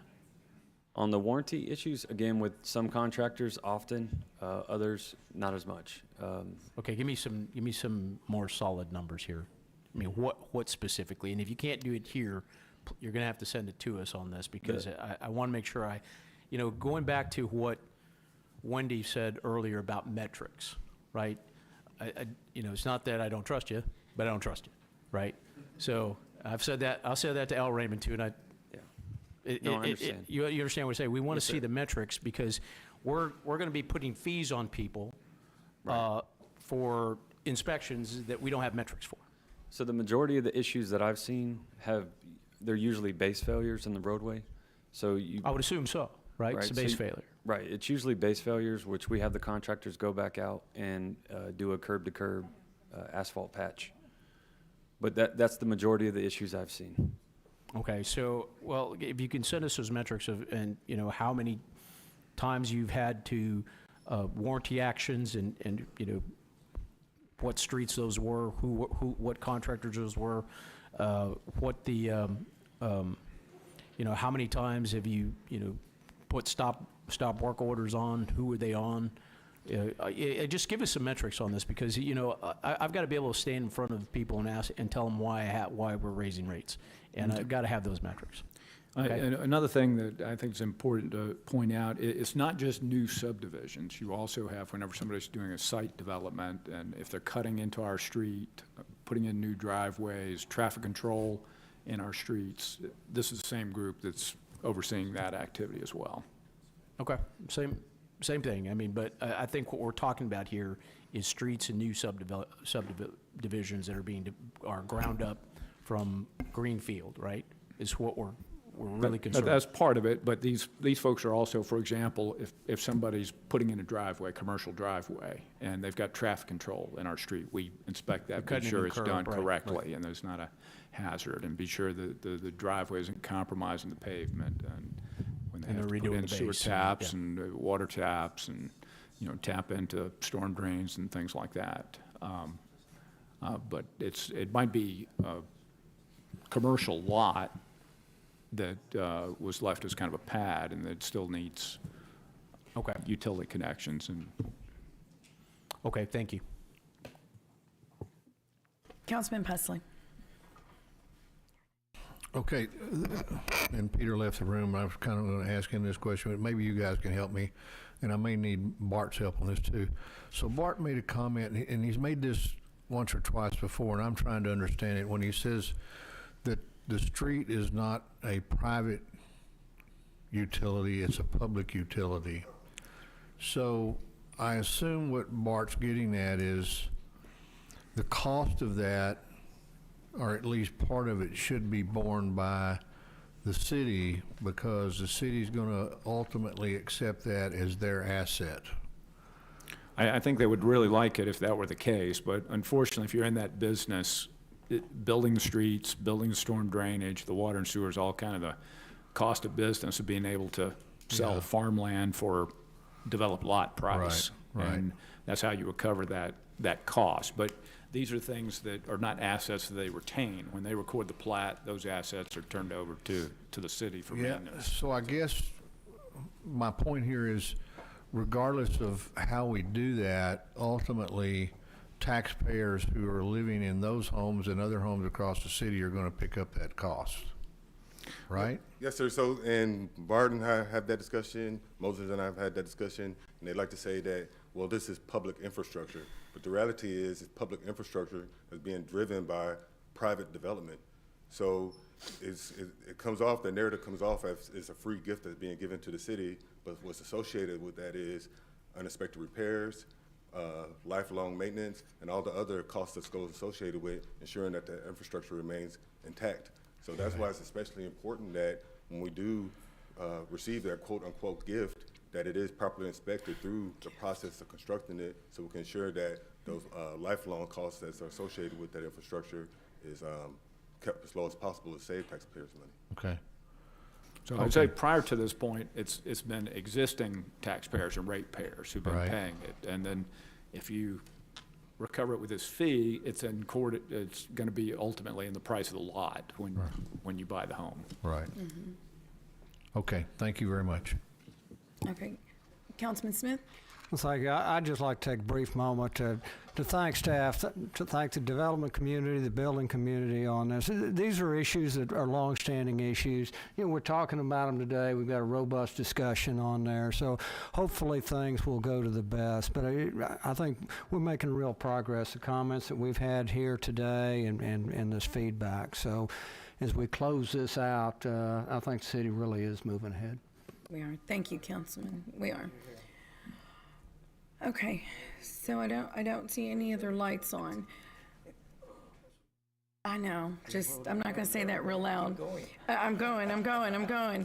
Okay, so we went to, Peter, we were on 11. Right, we were on 11, so, which was the development services 10% fee increase. If you want to consider that motion as well as the budget amendment for the inspector fees in one action. Right. We can take care of that, and we won't have to worry about it when we get to number 18. We can do that, Yeah. sure. Well, we have to have a public hearing on 19. Oh, we did that on 11, okay. So let me, is it what number is this? 18 is the 18. budget 18, amendment, right. So public hearing and first reading ordinance adopting the City of Corpus Christi's operating budget for the fiscal year Yeah, but 22. he's just saying a portion of it, so maybe it'd be cleaner just to do I would just 11. right, I would just do 11. Couldn't you consider the fee? We just heard the public, that we had the public hearing. Can we So pull just that do the out? one part of the fee. Yes, right. Do all of 11 plus the one Plus and fee the fee. that we just talked about. So but there's a public hearing on the entire budget, that's why. But that's going to happen Well, when we get to we that can do that item. anyway when we get to that. Yeah, that'll that's happen when we part get of to it. 18. I know. I'm sorry to ask a question. I plan to vote against 18, but I'm gonna vote for 11. Yeah, and that's fine, because we're just Oh, pulling so- out. Well, motion to approve item 11. Okay. Second. Did we pull the fee out or not? No, they're just doing 11. No, they're just doing 11. They're just doing 11, Mayor. So we're just Motion gonna do, Not trying to we're gonna do confuse anyone. 11, and then we'll go back and vote on the full budget, including that fee. Okay, But so what that about can't be, 18? I wanted to vote against 18. no, we're not touching 18 right now, but what we were, I thought we were trying to pull what we just discussed, that piece of 18 into this. Is that what you wanted to do, Councilmember Smith? No, he just wanted to vote on 11, yeah. Oh, you did? I thought you were saying, No, he just, okay. So we'll come back to that and we've yeah, had the just voting discussion. as a whole. Okay, so, Mhm. Yeah, okay, so, so we're good, right? yes, We're we just are. voting on 11? Okay. Yes, we have a motion and a second. All in favor say aye. Aye. Any opposed say no. No. The motion Okay, Hunter, carries. no. And then Molina abstained. And Melina abstained. Yes, ma'am. And let's go back to 10. I think we're ready for 10. We're ready for 10, yes, ma'am. Okay, so 10 was an ordinance amending various sections of the Code of Ordinances, Chapter 21, Solid Waste by revising applicable fees, rates, and charges. And Mr. Bass was coming back with additional Could you information bring for us the to consider. PowerPoint up? Absolutely. Thank you. Okay. Yeah, bring up PowerPoint for item number 10, please. Yes. Paul Bass, Assistant Director for Solid Waste Services again. Thank you. And we're waiting for the PowerPoint.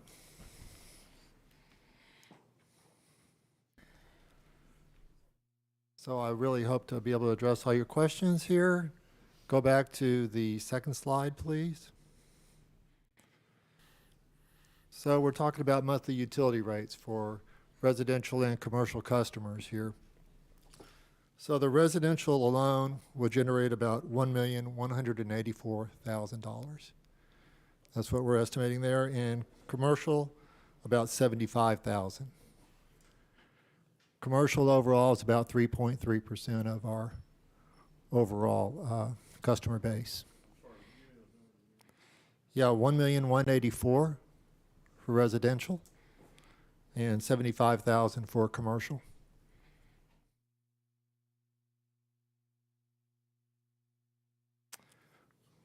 Next slide, please.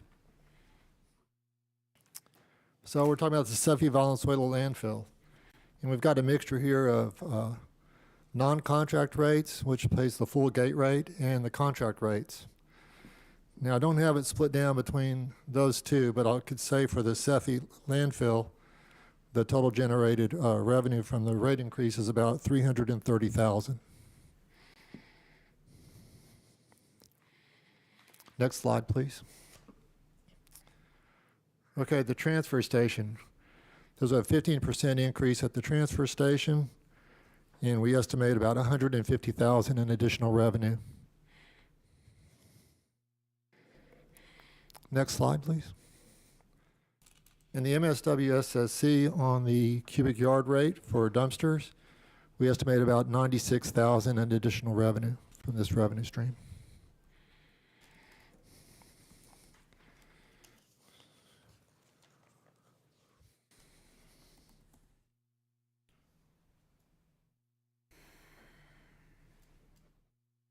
So I stand by for any questions. I move for approval. Okay, do we have a second? Okay, do we have any further discussion?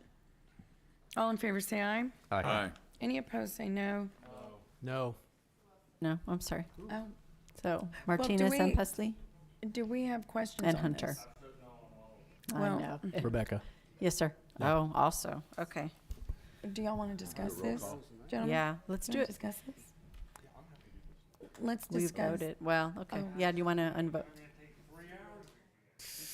Vote. We did vote. Yeah, we voted, so it's, yeah, we do need a roll. And we'd like to request a roll call, just to be clear, if that's okay. Okay, so, okay, so for passage of item 10, Councilmembers Hunter, No. Lerma, Yes. Martinez? No, right? Okay. Molina, Yes. Pesley? No. Smith, Yes. Barrera, Yes. Hernandez, No. Mayor Wahardo. No. Oh, wow, 1, 2, 3, 4, 5. Okay, it failed. So on that one, we're gonna need to reduce over $1 million in expenditures then. Yeah, because that money goes to the general fund.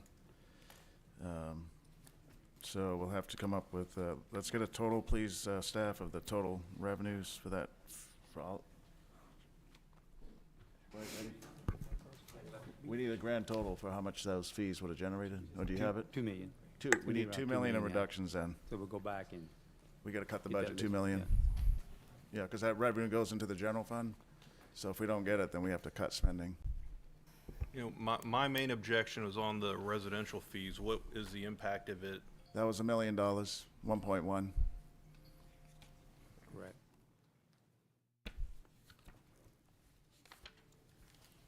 1.184, Councilman, for the residential collection. We have some suggestions on reductions. Do you have the list? For the, well, not for the solid waste specifically in We're just- general. Right, just start talking about some reductions. Okay. Yeah. Okay.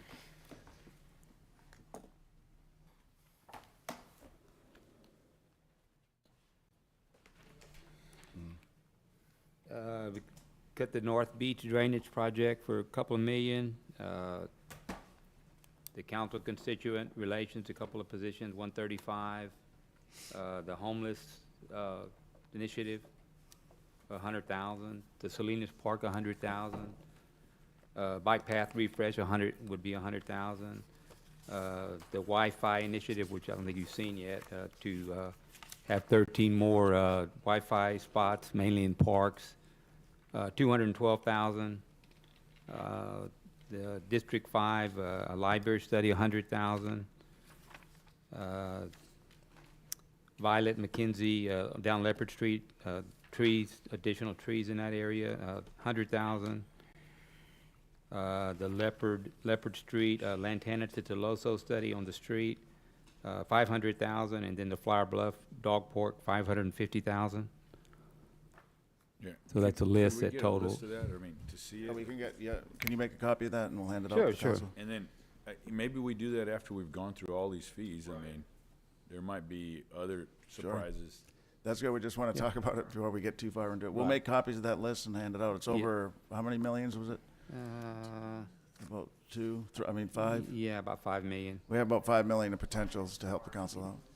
And I mentioned a hot, but we can, not where the tax rate goes, but if we transfer the money from the hot fund instead of taking it out of the debt service fund, that's After, 2.1 million, but that doesn't affect general fund, but is. Yeah, let's would make be- copies of that, Eddie. and Okay, hand it out. we'll get Okay. some copies. Thank of you. it. Councilman Hernandez? We're talking about projects that are in the non-departmental. Excuse me? Most of them are in that area. All these Yes, one-time yes, yes. expenditures in the non-departmental side? Correct. So that would be on page 106 of the budget, proposed operating budget? Or was it 53 or?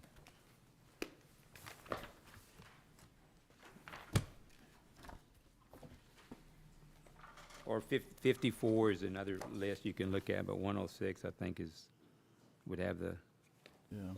Okay, the thank you. same list. Yeah, Right. we'll make copies just in case the people don't have their budget. There's some additional things that were done after that we haven't on the amendment sheet. Yeah. Right. Okay. Some of these Let's get a items. comprehensive list. Yeah, make a copy of that, Eddie, please. I got a few minutes, I'll get somebody to type Yes, it sir. up a little bit. Yeah, you got a few minutes.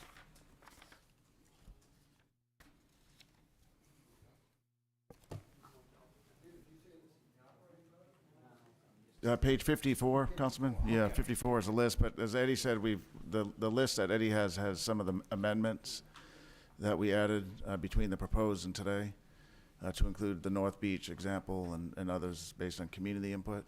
So we want to give you a comprehensive list.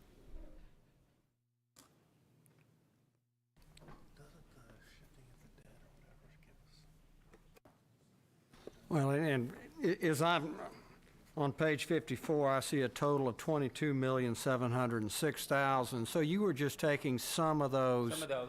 So That's we correct. could do anything. So on there that.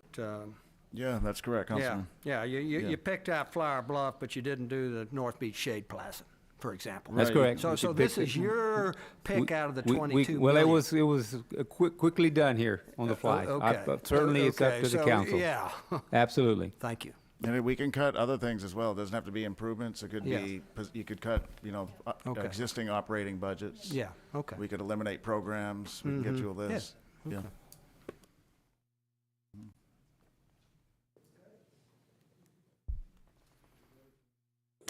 We want to. Oh, 1 second, Councilman Pusley.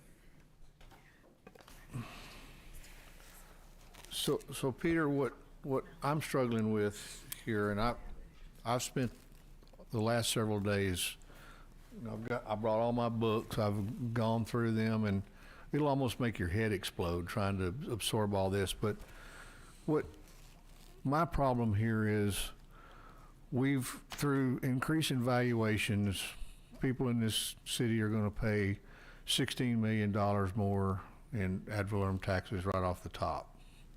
That's what we're gaining in the way of expenditures, our revenue. And we're adding on top of that all these fee increases, which impact a lot of people. And then we're asking them to also swallow at the same time a $125 million bond package. And I mean, it's a lot. And so all of us want to see this city move forward. I've set up here and championed many things that we need to do in this city. We need to make our streets better. We need to make sure that public safety is where it needs to be. We need to improve our infrastructure. All of those things are what this city is judged by, and in the last election cycle is what we were all judged by. And so we've sort of made that the focus of what we're doing. But we've also put a lot of things in here, and I know I've mentioned this term before, under the heading of discretionary spending. And so we have to figure out how to strike a balance here on what we're doing so that we can do the projects that we really need to do, like the ABC Center desperately needs to be handled, and we have hot tax funds that we get, and type A and type B funds that we can delegate toward that. But I'm just trying to. Yeah. I've got to leave this room and go defend this, and it's an election year for all of us. Right. And we have to be able to defend what we're doing, and I know solid waste is important. I've been critical in the past of the recycling program, because I think we spend way more money there than what we get benefit from. And so those are the things I'm struggling with, and I just want you to understand that. And I appreciate all the hard work y'all have done. I really do. I know you are dedicated to this, and you're dedicated to trying to follow what the council feeds you and you know, ask you to do. So, Right. But all of this is It's a lot. You're right. It's a lot. Yeah, I will submit, and this is sincerely, that this is the most important thing that the council does, is the annual budget, and it's never easy. So, and this one's not any easier or harder than the last one we did. So it's always a monumental task, Councilman. I just did want to add a couple things. So the bond program, the $125 million bond program, is done with existing tax rates. There's no increase to the tax rate for the bond program. We're able to do it within the existing tax rate that we have today. The city's on a 2-year cycle, so we could skip if the council wanted to, but for the past several years, every 2 years, we have a new bond program without a tax rate increase. There are 2 fees that impact the average homeowner. Like a few minutes ago, we talked about development services fees. Those are impacting a specific community development, the development community. But for the typical homeowner, there's only 2 fees that this budget has. One is the stormwater fee. The stormwater fee, which the council we talked to last year, this council did a great job in finally, after 3 decades, approving a fee, independent, that's transparent. It makes sense, but it has a 5-year ramp up, and we saw that 2 weeks ago with well, even today we saw it, and yesterday with the rain. The city goes underwater with a minor rain event. So that one's in there, and then the solid waste fee, which hasn't been increased in 4 years, and we know that fuel is up and labor is up. And so we recommended that one, and then the tax rate we're going to get to later on in the budget. But those are the only 2 fees, and all the fees that hit the homeowner or a business person in this budget, in addition to the property tax. Okay. Councilman Hunter. I think that we should just go ahead and remove Wi-Fi in parks. I think that's a pretty easy one that we can go ahead and throw away. Can you imagine telling the public that we're not doing a street and we're putting Wi-Fi in certain parks in the city? And most of them probably already going to use those parks. So no, that's a want, not a need. And I'd like to go ahead and propose that. Thank you, Councilman. Okay, so, I know. He's typing up that list. Okay. But right. I would move on to number 12, Mayor. We'll get that list passed out. Sure, yeah, let's do that. Okay, item number 12 is an ordinance amending the City Code of Ordinances, Chapter 12, Section 12-83, regarding the marina fee schedule as of October 1 of 2022. Okay. Motion to approve. Oh, wonderful. Do we have a second? We have a second. Any further discussion? Just has public comment. There's no public hearing. Oh, right, public. Is there anyone in the audience that would like to speak on item number 12? Adjusting marina fee schedules that haven't been adjusted in forever. There being no one, I close public comment, and we have a motion and a second. All in favor say aye. Aye. Any opposed say no. No. Motion carries.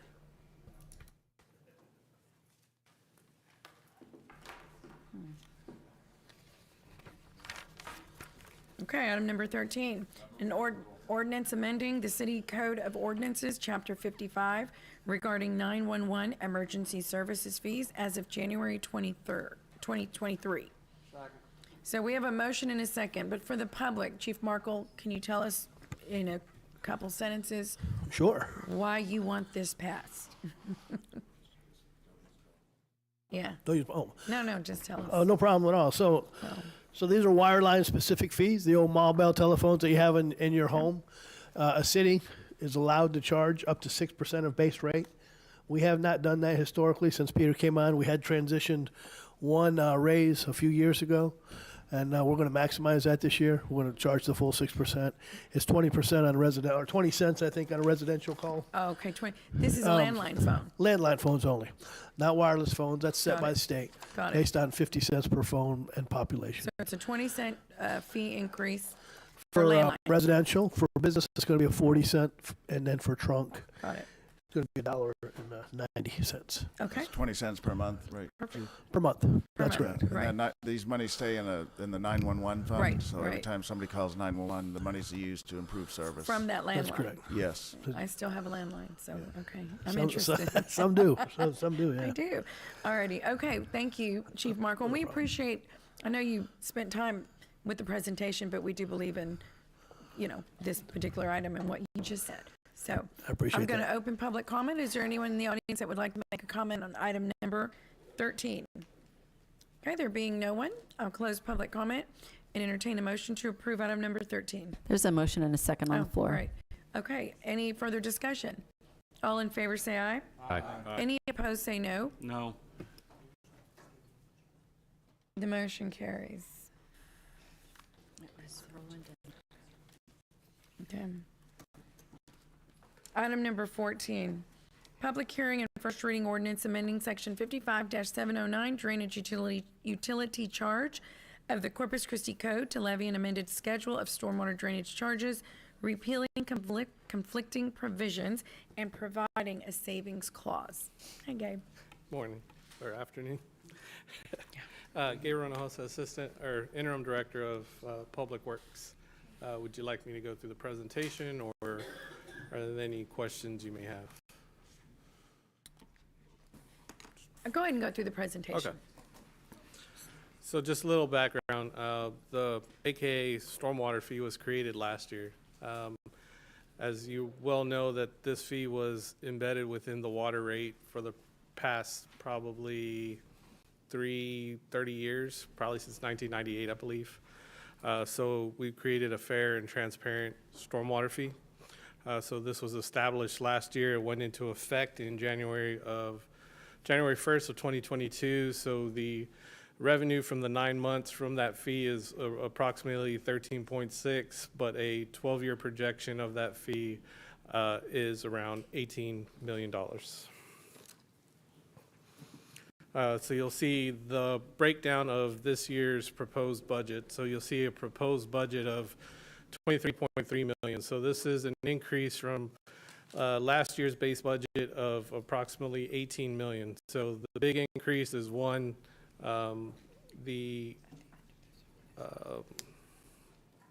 it's our inlet crew maintenance, and then there's the, I've just lost the word for it. Sorry. No, the big increase is for debt service, sorry. So, yes, so the two big increases from the 18 million to our new base budget of 23.3 million is a little over 2 million in debt service, and also an increase of the inlet service or inlet maintenance crew, which you'll see on the next slide. So you'll see the stormwater inlet maintenance crew is currently at a 3.5-year schedule. We have over 20,000 curb inlets within the city. We have 2 crews that currently maintain those inlets. We're proposing to go to 4 crews, which would divide that level of service in half. And you'll see the rest of the services there, including our in-house street sweeping, which we currently have 2 in-house street sweepers. And I know there was some information requested. So those 2 in-house street sweepers currently pick up about 65 tons of material per month. So you're talking, sediment, rock, trash. So those 2 sweepers alone are, collecting about 60 tons of trash per month.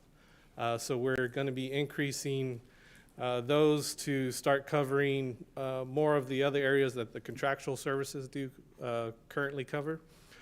So, we'll be expecting even, more trash, more tonnage from those street sweepers in the future.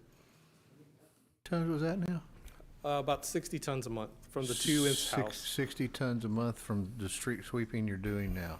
Correct, with just the 2 in-house street sweepers. Okay. Just 2 sweepers? Councilman Hernandez? Correct me if I'm wrong. Thank you, Mayor. I thought we were going to start including stormwater in the bond packages, or is it always was it always gonna be from the revenue bond, to pay for stormwater going into any reconstruction? Right, that's the plan that's the plan in the 2022 bond program. So stormwater, water, and wastewater and gas are all in the utility funds. Right, I mean, we'd always, we didn't have stormwater prior to this, and then when we did have the original debt service, it stayed with water. But maybe I heard incorrectly that we were gonna, since stormwater was not gonna be in the utility, I mean, we're still charging for it, but we're not gonna include that in the bonding We did not, packages. right, we did not. We talked about it, but we opted not to do that. Okay. It would mean fewer, basically it would mean fewer streets that we would be able to put in the bond program, because you would include the cost for the underground utilities, and that would have to come out of the bonds. Well, I'm not talking about water and sewer, I'm talking specifically just stormwater. Same thing, we'd have to still reduce the number of streets, because we'd have to pay for it somehow, so you pay for it with GO bonds instead of stormwater revenue bonds. We're still doing a bond regardless, right? It's all bonds, yes, sir. Right. Thank you. Yes, sir. So you'll see here, this is our 5-year projection on our stormwater plan. So you'll see inlet maintenance is the improvement for this year. Vegetation, we believe, is a strong program right now. We're on a 20 times per year cycle. In-house street sweeping is probably in that 2025, 2024 year range with contractual and in-house services. But to completely go in-house to 2027, you're looking about 12 to 13 sweepers, and that would get us to the 4 times a year in the residential streets, 12 times a year in the collectors, and 12 times a year in the arterials. And you'll see in 2024 and 2025, we're proposing a minor channel, the bar ditches, more in the residential areas, not your major channels that you see around town, but more in your residential areas. So currently right now it's as requested. We'll have to pull members off of the channel maintenance team to kind of work that equipment and go and address those issues on the minor bar ditches right now. And then right now, or last year with the enactment of the stormwater fee, we also had the improvement of the major channels. So we believe the 2-year cycle on the major channels is going to work. That'll be 4 crews, about 200 miles of our major channels, grading and mowing. So we'll be on a 2-year cycle. We've already hired all of the FTEs for that crew. We're just waiting on the equipment to come in. Okay. So based on, that projection, that, level of service we want to get to, this is the 5-year forecast for stormwater fee. Like I said, last year we're at a baseline of about 18 million. That 2 million in improvements was that major channel crew. You'll see our base program is about 19.79. We've realigned some positions that weren't in stormwater, they were in streets.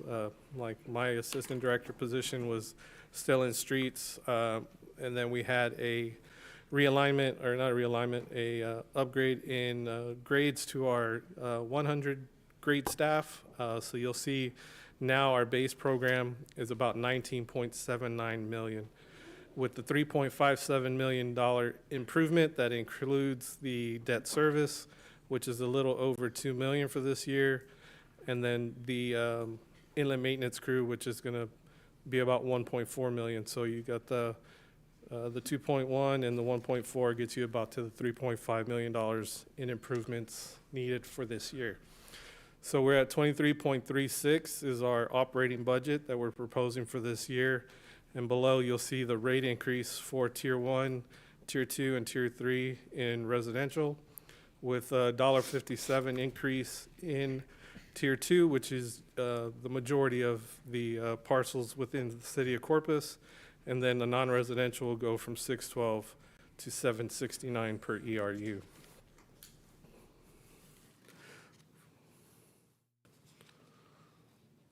I guess the next slide is just staff recommends approval of the amended drainage utility fee as presented, and I'll stand by for questions. Great.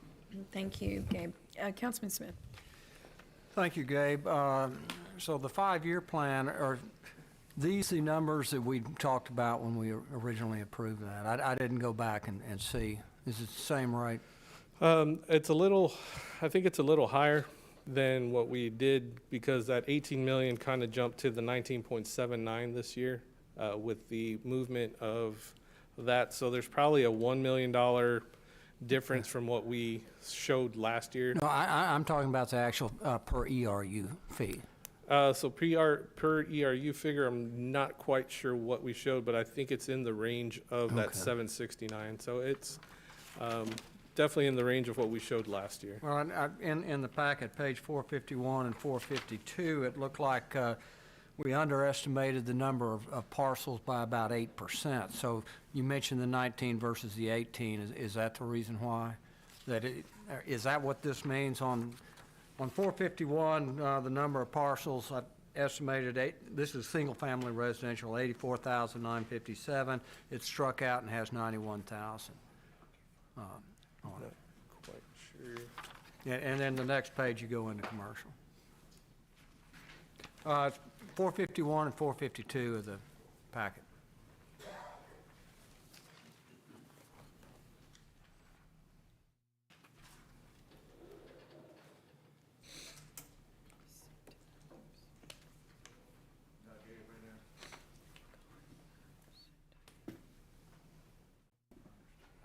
Oh, that's the number of parcels we've increased over the past year. Yeah, so I guess my question is, did we underestimate, so we receiving more, you mentioned 18 to 19 more revenue than we originally anticipated? I believe we were anticipating about 18 million last year. That's what we set the rate at. yeah. I think we were projecting about 18.8. So, having, CFOs on new residences, new business, new commercials, those are, in our rate model as far as, we expect the city to grow so much every year. So we know, that's going to be within our rate model. So the number of parcels you'll see here is just the number we've now collected off of NCAD. So NCAD will give us that number of parcels. So last year when we did do the count, so it was about 85,000 parcels. So now we're about at 91. But so we underestimated. We're getting more revenue since we underestimated than when we originally brought it to this body. Yes, because more growth, with that. So Or we just didn't, there's more out there than what we thought once we. correct, sir. Okay, thank you. Councilman Pusley.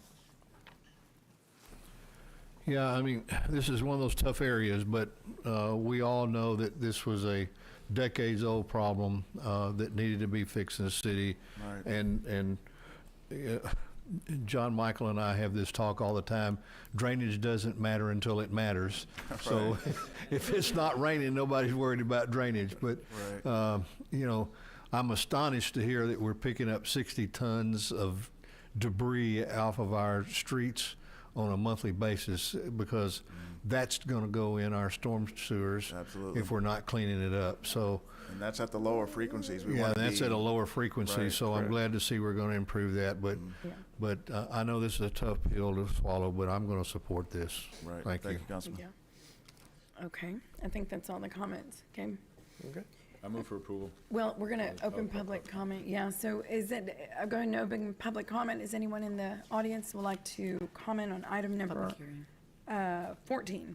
It's a public hearing, Mayor, just to clarify. Public, did I say comment? Yes, I'm ma'am. sorry, public hearing, yes, thank you.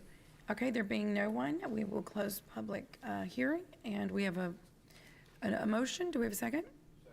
Okay, any further discussion? All in favor say aye. Aye. Any opposed say no. No. No. Get rid of the dog park. The motion carries.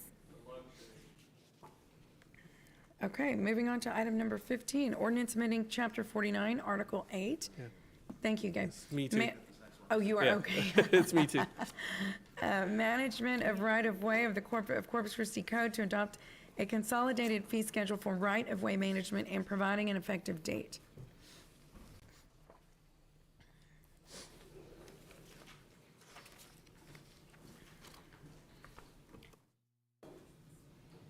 So just a little background. Public Works is responsible for the maintenance and management of city right-of-way streets alleys, sidewalks, drainage easements with, in the storm, with that contain stormwater infrastructure, review of permits, construction plans, and traffic studies, issuance of permits to perform construction and excavation activities. And just to let you know, currently there's one person doing this job within the city of Corpus right now. So, you know, we have over 2,000, you know, lane miles of roadway, right-of-way, and there's one person trying to control contractors, third-party contractors that are doing work. And, you know, this is, you know, also a public safety. You know, they're setting up traffic control, they're closing off sidewalks. You know, they're excavating new streets that shouldn't be excavated because, you know, they're not pulling the right permits.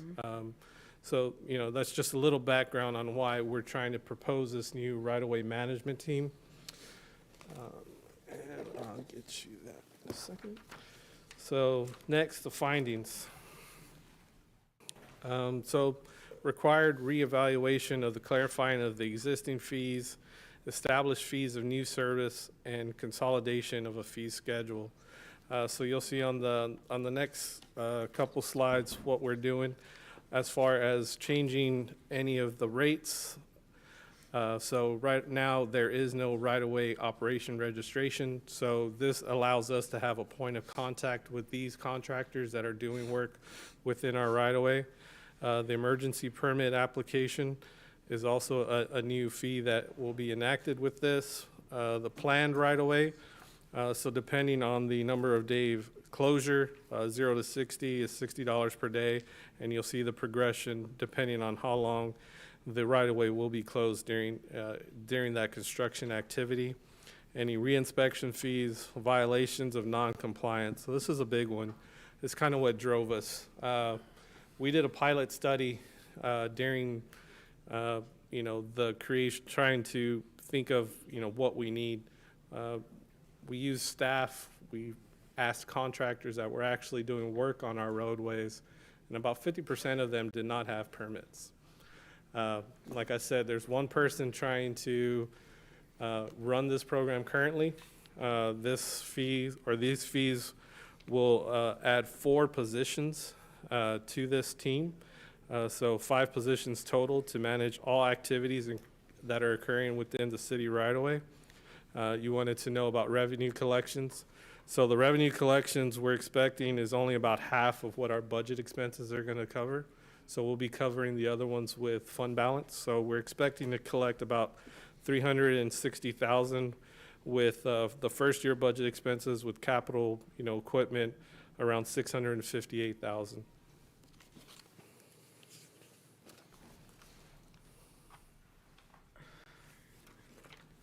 Also within that is the traffic plan and plan review and traffic study fee.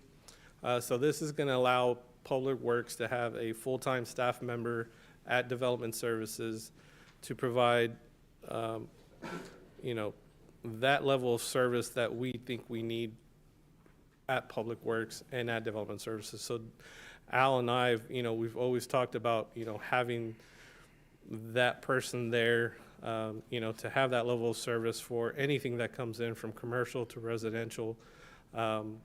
You know, you want to add a driveway, a restaurant wants to come in at a certain location, you know, you start having the queue of, you know, the drive-through line starts to get onto the right-of-ways. Schools, you know, anything that's going to add traffic to our current system, this person will be there to review it at Development Services. You know, that will not have to, you know, we're currently located at, you know, Hygeia at our Civic Center, so at Civitan, so, you know, they'll have that person there for development. We see the increasing development, we see the increasing need for this person. So to give that level of service and to also, you know, protect our asset as Public Works when we are managing the streets and the right-of-ways. So you'll see those 2, plan review and the traffic study fee, that's what those are for. Great, great, great. Councilman Barrera? Gabe, good work on this. In fact, I encourage you to talk to your friends in engineering and development services and Neiman, that perhaps if they had done this level of work to really incorporate all the missing components that needed to be done, so that way we could provide better value So, thank you very much for that, and I'm gonna support it. Okay, that's all we have. Yes. That concludes your Yes, ma'am. presentation? Okay, Okay, I move great. for approval. I'm going to go ahead and I'm sorry, I jumped again, my apologies. going to open public hearing. Is there anyone in the public that would like to make comment on item number 15? Okay, there being no one, we'll close public hearing, and we have a motion. Do we have a second? Okay, any further discussion? All in favor say aye. Aye. Any opposed say no. And Councilman He's Hunter is not. absent. Yes, ma'am. He's absent. He was a no anyway. Okay. Mayor, may I ask, on item 14, the stormwater drainage charges, was there just one no? Yes. Right? There was two. Okay, thank you. So we I'm just want to sorry. clarify for the record. So no Hunter and Mr. Hernandez also. Thank you very much. Okay, motion carries. Item number 16. Ordinance amending section 55-50A and number 2E of the Corpus Christi Code of Ordinances regarding resale treated water rates to wholesale customers outside of city limits, and establishing an effective date of January 1, 2023. Can I, Murphy's getting ready to present this, but 16 and 17, just to make it clear to the public and the council, there's no rate increase in our water utility. This, what 16 is, and Murphy will get into it, is a true-up that we have to do with the large volume users that we sell water to. And number 17 is a kind of a true-up on the winter quarter averaging and the stormwater fee. So again, there is no water rate increase this year. We run a 2-year cycle. We'll talk to the council about that next year. Go ahead, Murphy. Okay, thank you, Mr. Manager, and good afternoon, council, mayor. I've got Reba George and Wes Nebigan with me, and just a little background on the adjusting water rates for public agencies and wholesale customers.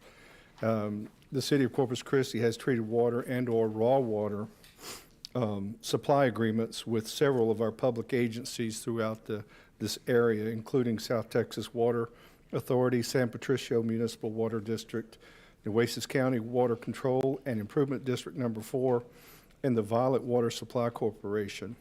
These public agencies for resale customers are considered wholesale customers as they serve communities outside the city limits of Corpus Christi. And then as a part of the terms of these agreements, the raw water cost adjustments as well as treated water rates will be calculated on an annual basis. And that's what we're presenting for you today.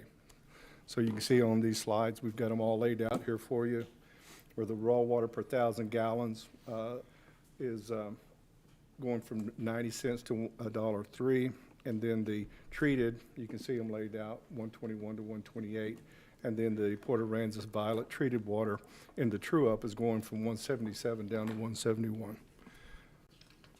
That's basically it for questions. Can you explain the true-up? The true-up happens at the end of every fiscal year. We have either an over-collection of revenue, in which we do an adjustment then to the rate for the next year, or an under-collection. And so basically, we're making sure that we're being very exact with the cost of their service of their water. Okay. By doing that every year. And the excess revenue or undercount of revenue is due to expenditures, right? So you see how much it costs to actually produce and ship the water, distribute it, and then the revenue is reflective of that. The city got sued some time ago, I don't know, maybe about a decade ago, because we were quote-unquote overcharging. I see. And so through that settlement or lawsuit, there was an agreement to make sure that what the cost of the water is, that's exactly what we charge, no more, no less. And this This is an helps outfall to- from that, right? Right, monitor that. Okay, great, thank you. Councilman Smith? Thank you. I noticed on the raw water for the public agencies on there, you show a decline fiscal 22 to fiscal 23 of revenue from 17.7 million to 12.9. Okay. So the decline basically is the consumption that we're proposing as far as the take-or-pay contracts with basically GCGV and Steel Dynamics. GCGV doesn't kick in until, I believe, January 1st. And then Steel Dynamics is further into the year in June. And so until they do the take or pay, then they can basically fluctuate within that range where they want to fall. And so we're anticipating, based on last year's use of water, that those are going to go down. Okay, so I'm not understanding, Mike. So fiscal year '22, we're anticipating $17 million. We had no take or pays in place. Gulf Coast Joint Ventures really didn't start ramping up until January, yet we're anticipating less, even though both of those facilities are now on? I don't understand. Okay. You want to explain that? We budgeted the 17 million for fiscal year '22 based on a much higher. So this is just a budgeted amount. This isn't Yes, sir. an actual amount? Yes, sir. Okay, that answers the That's question. the question. I'm sorry. Thank you. Thanks. Yes, sir. Okay, I think that's all the Okay. questions. Okay, I'll go ahead and open public hearing on item number 16. It's a public comment on this one, Mayor. Well, my Yeah, we've got a goodness. mix of public It says hearings and comments hearing. and stuff. Okay, Sorry. public comment. Yes, ma'am. And the Yeah. next one, I guess, too? The Comment? next one is comment, and then we start with public hearings again Okay, on got 18 it. and 19, 20. Yeah. Okay, is there anyone that would like to make public comment on item number 16? Okay, there being no one, I'll close public comment and entertain a motion to approve item number 16. Okay, do we have a second? Okay, any further discussion? All in favor say aye. Aye. Any opposed say no. Mr. Hunter is absent. Okay, the motion carries. Item number 17 is an ordinance amending section 55-100 of the Corpus Christi Code of Ordinances to revise the definition and calculation method for the interim residential average usage for residential wastewater charges to calculate a winter quarter average for new residential customers. Okay, Reba. The interim residential average usage is a definition that's in this section, and it applies to a calculation that will allow residential customers to establish new wastewater services that don't have a billing history in order to calculate an actual winter quarter average. So we use the amount of 3,000 gallons, which is currently in our ordinance.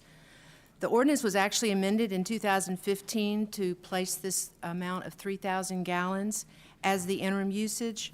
Prior to that, the ordinance allowed for an annual calculation based on actual averages of winter quarter averages. So we would like to amend the ordinance to go back and reflect that it is done on an annual basis, that we're able to calculate an average of winter quarter averages to use for these customers who establish new services for wastewater that don't have a billing history to actually calculate a winter quarter average. So we wanted to go back to the way we used to do it, because we have a report that we can do it precisely at. But just for the new. Just for new customers with new services they that have don't no have a history. WQO, Right. winter quarter average. Okay. Right. Does anyone have any questions, gentlemen? Okay, I'll go ahead and open public comment. Is there anyone in the audience that would like to comment on item number 17? Okay, there being no one, I'll close public comment and entertain a motion to approve. Motion to approve. Okay, do we have a second? Okay, any further discussion? All in favor say aye. Aye. Any opposed say no. The motion carries. Item number 18, public hearing and first reading ordinance adopting the City of Corpus Christi operating budget for the fiscal year 22-23, beginning October 1 of 22. Okay, Mayor and members of the council, you should have a handout that looks like this. Eddie, did we pass Yes. this out already? Did We we pass did. it out? Yes. Okay, great. So this is what we're gonna use. Eddie's gonna go through this presentation. Just to give a quick overview of what it is, it's gonna recap the budget process, and then it's gonna go through the amendment schedule. So in the 6 budget work sessions we've had with the council, and with the 5 community input sessions, Eddie has summarized what would be potential amendments, and he'll go through those with us. Go ahead, Eddie. Okay. Good afternoon, Mayor and Council. Eddie Houlihan with the Office of Management and Budget. Item 18 is the first reading of the operating budget. Item 19 is the first reading of the capital improvement plan budget. I got a PowerPoint here that I'm going to go through with you.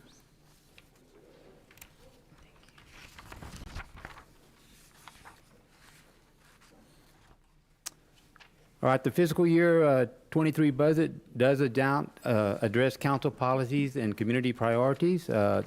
First, in our street area, the budget includes a $136 million investment in our streets, and also included is $6.3 million for 5 pedestrian mobility and safety projects. Of that $6.3 million, $3.6 million is coming from the MPO. In the public safety area, the budget does include 25 new police officer positions, and a total of 45 officers have been added in the last 4 years. Also included is 25 new firefighter positions and 1 additional medic unit. In the park and recreation area, the budget includes $2 million in improvements in all 5 city council districts, and also a $7 million investment from the SHOT Fund for North Beach restroom for a North Beach restroom facility, and also a Gulf Beach area improvements. And lastly, in the utility area, the budget includes $50 million for replacement of water lines citywide, and $39 million for capital improvements at all 6 wastewater plants. The total city budget is $1.4 billion. These amounts, some of the amounts have been adjusted as per the amendments. The general fund is $276.6 million. This is net of interfund transfers. Enterprise funds total $255.5 million. Special revenue funds total $157.8 million. Our debt funds total $126.4. And lastly, our capital budget improvement plan totals $567.7 million.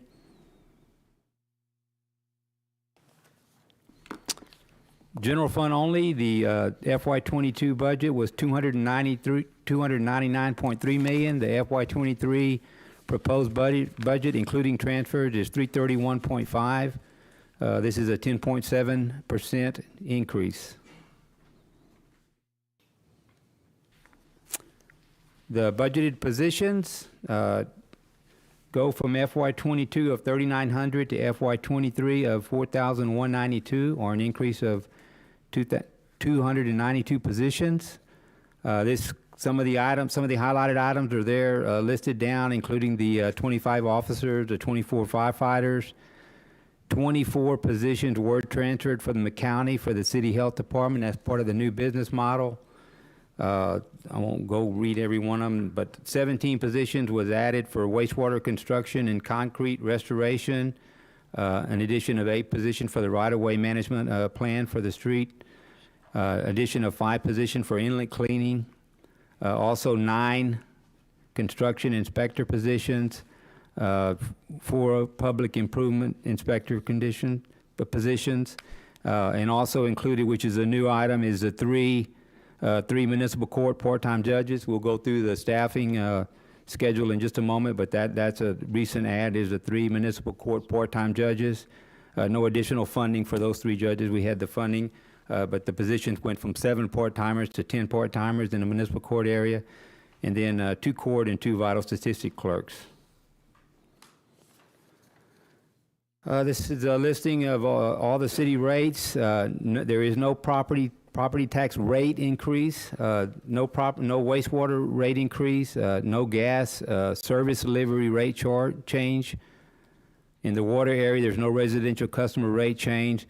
There is a contractual increase, which Mr. Murphy just went over for public agencies, ranging from a decrease of 6 cents per thousand to an increase of 13 cents per thousand. In the stormwater area, for the typical residential customer, there is an increase of $1.57 per month, which is consistent with a 5-year plan. In the solid waste, which is no more, there was an increase of $1.15 and a $2.24 increase for commercial. In the marina, there was slip rental increases. In Metrocom, some 911 wire line increases. In development services, some increases consistent with their 4-year plan. Fire department had a 3% increase in emergency call revenue. And in the streets, there was a right-of-way and traffic engineering development fees. The amendments that are currently in the budget for the, that came about as a result of the community input sessions, was $100,000 for lighting and trail improvements, design services only for the Salinas Park, $100,000 for bike path, master plan refresh, $100,000 for homeless outreach, with partner agencies through a competitive bid process, $100,000 for increasing the art project. There was $200,000 budgeted in this area that would raise it to $300,000. This is through the HOT fund. And lastly, $2 million for North Beach drainage improvements. Some of the other amendments that are in the budget currently, the first three items there affect general fund revenues. So we decreased the current ad valorem taxes as a result of the final tax roll. The industrial district was increased because we, at one time, were thinking the tax rate was going to decrease and was going to stay the same, and it's up to the body here to decide how that falls. But right now, there's an 805 increase in for the industrial district. There's a short-term rental true-up of $750,000, and then all the items below. And we're going to go over these items individually in a minute also, but the items below are all general fund expenditures. So the current plan is to move some of the debt service payments to the debt fund, or the lease purchase payment, excuse me, to the debt service fund. That totals $3.9 million. And then there's some increases, the solid waste lease purchase payments. They were going to pay for these lease purchase payments through the composting, savings from composting, but that won't occur until fiscal year 24. So that amounts to almost $600. The two residential street transfers, the 4 cents property tax per street went up by $545,000. And then there's some decreases there for the general fund transfers to the residential street, 1% of revenues, and to the street maintenance fund, 6%, so there's a slight decrease in those two areas. There was currently in the plan was a maintenance and repair work to be done at the St. Andrews Park tennis court, $25,000. A position was being moved from the street fund to the general fund to in the economic development area. And there is currently an amendment in for the addition of 13 new Wi-Fi locations at a cost of $212,000. This money would be sent from the general fund to the IT fund. An addition of 2 positions for City Council for constituent relations support, $135,000.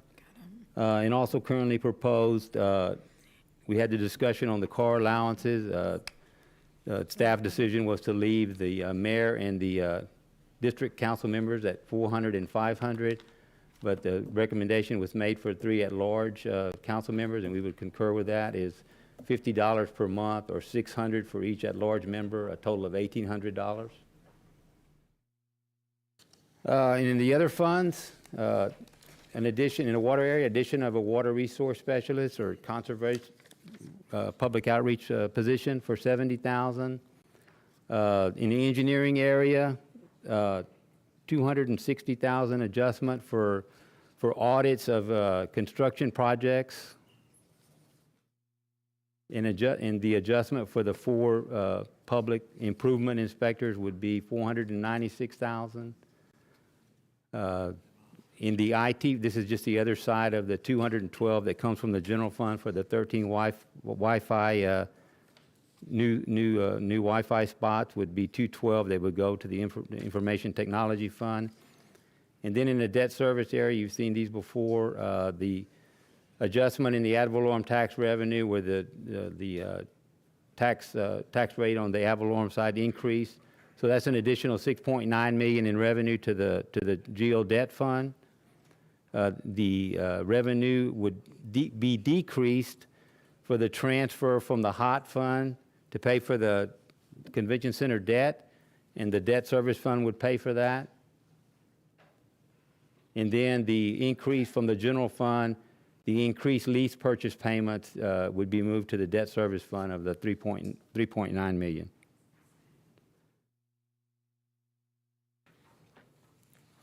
Continuing, this is the other side of some of those entries, but in hotel occupancy tax, we would not have a debt service transfer to the debt fund, and that funding would be used to fund some improvements at the AB Center of 2.1 million almost. The reinvestment zone 2, the revenues were added, even though that's still unsettled as to what happens with the reinvestment zone 2. The revenue would go somewhere, whether it goes to the TIF 2 or whether it goes to the general fund. So that was it. The revenue was put in the TIF 2 for the time being. That totals almost 3.9 or 3,884,000.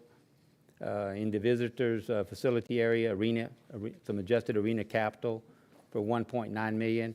We had to work closely with OVG in the early part of August. And some of the dollars that we'd already sent over to the visitors fund for projects was not going to be able to be spent, was not be able to be committed or encumbered. So we're going to lower the estimate and go ahead and budget that amount in '23. Park development, formerly community enrichment. There was an audit going on at the time the proposed budget was given to council. That totals $2,434,000 of past funds. The audit's complete, so we added that in the park development fund. The residential streets is the opposite side of what happened in the general fund, an increase for the 4 cent of property tax, a very small decrease for the 1% coming from the general fund. And in street maintenance, the 6% that goes to street maintenance had a small decrease, revenue to the street maintenance fund. Also, the position that was moved from the street fund to the general fund for economic development is a decrease in the street fund. There is a addition, the street maintenance fee ends in January of '24, so we need a study to look at that to determine how to move forward with that fee. And $100,000 was put in the street budget for that particular item. And then also there was a $20,000 adjustment made to send for the street fund to produce signs that make the public aware of where Wi-Fi is available in the city.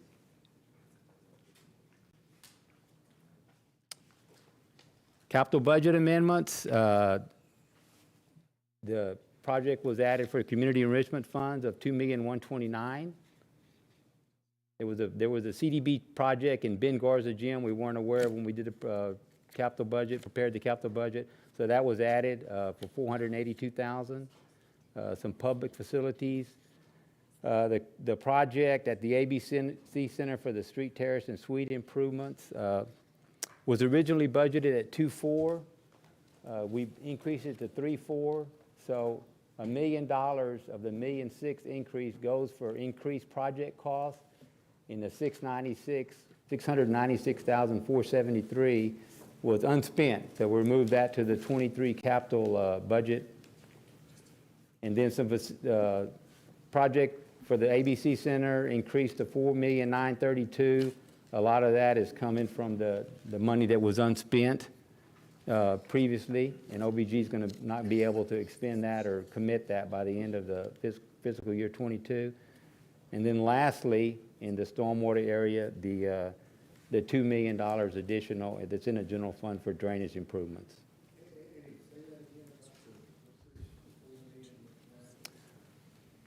Okay, so in the operating budget, we budgeted an additional $2 million for the hot fund for the convention center capital projects. We had not included that in the capital budget yet, for $2 million of that. And the rest of it is just dollars that were sent over previously in previous years, mostly in '21, '22, of projects that were not completed by the previous management company. And initially we thought that OVG was going to be able to get some of this, but they have a very short time frame, and so they're not going to be able to expend that money. They're not going to be able to get a contract for some of those areas, so we're rebudgeting it in '23.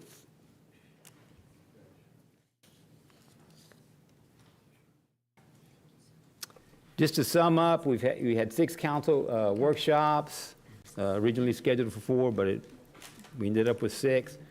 We had 5 community input sessions, 1 in each council district.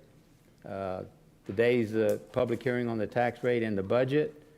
And then the first reading is also today, and the second reading is scheduled for next Tuesday. Okay. Councilmember Hernandez. Thank you, Mayor. And there's so much here. I don't know where to begin. Can you scroll back a few pages to, I want to say 6 or 7? No. Before that? Scroll one more forward. Forward. Okay, there were several things in here because I was trying to true up what you're presenting with the actual ordinance that's in 18. It's not exactly, you don't have it laid out like this to where it's all set up like this. And there's several things that I caught, like for example, the cost of the audits. Scroll forward. Oh, wait, stop right there, stop. Before I get to that, on this one, the adjusted for $1,800, you said that at large we're going to 600. I don't think that was the case. No. At large going to 450 for an additional $50 a month for $600 per at large council member, or 600 times 3, 1,800.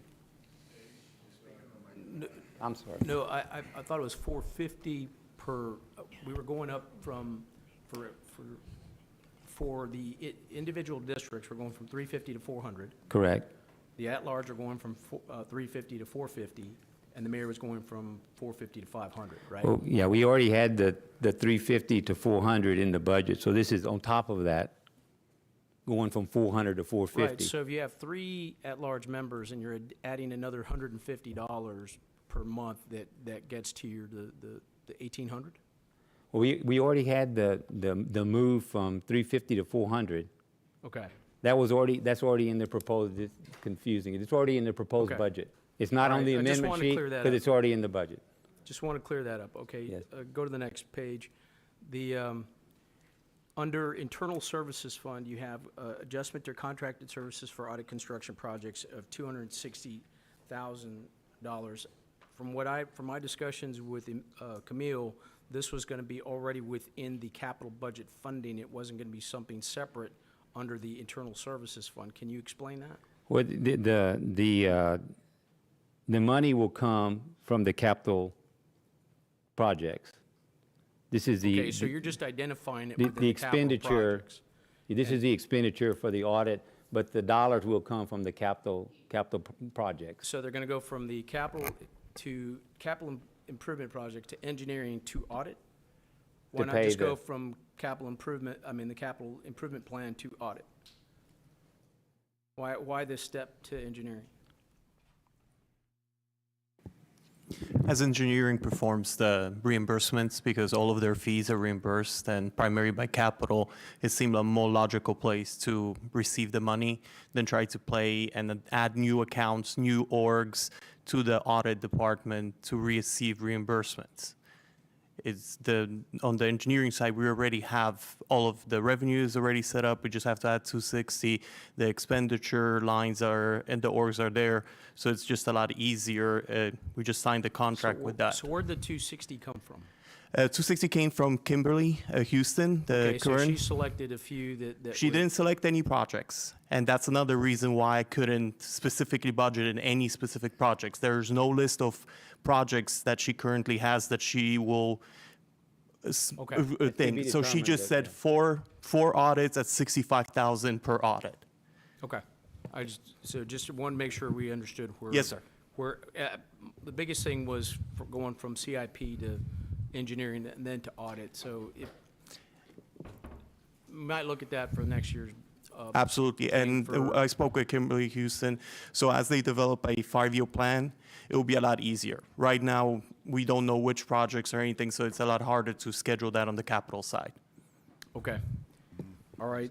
Going on to the hot tax. Back up. This is that transfer of revenue from hot tax to debt service to GO bond debt service, right? So you're funding what was being funded by hot taxes to pay for the debt on the, I guess on the American Bank Center, right, is now being transferred to property tax payers Yes. out of the general fund. Currently, yes. Okay, so, but again, that's not in the actual ordinance that states it. Now, a lot of this stuff is not in that ordinance. Where is it in the ordinance? Well, there's a sheet. Is it like a catch-all? Amendment sheet attached to it. Okay, This one where, here already? I might not have that attachment in the, This one. okay, so that's what it's looking at, but where's that captured in the, which section is that captured to look at that amendment sheet? This, the 2,097,000.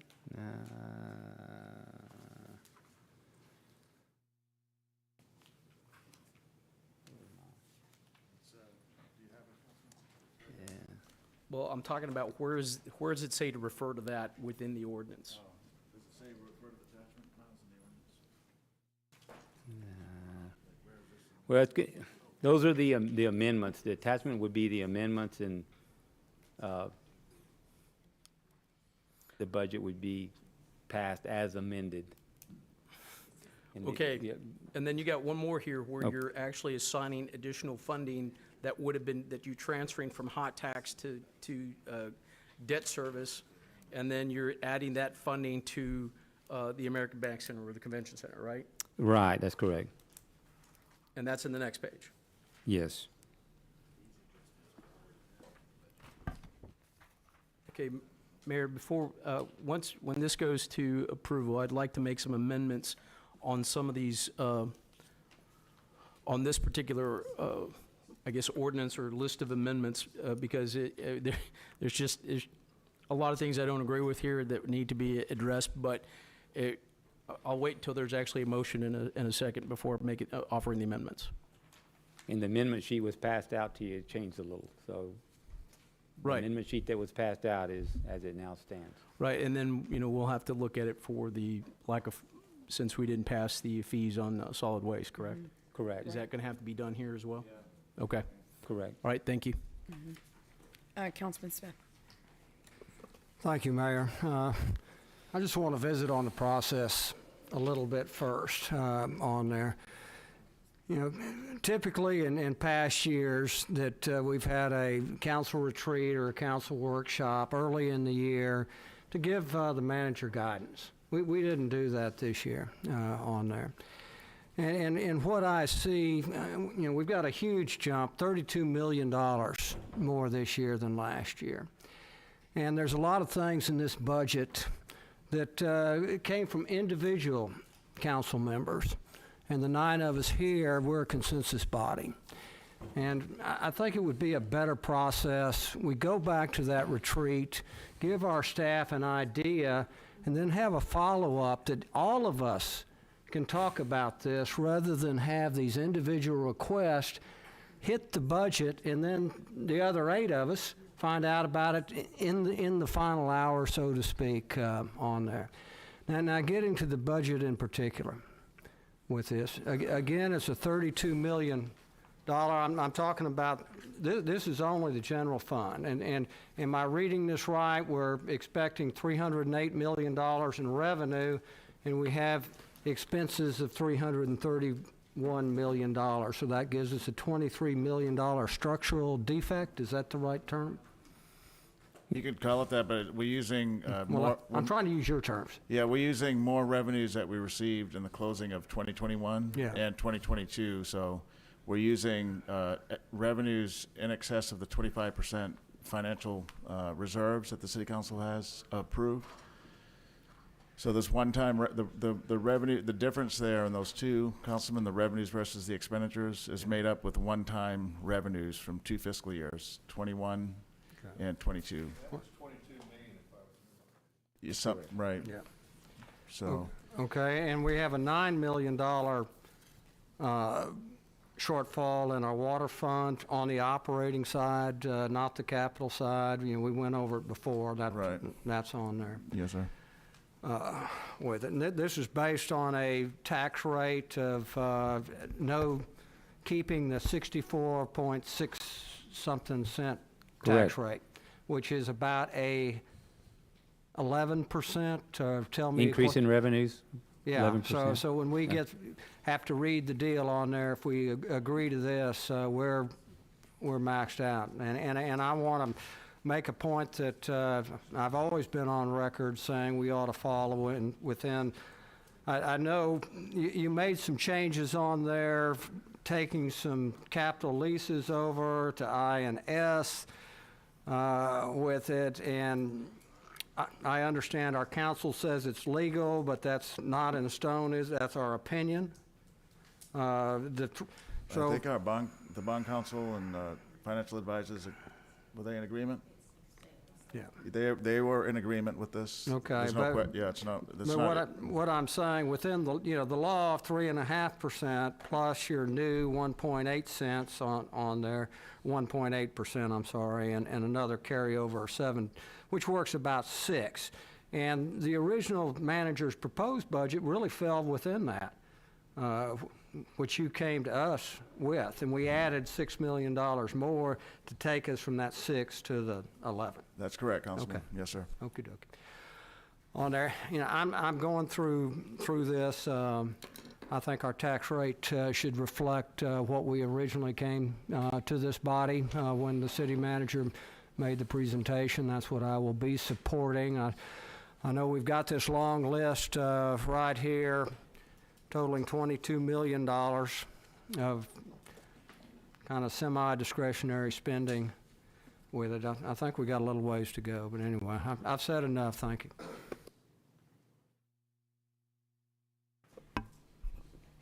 Councilman Pusley. Eddie, would you, and I apologize for this, would you spend just a minute talking about and let me get to the page. The differences in the enterprise fund and what goes into that, and the special revenue fund and what goes into that. Just a general oversight of that, or whoever is appropriate to explain that. Of what funds go into that, or what changes on the slides here? What the enterprise funds are basically to earn their own revenue. So they charge a fee for the product they produce, and not intended to make money, but they are intended to be able to pay the debt service and do all the things that a normal business would have to do, is basically the definition of an enterprise fund, that they charge a fee for their services, and they receive that fee, and they're able to operate on that revenue. The self-supporting Self-support, customers. yeah.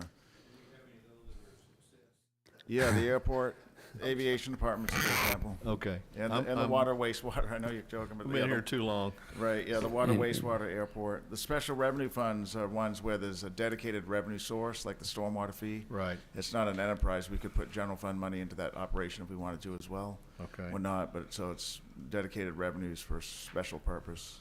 That's a special revenue fund? Special revenue is only receive revenue for specific purposes, like the arena. We have a ton of special revenue funds. Okay, where's the Type A and Type B corporations? That's a special revenue fund. That's a special revenue. Correct. Fund. Okay. All the TIF areas are special revenue funds. Yep. Okay. The HOT fund is a special revenue fund. Okay. Okay, very good, thank you. Mm-hmm. Eddie, could you just advance slide 1 to 10? Thank you.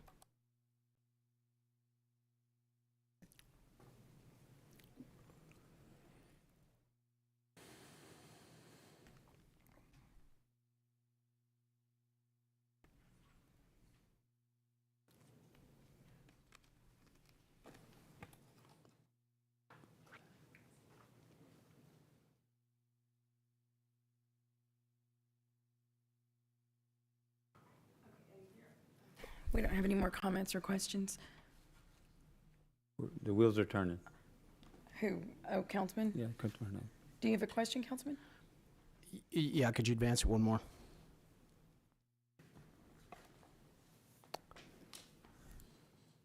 Okay, so this is for public and facilities CIP. Okay, thank you. Yes, sir.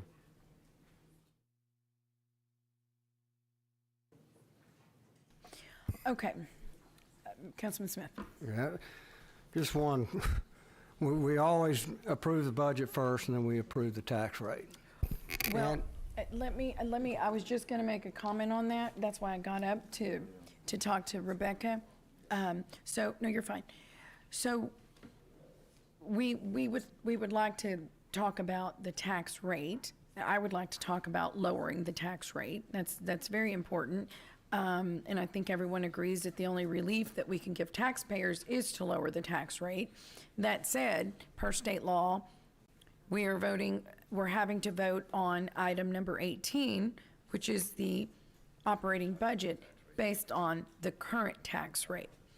Oh, these are the amendments. So if we vote on this budget, Right, I had to ask Heather, or if you want further explanation. yes, Okay. that'd be great. Heather, could you address that, please? Sure.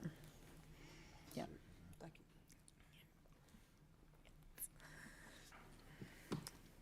Heather Hurlbert, Director of Finance. So by state law, the process is that you adopt your budget first, and then you set a tax rate to support your budget. So you have to adopt the budget first, and then you have to adopt the tax rate. That's the methodology and the process that is set out within the state law. Right, can I add to that though, Mayor? So Yes. Miles and I were talking over here. We know that several, if not the majority of the council want to lower the tax rate. So we could, you could talk about what tax rate you prefer, and then we can adopt a budget that meets that tax rate, and then you adopt the tax rate. Before, right now, you mean, at this item then? Or do we have to vote on this, it fail, and then? You should develop, it's probably wise and most functional to develop a consensus on a tax rate that y'all agree with before you adopt the budget. Right. However, the state law requires that you adopt the budget first and then adopt the tax rate. Now, in everybody's world, that is counterintuitive. I agree. But But you can, right, you can adopt a budget that is gonna be less than what's presented today. The tax rate's gonna support it. So Correct. you're not gonna be violating any state law. If the budget was 200 million, you wanted the budget that was 198, then you would adopt a $198 million budget, and then your tax rate would be one that meets that 198 million. Right, correct. It'd be Councilman more Preston? difficult if it was the other way around. You know, Right, you had to- right. You have a comment, sir? So let me offer a wild suggestion. So this week, we need to pass this once, and next week, we need to pass it again so we can get it over to Kevin so he can get the tax statements out, That's right? correct, Councilman, yes, Okay. sir. Could we schedule a meeting for like Friday? That'll get us within our 72-hour window, Friday morning, where we discuss just these two items. That would give each of us time to get with you and give you our list of things that we think are appropriate to maybe hold off in this budget year. And then that would give you time to work on coming to us with a final answer. Let's see, Friday, would that be the Meet second the reading? 72. Would it, No, Rebecca? I don't think it does. It's, right? Because it's the, yeah, that's gonna, Tuesday, Wednesday, Thursday, that's 72 hours. Would it be considered but a second today is reading? Tuesday. We'd have to post it at 8 at night or something, you know what I mean, to get the 72. So if we do it Friday at, say at 10, then it's Right. Thursday at 10, Wednesday at 10, Tuesday at, so it doesn't work. Oh, it does not work. Now, say that again? Oh, I'm just saying, it's 72 hours in advance, 3 days, right? So we'd have to post it for like, it's 6 o'clock right now, 8 o'clock at night or something to get the, Okay. So what's wrong with that? Today. okay. You heard him. I mean, we've For Friday. done No, it. I mean, it's possible if you do it that, Stranger things have happened. I mean, the fact of the matter is, that's going to be posted for 3 days for people to see. I won't be here. the legal requirement. What? I know, that's probably, it's not, yeah, it's not gonna work. It's a holiday weekend. I mean, we'd have to be here. Well, that's Tuesday. And just to clarify, the public hearing has to be held today. You don't have to vote on it today, but we have to hold the public hearing today on the tax rate due to state law. So just, we will have to cover that today, and you can defer the vote on the tax rate to Friday if you like. Well, Councilman, another option is Monday, this coming Monday. special meeting on Monday. It's Labor Day. Labor Day. Oh, it is Labor Day. Well, we'll be working, so it didn't, No. Oh, okay. that didn't dawn on me. So what is, Got this second reading. Yeah. it would be, It's either that or we just tell Kevin we're not going to get there. You know, man, we got a lot to cover here in a very short period of time. I said this last week, you know, I didn't think we'd get there. There is so much we need to talk about. Mayor, point of order, just a quick question. In terms of, do we have to have a motion and a second prior to offering amendments? I mean, I think or can we offer the amendments prior to that? If it's parliamentary, from parliamentary procedure, you would have to have a motion and a second and make the amendments. But we can, if you want, we can, Okay, for discussion, so, go over those. You know, this is kind of a few things that, and Mayor, I want to kind of point out some of these things. Some of these things were things that we talked about, specifically the transfer of the hot tax debt, or that was being serviced by the hot fund, and moving it over to debt service. The GO debt service was not something, and that was one of the things that was considered in the tax rate. So by eliminating that transfer and keeping it in the hot fund, you would reduce that by 0.84 cents per their presentation on 7/4, so which would drop that thing. Now that was one of the amendments I wanted to offer, and it was two parts. One was to remove the adjustment on both the transferring it to the general obligation debt service, and then also transferring it to the CIP, which you have here, for additional funding on the convention center. So that would be like a two-part adjustment to what their amendments are. And then I also wanted to strike something from section 11 where, but we'll wait till, I don't know if anybody else has any other amendments to offer how many amendments can we go? 3 deep? Yes, to You go discuss 3 at one deep, time. So you can actually add on to those amendments. Just one quick option that was just offered by Heather Hilbert. So what we could do is push this discussion to any items that are outstanding. We can push those to Tuesday's meeting, talk about them at Tuesday's meeting, and then we could have a special meeting next Friday, just to kind of give everybody some time, instead of trying to do something this Friday, see if. what Friday? The following Friday. So in other words, so what we're not in agreement with now, we can discuss at our regularly scheduled meeting next Tuesday, and then, Right. next Finish. Friday have a special, and then we can finish up whatever's left, as far as the vote goes. Friday the 9th. Yes, ma'am. Friday the 9th. Okay. When is it due to the tax? Yeah. It's due the 9th. Let's do that. Okay. Let's do Tuesday. Tuesday the 6th, anything that's outstanding, talk about it then, and then have a special on the 9th if that's needed. Oh, Mayor, the 9th is, that's the TML Region 11. So we need to be, it needs to be done in the morning. So it would be a morning Right. meeting. And Well, you could do it on the 8th. could we do it on the 8th? Oh, right, Yeah. that's true. What Yes. about In fact, Thursday? I that need might be better. Right. The 8th let's see, the 8th. 8th is municipal court interviews for judges. We can move them, but it's up to you, John, Chairman. But yeah, we do have something that day for the council members, but it can be moved. Hold on. So are you good with moving items to Tuesday and then having a special? I am. I'm trying to get, hold on a second.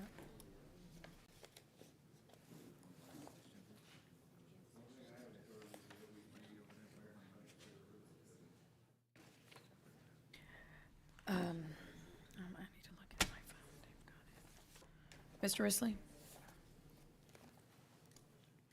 Yeah, even though it's counterintuitive to adopt the budget first, one method would be you have a list of potential amendments to get you to the level of cuts that you're desiring. You can just go down that and see what kind of cuts would be acceptable to the city council to get to the level, and then match the tax rate to that.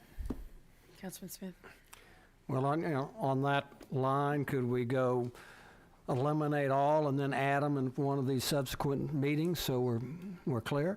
Absolutely, that takes you to that that essentially adopts maximum pain, and then you're just putting them back, and Yeah. if you, that's up to you, that's your choice. Yeah, so if we'd take everything out on 54, then we go talk about the tax rate, and then next Tuesday, we can be adding back to take it within in whatever we adopt for the tax rate. You could do it that way. Okay. Well, there are a few things there, like the election is on page 54. Well, we'll add them back. Look, if we try to get everything just to what we want, we'll be here all night, because I think we've got a lot of discussion on what we add back. It's much better to work with a bigger amount than just try to narrow it down. Okay, but there are some other things that are not in that on page 54. Those are just the one-time expenditures, so there are some other additional things. And so, Miles, if we do just kind of a move forward like this, could we make other amendments to the budget if other things had came out? You could, yes, Councilman. you Okay. could. But you do have the other sheet that has the items that we added between the proposed and the adopted, like the North Beach drainage and. Yeah, I think we need time on it with it. We got one sheet that has 22 million, another sheet that suggested 6, and I think we got a lot of discussion on that. Go ahead. Okay. Yeah, and I mean, in addition to these sheets, you know, when we were looking at the budget, I think we're adding something like 100 positions. I mean, maybe we only had 70 positions. You know, Yeah, I mean, tell us which ones you want to cut, we can do it. Well, I'm happy to go through and do that. We have them, I mean, it's on the right. But what I'm saying is this isn't the only place where there are things to cut, right? It's not just on these pages. No, you can cut anything. I mean, we have a recurring budget, you know, we have police officers, firefighters, public works people. So we can, these are just duly. I'll tell you now, the police and firefighters are off limits. These are amended.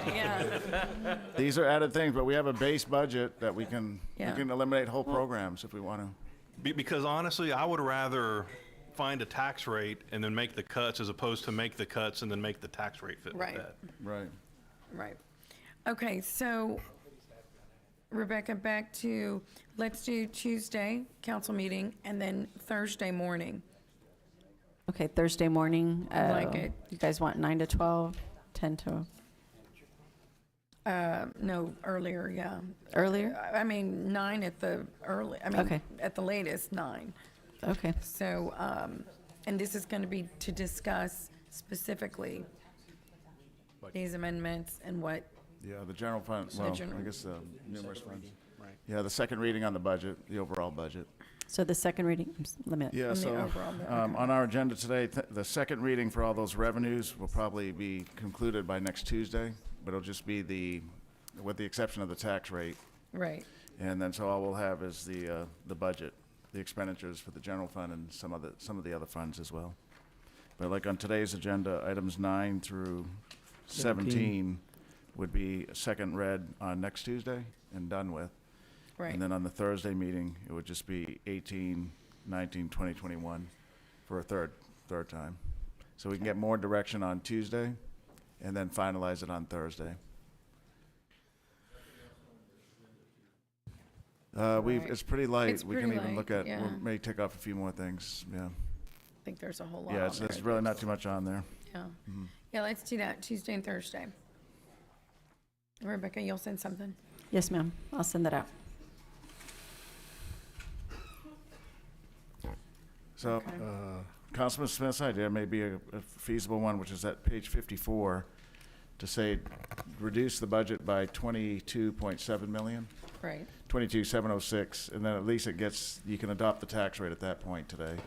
And then on Tuesday, we can consider what to add back from this Right. list. Right. And what else, you may want to cut something else as well on Right, Tuesday. yeah, So it's just to be able to have that first read on the proposed tax rate that the council has. right. Councilman Hernandez? Okay, just on that aspect, what I'm suggesting is not on page 54. There are two amendments, and I mentioned one of them on the transferring of the debt service from HOT to the general obligation debt. Right. And then the second one was to strike the and pay plan 300 from section 11. Okay, just a second, Council, let me get to that one. Let's see. And I'm not sure what that would, the savings on that be. HR might know.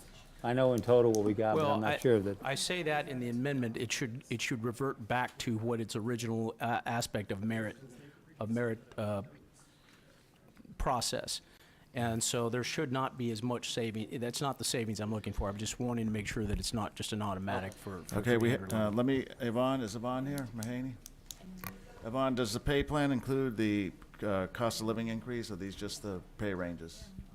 Can you come up to the microphone, please? We, in the budget ordinance on page 3 of 5, what Councilman Hernandez is talking about, in section 11, by charter, we have to include the pay plan. City Council approves the pay ranges. But they were adjusted. But these ranges, have they been adjusted for the 4%? They have been? Okay. So the midpoint, and the maximum have a 4% adjustment? Yes.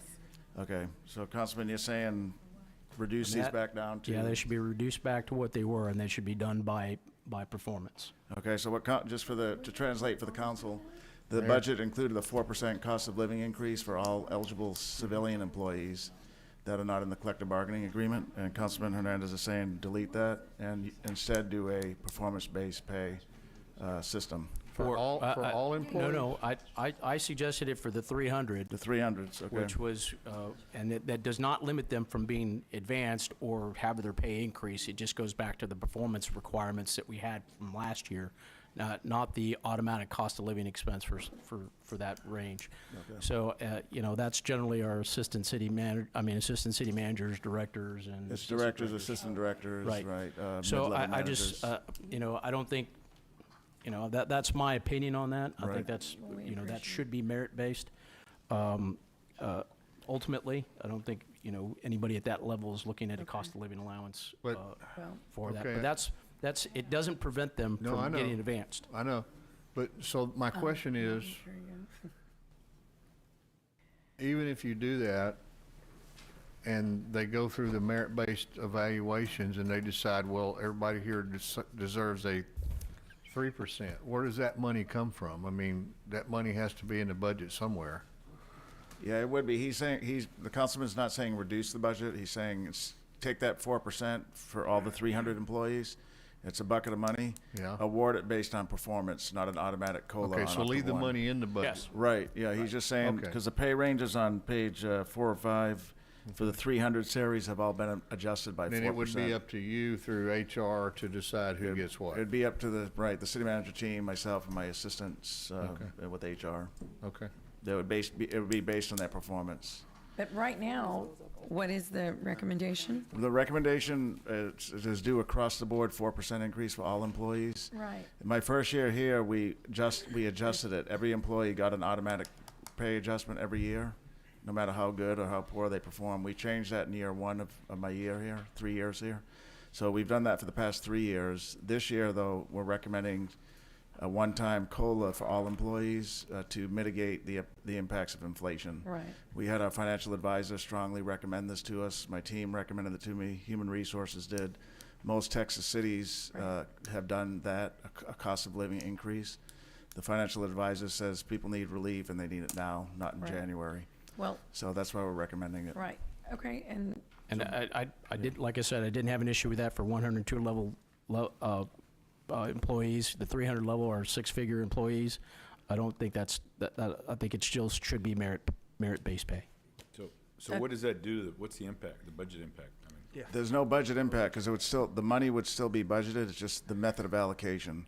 So instead of being an October 1 cost of living increase, it'd be probably a January performance pay adjustment. January, because we have to perform the evaluations and do get the recommendations finalized. Okay. So it wouldn't happen on October 1, it would happen in January 1, and it would be not at 4% for everybody, it would be based on performance. So in the past 3 years, somebody in the 300 range got either 0 or upwards of 3 to 4%, depending on performance. Some employees got 0, some got 1%, 2%. Up to 5 1 year, okay. Yeah, okay, Councilman Smith. Thank you. I'm thinking about from now till next Tuesday, as far as giving staff direction. What can we do? We got 9 cats sitting up here, and one's got this and one's got that. As far as giving you more solid? Can we email suggestions to you and you keep those when you come back? So you know what's going to have more of a chance of going or not. You know, we categorize what we think we ought to cut individually and send it to staff, or not cut the adjustments that we individually prefer, and then next Tuesday you're coming back and you have better guidance than what you've had coming into to date, because we're going to make some changes. So, some way that you hear from all 9 of us. Right. Like we're doing right now, right? So Yeah. you can email. I would email one person though, Constance probably, Okay. the chief financial officer. Yeah. Otherwise, we're going to lose sight if everybody's emailing Yeah. everybody. So if you have, we've listened to all 9 council members for 5 weeks now, just for the record. But you know, I just want to make that clear with listening to the body. So, but you can individually email, and then we'll see what we can make of it. See if there's some consensus. And we can show, hey, 3 council members, 5 council members said this via email. Or you can call it, you can come visit us. We're here all through Monday even. Yeah, you can visit us, you can call us, you can email us. Well, personally, I'd rather have a written record that's subject to works. open records on Right, there, so no the problem. public knows how we all feel. Yeah, that's fine. Yeah. So everyone email between now and Tuesday. And Tuesday. Yeah, Monday maybe. 'Cause, so we can By tabulate. Monday, Yeah. we'll email Constance. Email if you have Constance, and then something. she'll distribute it out to the right person. Right. And that way we can kind of tabulate and see if there's any consensus amongst the members. Okay. So initially, the cuts need to come from these 2 sheets you gave us. We're going to recommend on page 54, this one handout, we're going to recommend today you reduce the budget by this amount. Right. So we can do a first reading on your proposed tax rate, property tax rate. But it'll be put back from these 2. Right. Because you can look at these and take some off too. Oh, yeah, absolutely. I I've mean- already marked some. So have I. Right. Yeah. Not the dog part. Okay. Great. And I wanted to say also, Peter, since I was one that voted in the winning side, I think that's the correct parliamentary procedure. Prevailing side, yes, sir. The prevailing side, Yes, that's the sir. word I was looking for.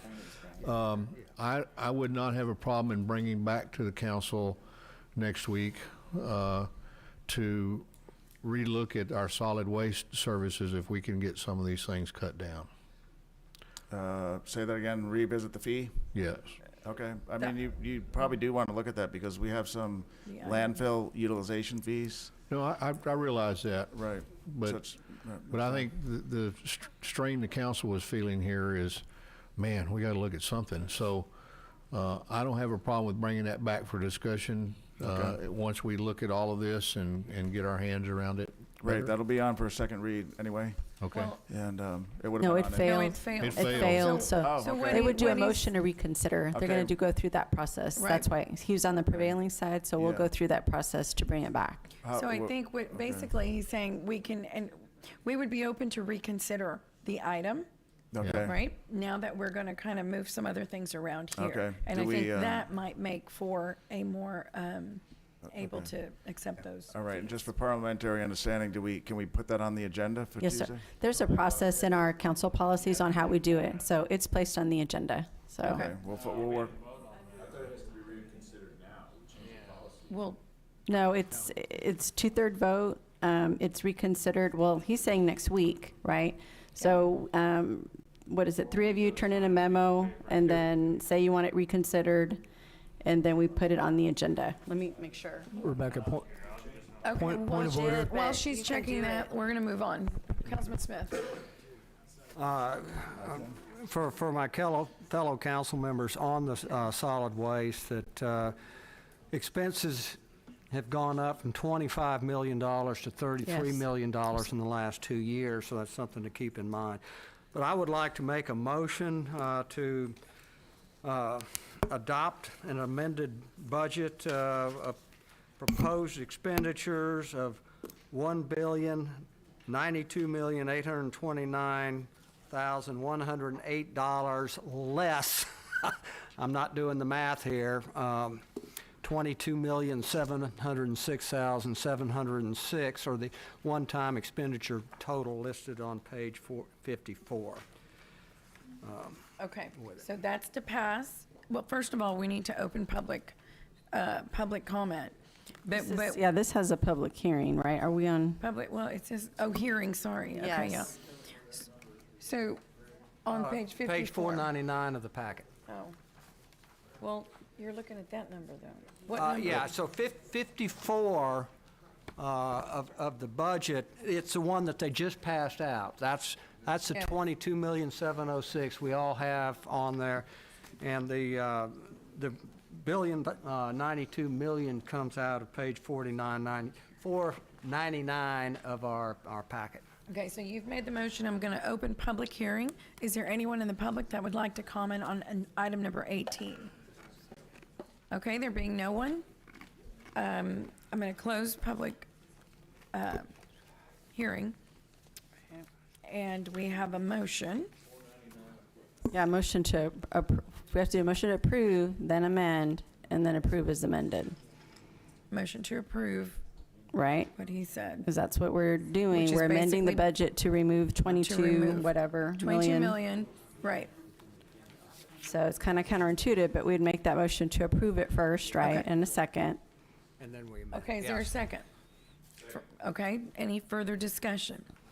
Okay, And well, then no, you no, make a then we motion to do, amend. right. What's that?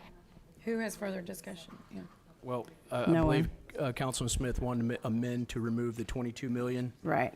The 22 million, 706. 706. Right. Okay. I'd also like to make an amendment on top of that one. Okay, to did he remove get a this- second for his, though? No, yeah, hold on, Okay. Gil. So we have a motion, we have a second. Mm-hmm. Okay, Give an amendment. so, Okay, for that amendment. right. Okay, So I'll he wants to second do his one- amendment, Okay, and then I'll make an amendment on top of that okay.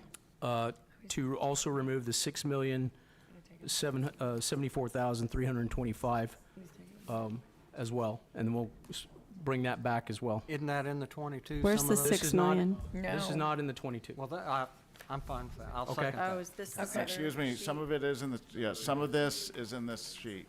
Like, look at the trees on Leopard McKinsey. Oh, That's in So- there. So it's a little bit of a double, this was I'll Eddie's list. I'll that we restate, developed. I'll restate my amendment. Anything that is not Right. on this page, that is on this page, the additional amount would be included. okay. Well, then I restate my second to agree to his restatement. Okay, so, I don't know what amount this is, though, on this Well, one. we don't know, but Right. that's why you just specified whatever's duplicated on Okay. page 54 Okay, would be, yeah, and everyone understands. okay.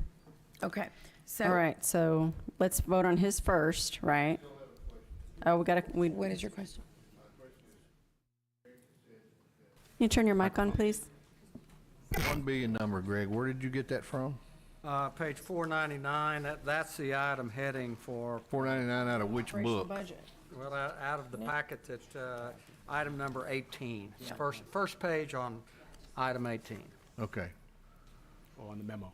In the agenda packet. so in our current agenda. Yes. Yeah. Okay. The operating budget.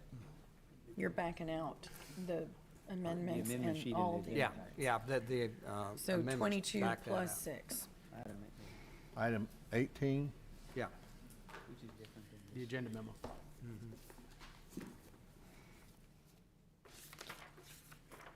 Okay, so Eddie, Rebecca, do you have, yeah, I'm sorry, Mayor, can I ask Eddie, do you have based on your amendment sheet, do you have the total budget? All funds, the The appropriation? current amendment sheet, not the one that was in there, right? Yeah, the current one. Yeah. The one that was passed So out it's to you before the 1.9 meeting. of your budget. Yeah, what Or is di- because we, Is, Councilman is, Smith- is yeah, a, is $1,093,093,000, Yeah. 1,608. okay, that's just, that's, It's yeah, a little different than what was in the book. right. Actual. Let's just, hold on a second, we'll get there. And Councilman Smith's number was what, 040? or- Well, whatever's in our packet. Okay. yeah, is that it? 190, is it One- 1092, 829, 108? Yeah. That's on page 50, well, Yeah. of this Is book. that the number you said? Yeah, I don't Page take- I don't get- 499 in that I don't book. get the hard copy, though. Yeah. So, yeah. Here it is, right here. I found Yeah, it. that's it, 1.92. Yeah. That was it. Yeah, that's the one that's been published, right? Yes. Yeah. Yeah, Because that's the amended That's correct. expenditures. yeah, the public has seen. We're gonna We take had a few that back changes. out, the 22 million Yeah. plus the 6 million, and then we'll address it all moving Okay. forward. Yeah, Councilman Smith, since we published the agenda packet, the budget changed just a little bit with some final adjustments, but. But I'm reading out of what was published in the, Right, but what Eddie went over in the amendments in the PowerPoint So we today, would back out slightly another adjust that 22, number. 22 plus 6. but we didn't agree to the 14 million, amendments, did we? which is No, you page- didn't. that So, page. yeah. So, yeah, what is the Page. We're number gonna that back we out that need 22.7, for Rebecca? and we're Right, gonna that's the back out number. 6 What is the because number, Eddie? These are The- all Because amended. we're gonna change it, next Tuesday Yeah, anyway. right. I so- would go with Eddie's number that is inclusive of every amendment, Studies even though are we know we're not I gonna do mean, them all. I know it's Right. separate and all that. What's that but number, Eddie? I mean, they're studies. Yeah. Read 1 out- billion, 93 million, Um, 1,608. Master plan. 608, 1,000. We're just getting Mike up to the 1,092,000,000. They're changing on us, Mike.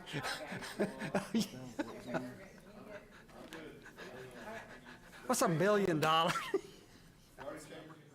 Okay. 1 billion. We're good. Yeah. Okay.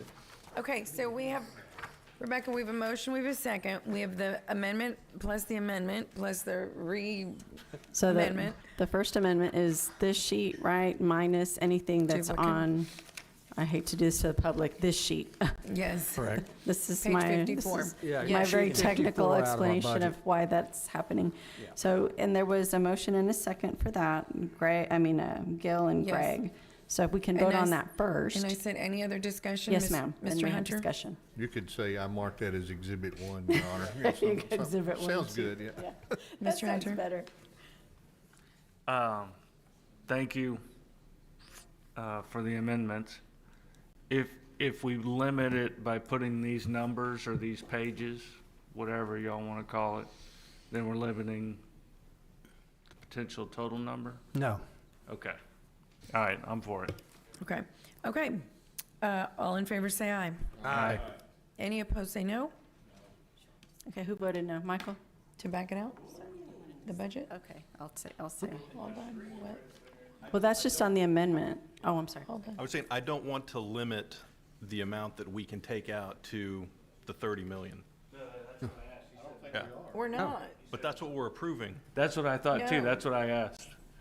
The the million? It was stated that way earlier. That's why I Yeah, asked it. the city manager said we can change it next Tuesday. We can amend the budget upwards next Tuesday, or downward. Yeah, we, Right now, we're just We're pulling. gonna approve a budget that's commensurate with your tax rate you're gonna Yeah. pass next. Yeah, no, but I was confused with him because what was stated on the motion was these two sheets, page 54 and whatever was not on page 54 that was included in the handout. Right. yeah. And that's just for So, today. But That's- it can be any Adjusted. of those. Could be anything next Right. Tuesday. Anything. And, Right. and Anything the on the next- budget. Even, Right. and the Thursday as well. Well, then, if Yeah. that's the case, I will change my vote to yes, but that is with the understanding that I am not limiting what we do next week as far as if we want to make more reductions than what is on these two sheets, we're not limited to what we agree to take off today. Right. Okay. Right. Okay, okay, so was there a no or no? Everybody voted? Oh, oh, Yeah, okay, you great. voted Okay. She's So just all- used to. Okay, okay, so sorry, the it's used to motion, no. the motion carries. Okay, and then we have the second amendment, this one, right, of all Okay. these. So, and that was Greg and Gil. Right, So I need, Gil and Greg. so, we need to pass that one too. Because this was just these, that first motion Right. we did, now we're doing these. okay, so I'll entertain a motion. We had them. We voted. We had a Right. motion second on the floor. So we just need to vote on No, it, we just voted. on That this was it. one. That was the Okay, amendment to the okay, amendment. okay. Right. All in favor, say aye. Aye. Any opposed, say no. The motion carries. Okay, don't get mad, but now we gotta vote it as amended. Okay. The whole thing is amended. All right, entertain a motion. Oh, it's already got, we already have the motion. Oh, we you did, said- because we started with that. Right. Thank you, Gil. Okay. All right, so now we just vote on it as amended. Okay, do we have a motion Okay, we have it. Okay. as amended? Thank Well, it's you. already, we We have already a had. second. We were, oh yeah, okay. Yeah, Okay. we don't, we've already done Just, it. Yeah. do we? Somebody second it? Greg? Okay. All in favor, say aye. Aye. Okay. Any opposed, say no. The motion Well- carries. Well, What about Wendy? Forgot. What? I'm sorry, in the middle of all that, Ms. Herman was saying she didn't hear that we had opened the public hearing. Oh, Ms. Herman, come on down. Mayor, Yes. I would like to make a correction, Mayor. Yes. Just make sure everybody knows that you will, on the tax rate adoption, under the Texas tax code, you're gonna have 7 days. You're gonna be making for the final vote on that tax rate. So you'll have to adopt the budget and adopt the tax rate by next Tuesday. You won't have till next Thursday to do it. Okay, well, So we we're won't on be able to track. do the. You're doing the first reading today. That's fine, but we're on track Put it for on that. Tuesday. That's fine. Okay. Okay, thank you for letting us know, Miles. You Ms. know, I Herman. worked for Miles 25 years ago, and I still have no idea what he just said. Oh, wow, didn't know that. I did. We worked in Victoria together. Okay, I'm assuming I'm talking on the right. 18. I'm on 18 now, and I'm talking about the right one. My question is, and you know, Miles, this actually may be a question that you might need to answer. When you guys approved 11 a while ago, did you not approve all of the funding? And since that was in there, then the funding was not part of it? Is that not, that's the way I understood it. Is that not right? Anybody that's smart with numbers? Nod, Miles, smile, where- tell me I'm wrong. Mr. Did Zanoni? we? Oh, Gil? No, I can explain this. In the amendments which we were included, which we did not vote for, were in 18 on that long page of all the numbers, because I asked about it. And it is right here for engineering, under Engineering Fund 5310, the adjustments which include the Yeah. inspection fees. So Yeah, we yeah, did yeah. not vote on that Yet. because we voted against all amendments. Gotcha. So we did not vote for it. Thank For you. amendments. Then I'm going to go back and sit down. Y'all go- Okay, thank you, Wendy. Okay, So Rebecca, do we need to start over? I think we're good. No, sir. okay, so we're moving on, we're on 19. Rebecca, correct? Yes, ma'am, Right. we are. Okay. What's wrong? What happened?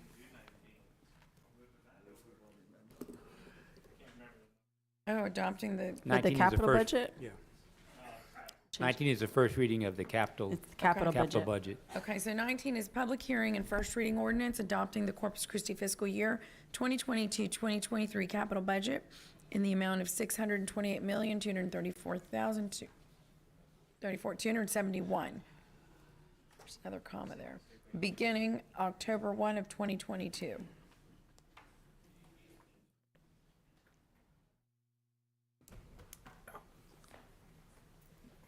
I don't have another presentation on the capital budget. That was Right. the present. Okay, for do we both have of them, any correct. questions? Since what we do may impact the capital budget, how do we approve that today? No, I would approve it today, and you can amend it next Tuesday if you, I'm trying to think of, I don't think the capital budget's pretty independent of the operating. I'm not sure if there's anything I don't think any operating adjustment you did today will impact the capital budget. Okay. The only adjustment, I'm sorry, sir. The only adjustment would be if Councilmember Hernandez follows through with adjustment to not transfer the debt from the hot fund. Right. There is a project that is funded with that Right, that okay. additional $0.1 million. non-transfer, the 2.97 million. So we can amend that next week. Yeah, okay. Councilman Hernandez. Okay, just so we have clear on numbers, because you don't really have what the capital, you have to go back to the capital improvement plan from previous year. So in looking at what we had budgeted in the previous year for the capital improvement plan, it was a total of $444 million was the original one, but we only got to 397 million of that 444 million. Or, is that right? Make sure I got that correct, the number's correct.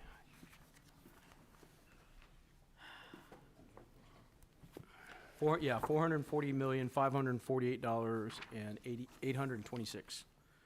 But we only got to 397,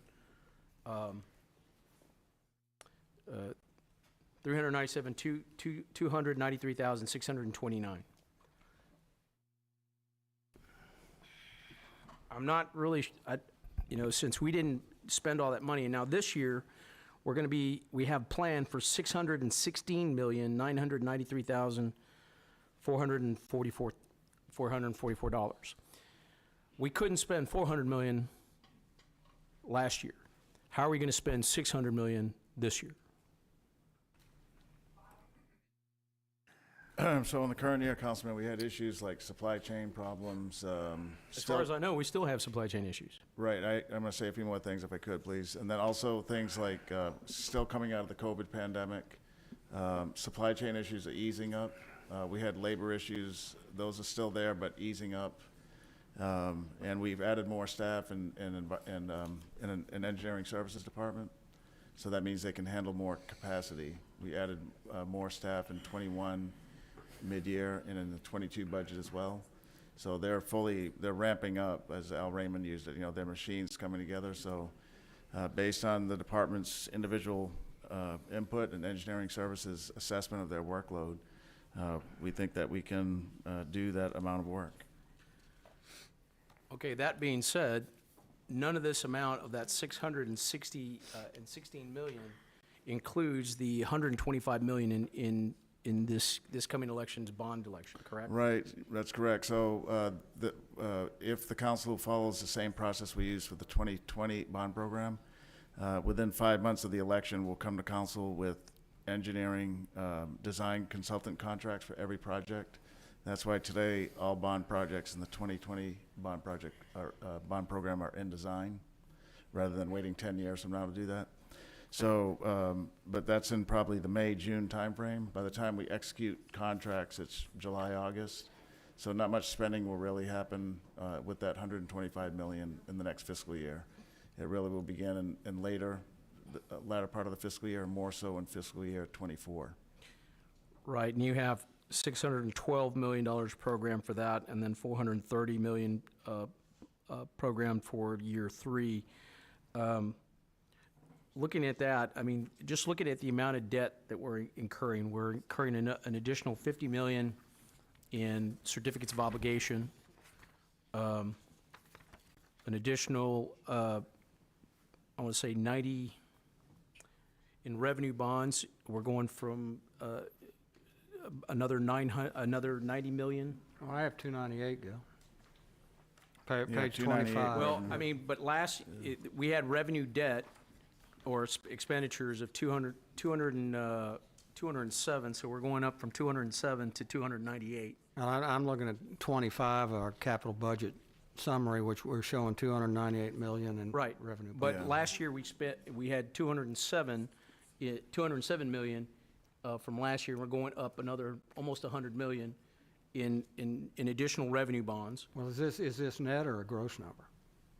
I think So are we going to market for another 298 million on those revenue bonds? No, we're not. It's an additional 98 million, right? This is just saying that these are all the revenue bonds. There's some that have been issued already, some have not. That number, you can't tell from looking at that number, what's been issued or what hasn't been issued. I think the point Councilman Hernandez is trying to make is one of, we have more revenue bonds as well as more COs. And then on top of that, we're going to have an additional 125 million in GOs, right? No, we won't next year. As I mentioned, it's going to be. Right. Well, I mean, we got to take out some for the design, correct? Right. We're going to sell those, or we're going to use previous. We're probably going to use previous. Mm-hmm.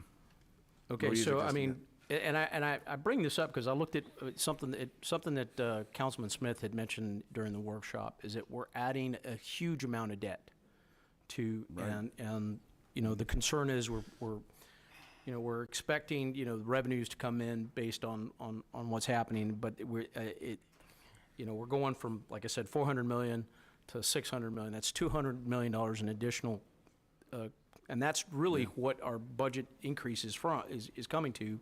The majority of it is in the capital improvement plan. Now, like I said, I'm not sure we can get to all this. We are, Councilman. That's why we're recommending it. What we've seen in the past 3 years is tremendous improvement in how this city operates. To say that we're gonna have to stop and all we can do is what we're doing today, that's not my motto. It's let's continue to do more and improve the city. We have more streets that I have mean, to get done. it's a 30% increase. Good. right? And from 3 years ago, it's probably more than that. But guess what? We're doing it. Let's see. If we look back 4 years ago, I don't have the numbers, but I'm sure it wasn't this number that we have today. So the team that's here is producing. There's no reason for me to think they're not gonna produce because we reach a certain number. Well, from the previous year, the last CIP, it was 523 million.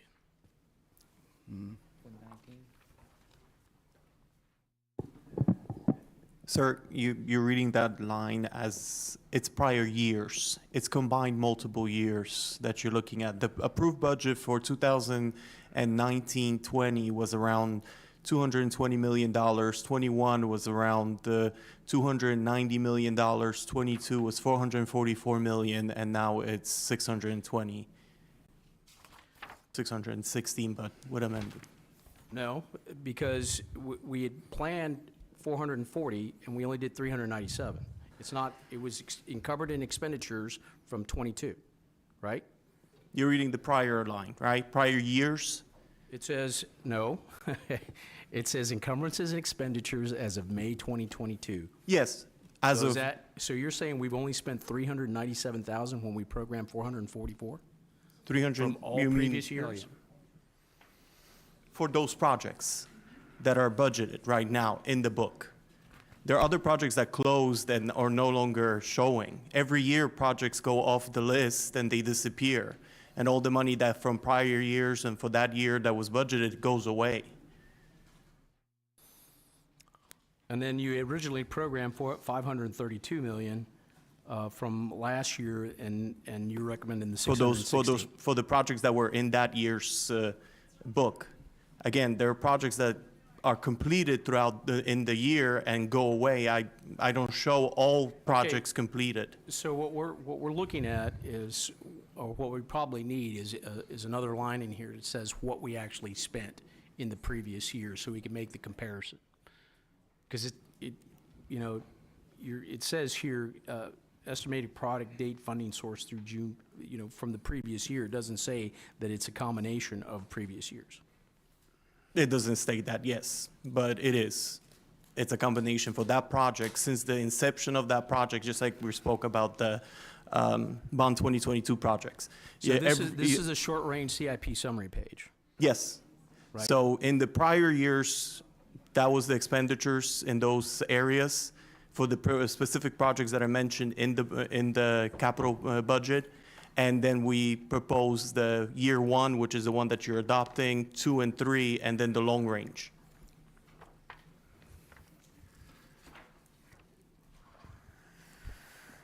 Okay, like I said, I don't know if we're gonna be able to cover all that, considering how much debt we're actually gonna be putting onto us in terms of general obligation, certificates of obligation, and revenue bonds. Well, I'll let other people ask questions. Okay. Councilman Smith. Thank you. Just for clarification, it would be helpful if you could send to council of the revenue bonds, how much is prior and how much is new, the $298 million on there. I am extremely concerned about the amount of debt we're looking at taking. So we've got a total funding, $616 million this year. We've got this is page 16 on our 2023 through 2032, $4.4 billion in CIP. And our process is borrowed money. So as we take on this debt, we've got to add to our rate structures, our taxes, our fees, and things like this. In the near term, so that's the next 3 years. So as we're putting the CIP together on a lot of these projects are multi-year projects. So even though we're agreeing to 1 year on it, we're actually agreeing to longer than that.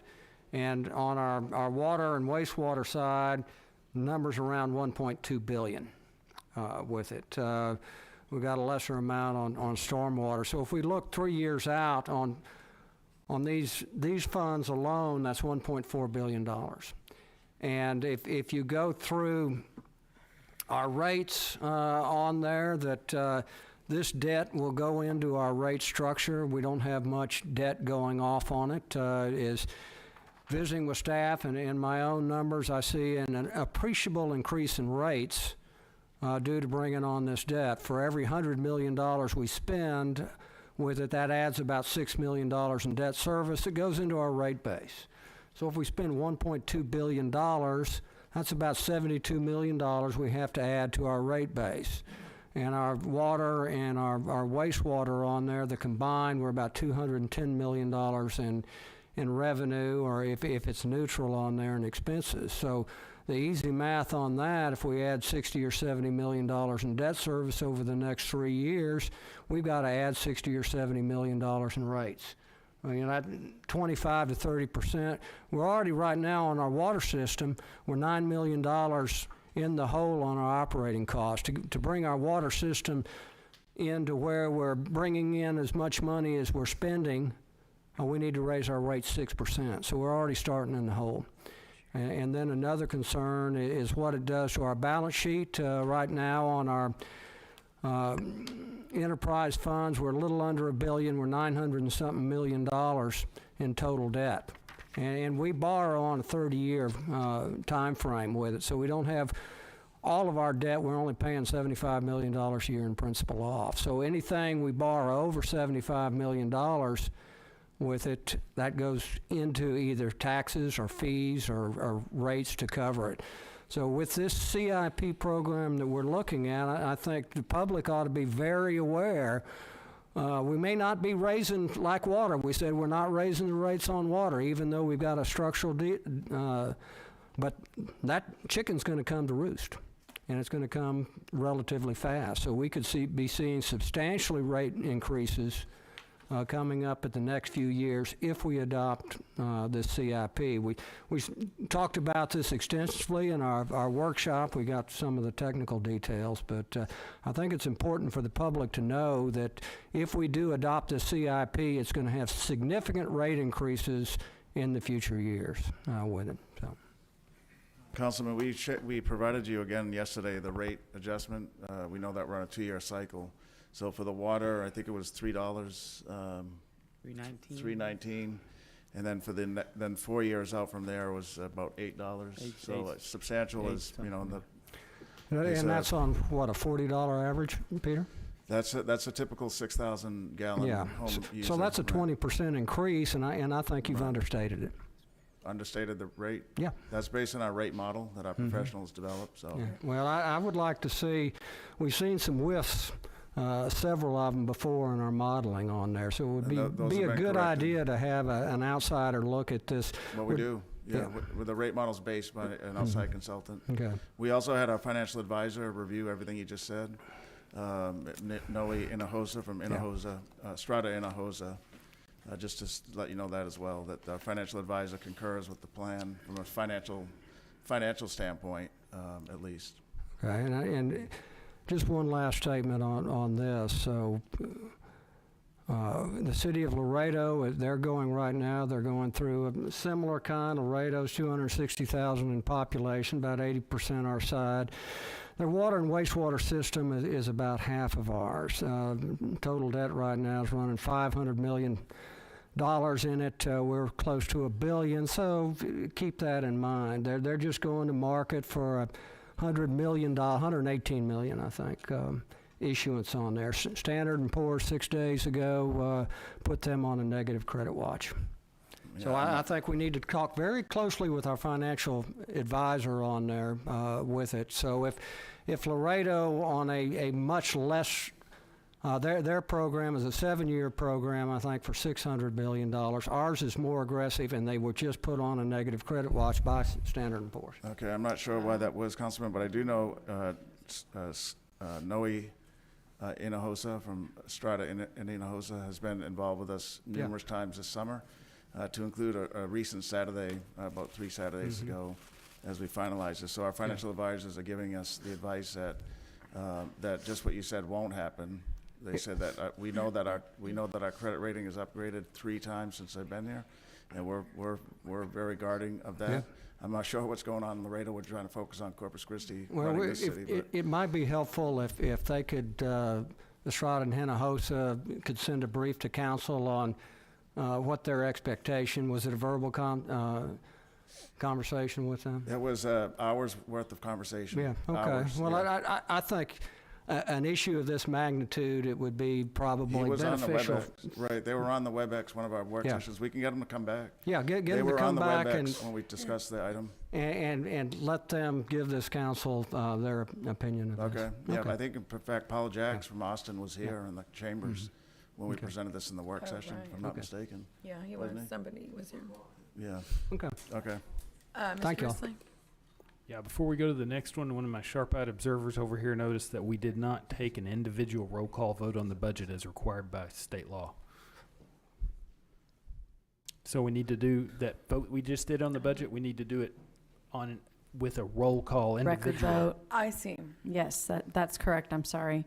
Quorum. I had everyone here. We're missing a few people. Let me We see if I all can get those folks crammed. to come back out. So Okay, so which, tell me the that's item. item 18. Item 18, so, I don't yeah. think the amendments, but it's the budget itself, but I'll ask Miles.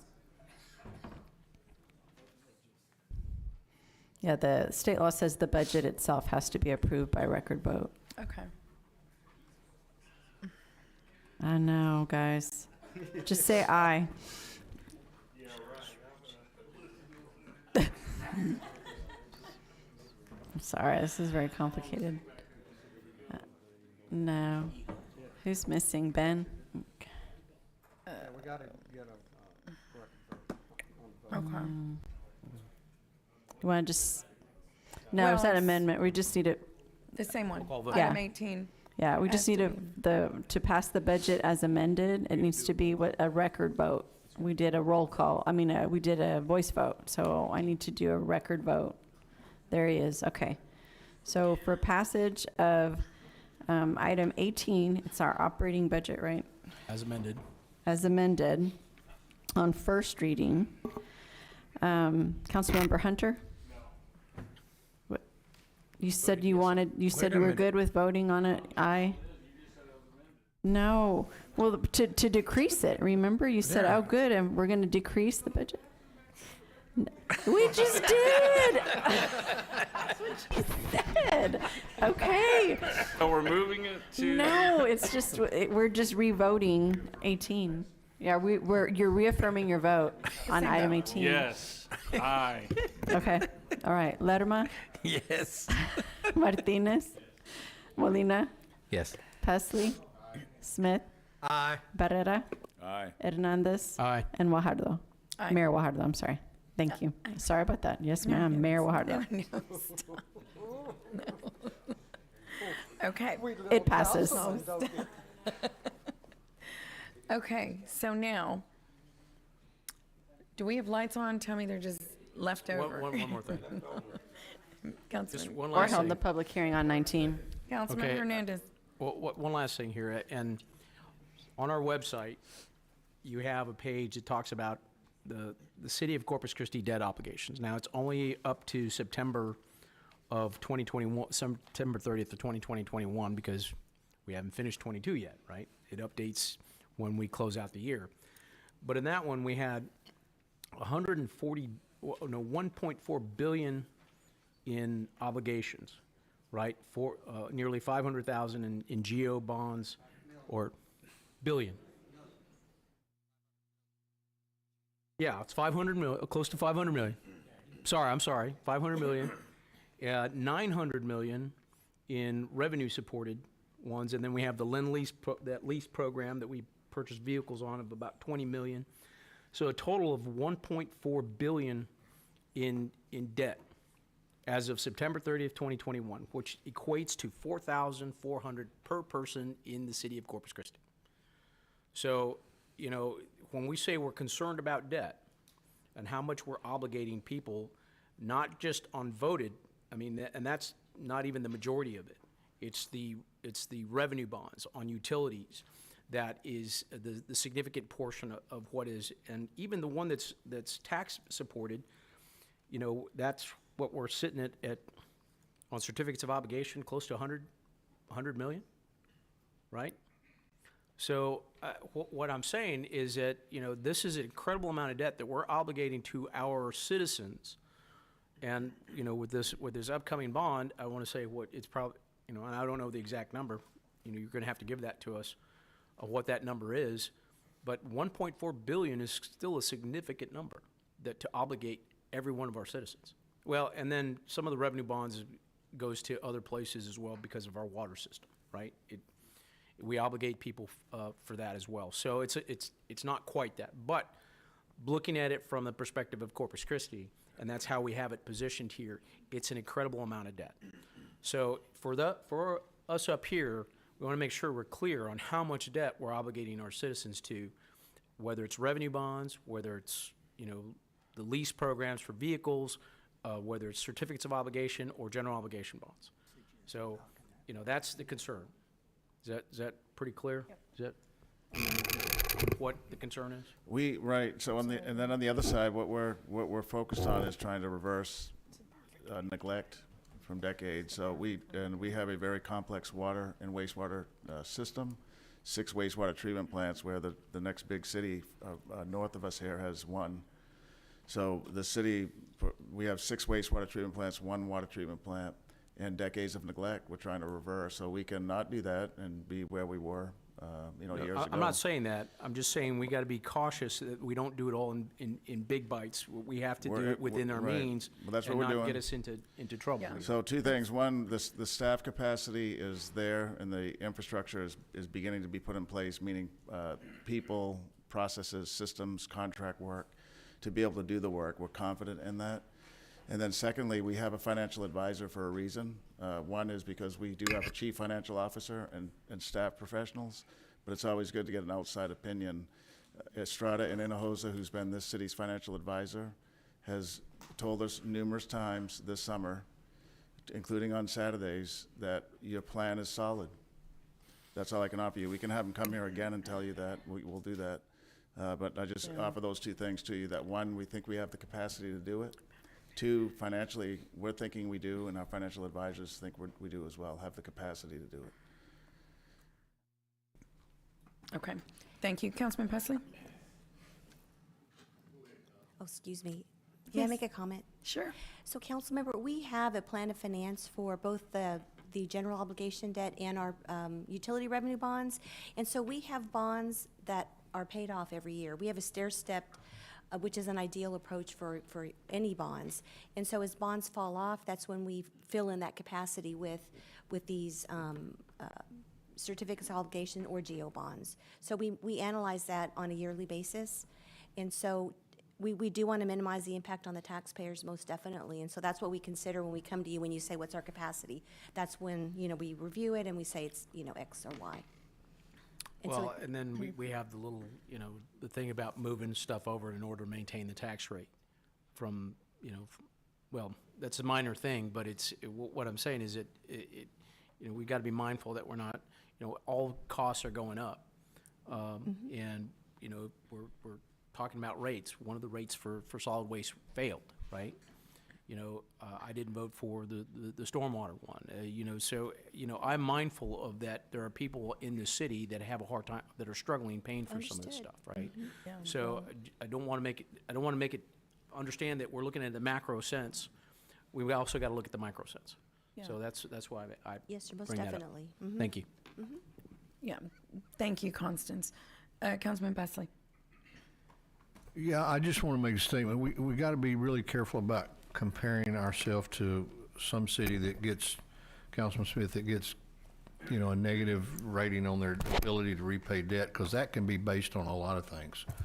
And typically what bond companies really look hard at is whether or not you're maintaining your balance in your account for the rainy day. I call it the rainy day fund, and usually when municipalities dip below that and start dipping into that fund, bond companies start getting really nervous, because that does impact your ability to repay debt. And we're dipping in it this year and next year.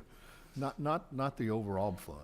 Well, and our water fund on there. Well, the water fund is totally separate from our $25 million that we're keeping in the fund balance. Well, when you think about a revenue bond, they're looking at the entity itself. And I'll send you the link on the S&P report, which they cover that. Okay. And I don't want to compare Corpus Christi to Laredo. I think Corpus Christi does a lot better job of managing whatever they do.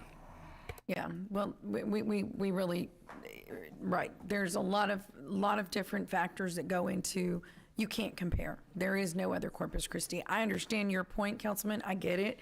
And I also understand Councilman Hernandez's, but we have a CFO, we have a financial team, right? An outside financial team that looks at all of this before it comes to us. And that's our job, to do exactly what we're doing. This is what we're supposed to do, is say, you know what, we don't need this, that, or the other. And we need to cut back on some of that in order to prioritize what's truly important. That said, Mr. Houlihan. I forgot your name. Houlihan. God, Eddie. Okay, I think we don't have any other comments on item number 19. So I'm going to open public hearing. Is there anyone in the audience that would like to make any comment on item number 19?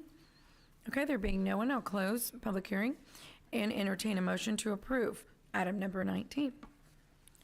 Do we have a motion?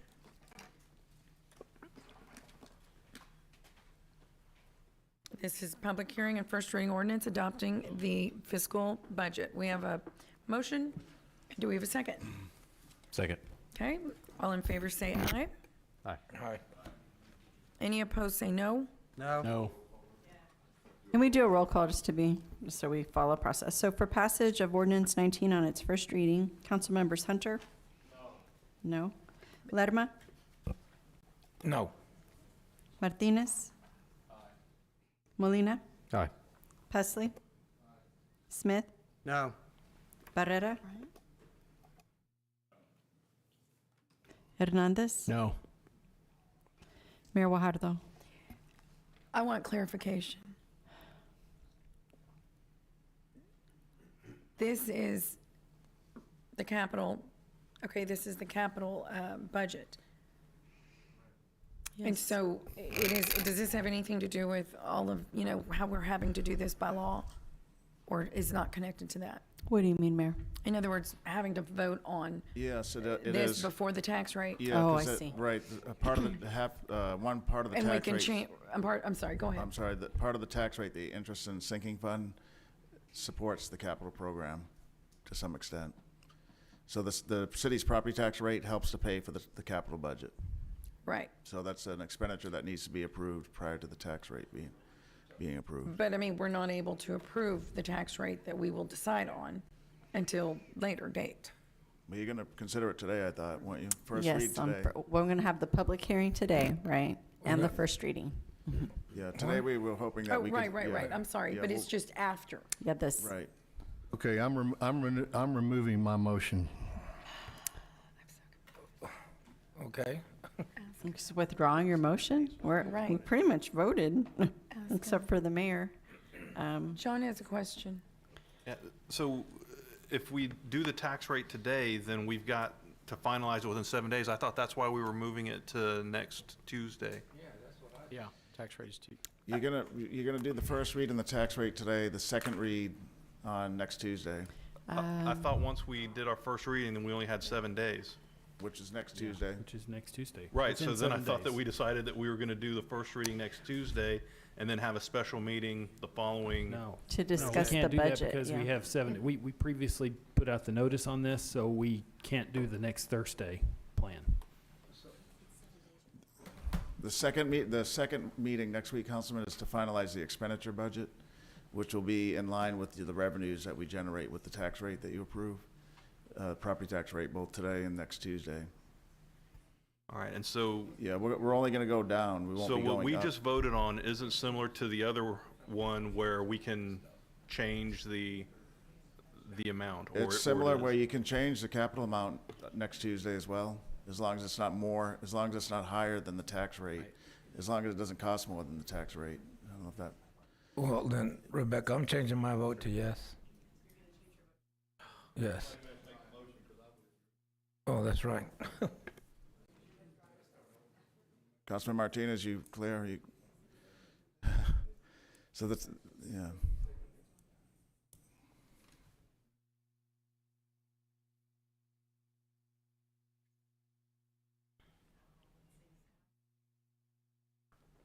Okay, so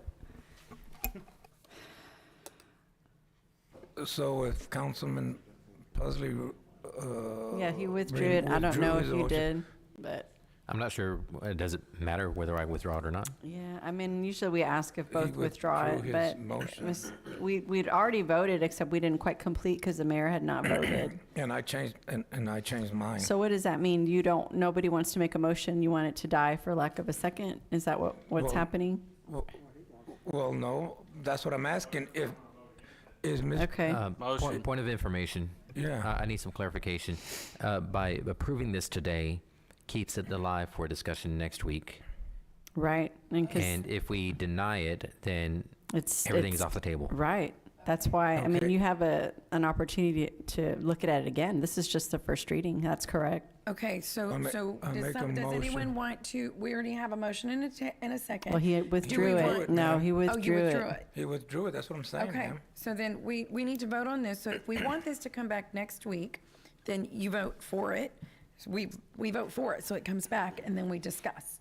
We have further choice if we want to discuss it for next week. We have to Correct. approve it. Yes, that's right. Correct. Okay, so Mr. Hunter said he'd make the motion then. And Second. you want a second? Okay. So for the record, so I'm going to do this vote again, okay? So for passage of ordinance number 19 on first reading, Councilmember Hunter? Lerma? Yes. Martinez? Molina? Yes. Pusley?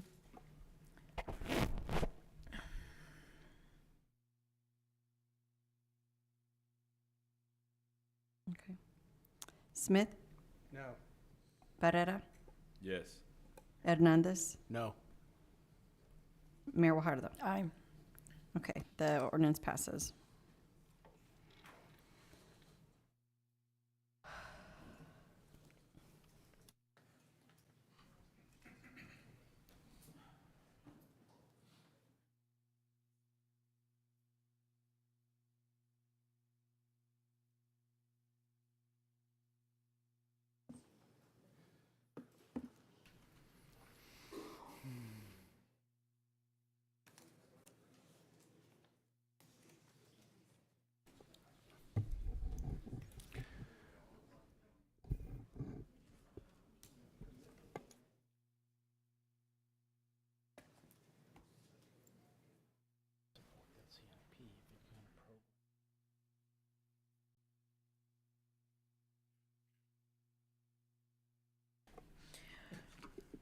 Item number 20. God, I'm exhausted. Public hearing and first reading ordinance setting a property tax rate of 0.646264 per 100 valuation, which is effectively an 11.7% increase over the no new revenue tax rate. Okay. Good evening, Council Mayor Heather Holbert, Director of Finance. Next slide, please. So the proposed budget was built off of a tax rate of 0.646264. The no new revenue rate by calculation is 0.578740, and our voter approval rate is 0.646264 per $100 valuation.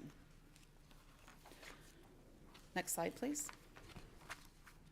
So then looking at how our dollars are spent, 62.9% of each property tax dollar goes to maintenance and operations. Of that 62.9%, 9.8 million will be allocated to residential streets. 57.6 million, or 37.1% of the dollar, will go to interest and sinking, which pays for debt service on debt that has been issued. Next slide, please. So at this point, the proposed rate is 0.646264. Council will need to decide if that is the rate that would be vote for first vote tonight, or if there is amendment to that. So that concludes my presentation. I'm available for any questions. Okay, Councilman Smith. Thank you, Heather. Boy, I can't wait till that North Beach presentation. When you presented last week, you had where you didn't move the M&O over to the INS, the maintenance and operation over to the interest and sinking funds on the debt side, and that number was 62 point. Do you have that? So the original number, the original tax rate that we had before we got in the valuations, and our preliminary estimate was 0.620261. Okay. And so that is the maintenance and operation rate of 0.399312, which is the amount increased by the 3.5%. Yeah. And then to support the debt service prior to any of the transfers that we did over to the INS side of 0.220948 for a total of 620261.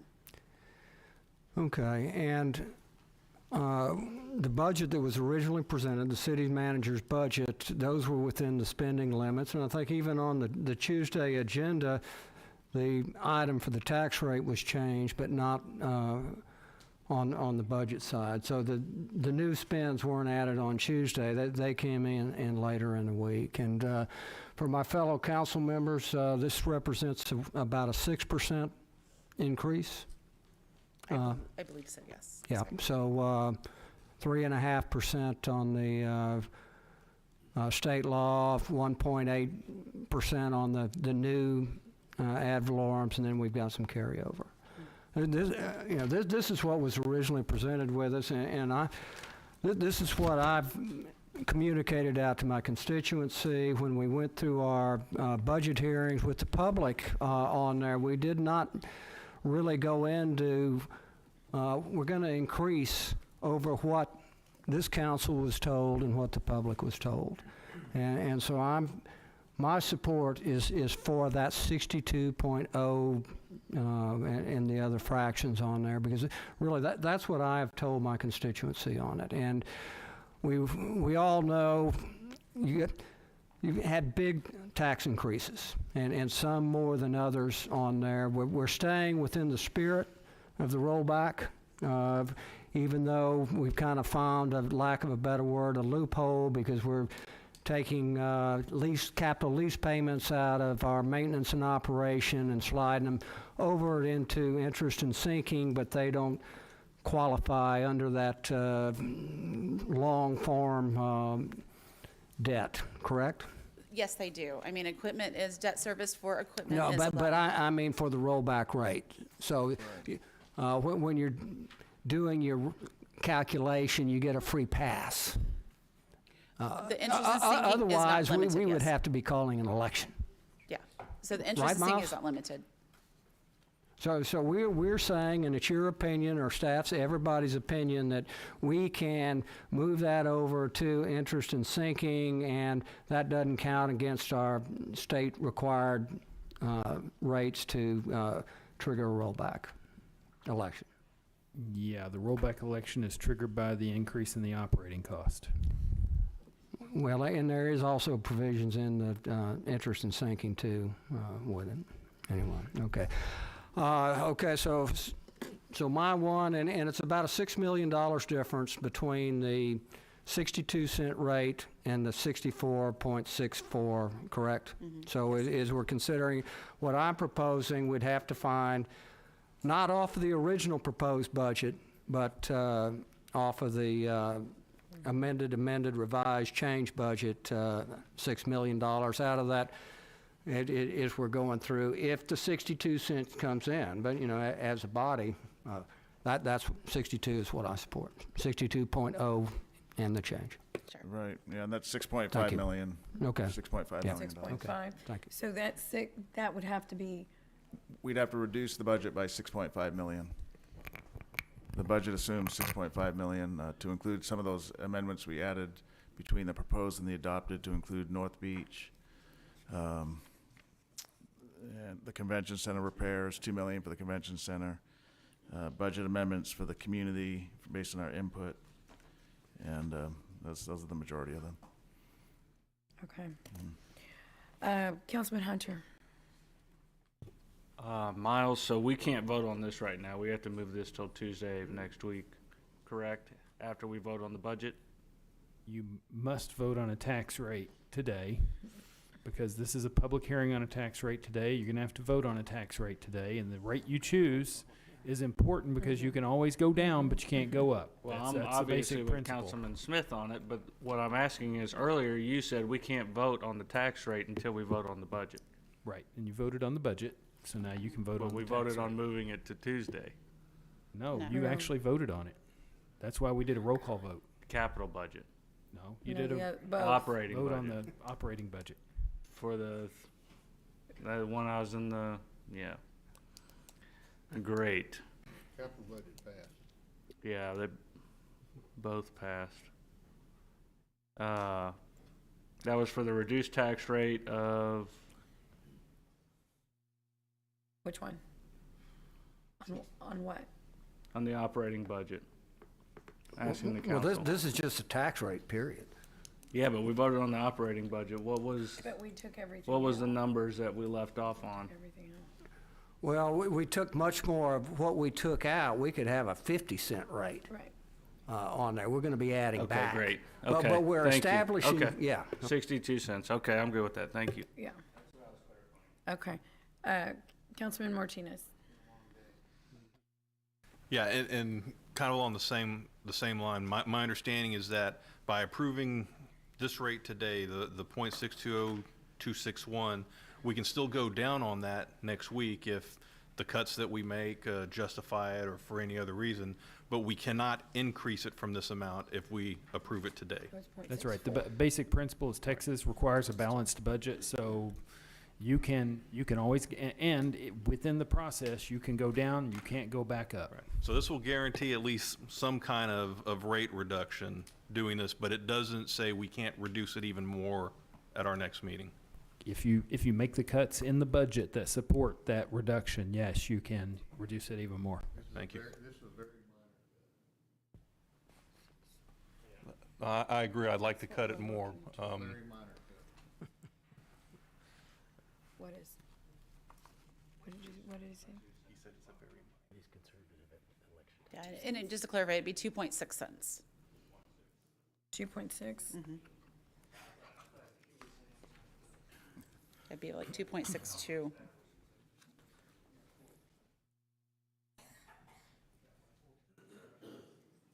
A 4%, yeah.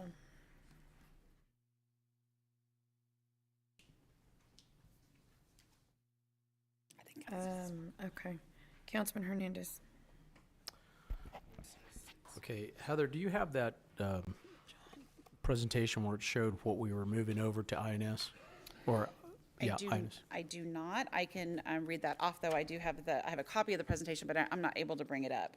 Okay, so one of the things that really irked me about that was moving something that was being funded by the HOT fund, or the hotel occupancy tax, and move it into the general obligation debt, which, I find egregious. The other stuff was the Lend-Lease program. What was the third item? It was $500,000 worth of the solid waste debt transfer. Okay, so why wasn't that in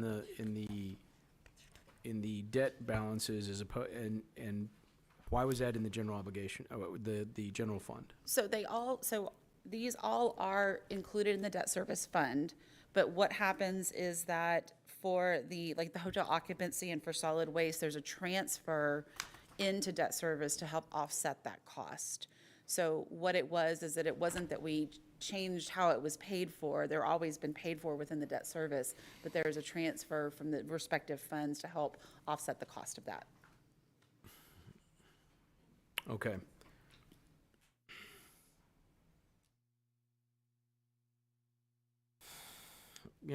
This kind of goes into what my concern is on how much debt we're going for, and the reason why I didn't vote for the capital improvement plan was because it incorporates increases in rates for a long period of time. So You know, I think I'll kind of concur with what Councilman Smith had said about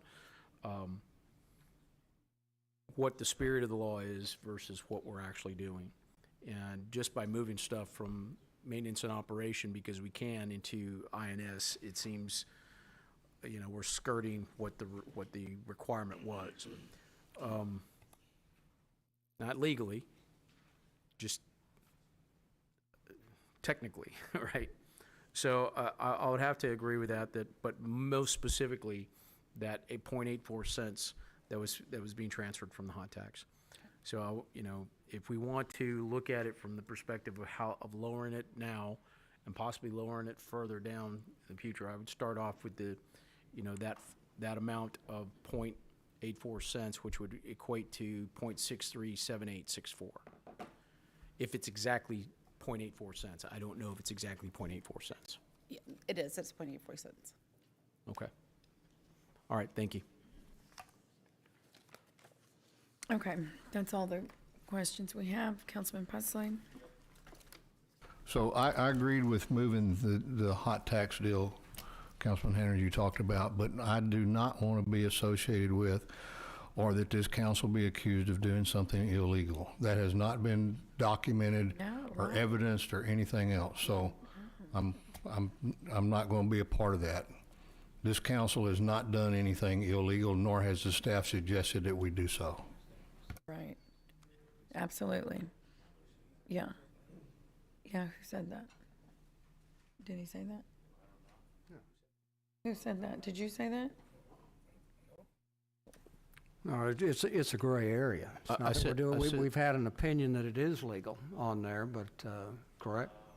No, I said we were doing it legally. I didn't think it meant technically within the spirit of the law. And which I agree. It doesn't meet the spirit. It meets the structure of the law, but not the spirit. That's what I was on I the same page. I didn't say we were doing anything illegal. I want to say we're just kind of, we're moving stuff around. We're doing the shell game thing to try and keep that low. But I don't think we should move the hot tax. You know, if it's being paid for by hotel occupancy tax, we shouldn't move it over to where it's paid for by property tax, right? Thank you. Okay, so I'm going to go ahead and open a public hearing on item number 20. Do we have anyone in the public that would like to make comment on item number 20? Okay, there being no one, I'll close public hearing and comment. And do we have a motion to? Oh, I do have those. But okay, so see, we did change. When did that happen? Well, but when did we officially? Is there some specific language we have to say? Officially, yes. But when did we officially do this? Are we going with the 2.6 cents? I'm not sure. I don't know that there's a consensus yet. Yeah, but I mean, I think we need to officially, I mean, Greg, you mentioned it, but we need to officially say, is that what this council, is that what you would like to do? Well, that's what the Right. motion. Okay. Yeah. So, you know, Okay. we could still go lower, but I mean, ultimately, moving the hot tax one is over. So I would Right one. go for the 6.3, and then when we do the second reading, we can look at what we're doing with the budget and see how much further we can go down. Yeah. Right. Okay. Okay, so Rebecca, I need that. No, we need the 62. Well, all we have to do is, I can just reply, I can just take this out. So what is it? There's two different rates, Mayor. 62.061. Yeah, so Councilman Smith says to take it to .620261. That reduces the tax rate by 2.6 cents. Councilman Hernandez is to reduce it by 0.84 cents. And his motion or his suggestion would have a tax rate of 6.37864. Right. Now, I suggested the 6.3 because we still have it, we have a second reading on this, and we can lower even further depending on what our budget is, right? Since we took out everything out of the budget, we can lower it even further, but we can't raise it. So I want to say the 6.3. Okay, I would like to make a motion to adopt the tax rate of 62.061 cents. Second. To a maximum of. You did? Did you read it? 6206. Yeah, 62.0261 Yes. per 100. No, Point 0.620261. That's right. Thank you, Judge Martinez on there with it. No, he's So, right. so here's what I would like to do. Yeah, so to make a motion to adopt a tax rate of 0.620261 cents, not to exceed. Second. Okay, wait a second. Rebecca, when am I to read this? Okay, we have to, yeah, we're going to adopt it now. Okay, let me give you the, do you have that sheet? 1.63. Can I? Yes. So just, if we adopt that rate of the 0.62, you can't, that's gonna be the highest we can go. You can't go back, you can't increase it. So that would mean we would have to reduce the budget by 6.5 million. Just, and we already reduced it by 2 million unless you reconsider the solid waste fees. So that'd be an 8.5%, 8.5 million, I'm sorry, reduction we'd come up with to balance the budget. Just to put it into context. 2 million from solid waste, 6.5 million from the property tax rate. It would be 8.5 million in cuts, reductions. If you did Councilman Hernandez's 63 cents, you could always lower it again by Tuesday. It's the same one here. Let's consider what is the increase in the budget. So what we're saying, we already we had a $23 million increase in the budget, so we're saying we're going to do half of that. We're still increasing the budget materially, even if we have to cut $8 million.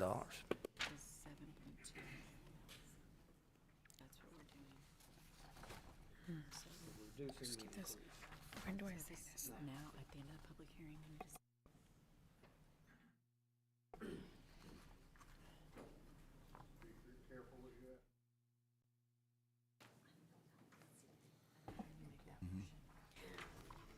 Okay.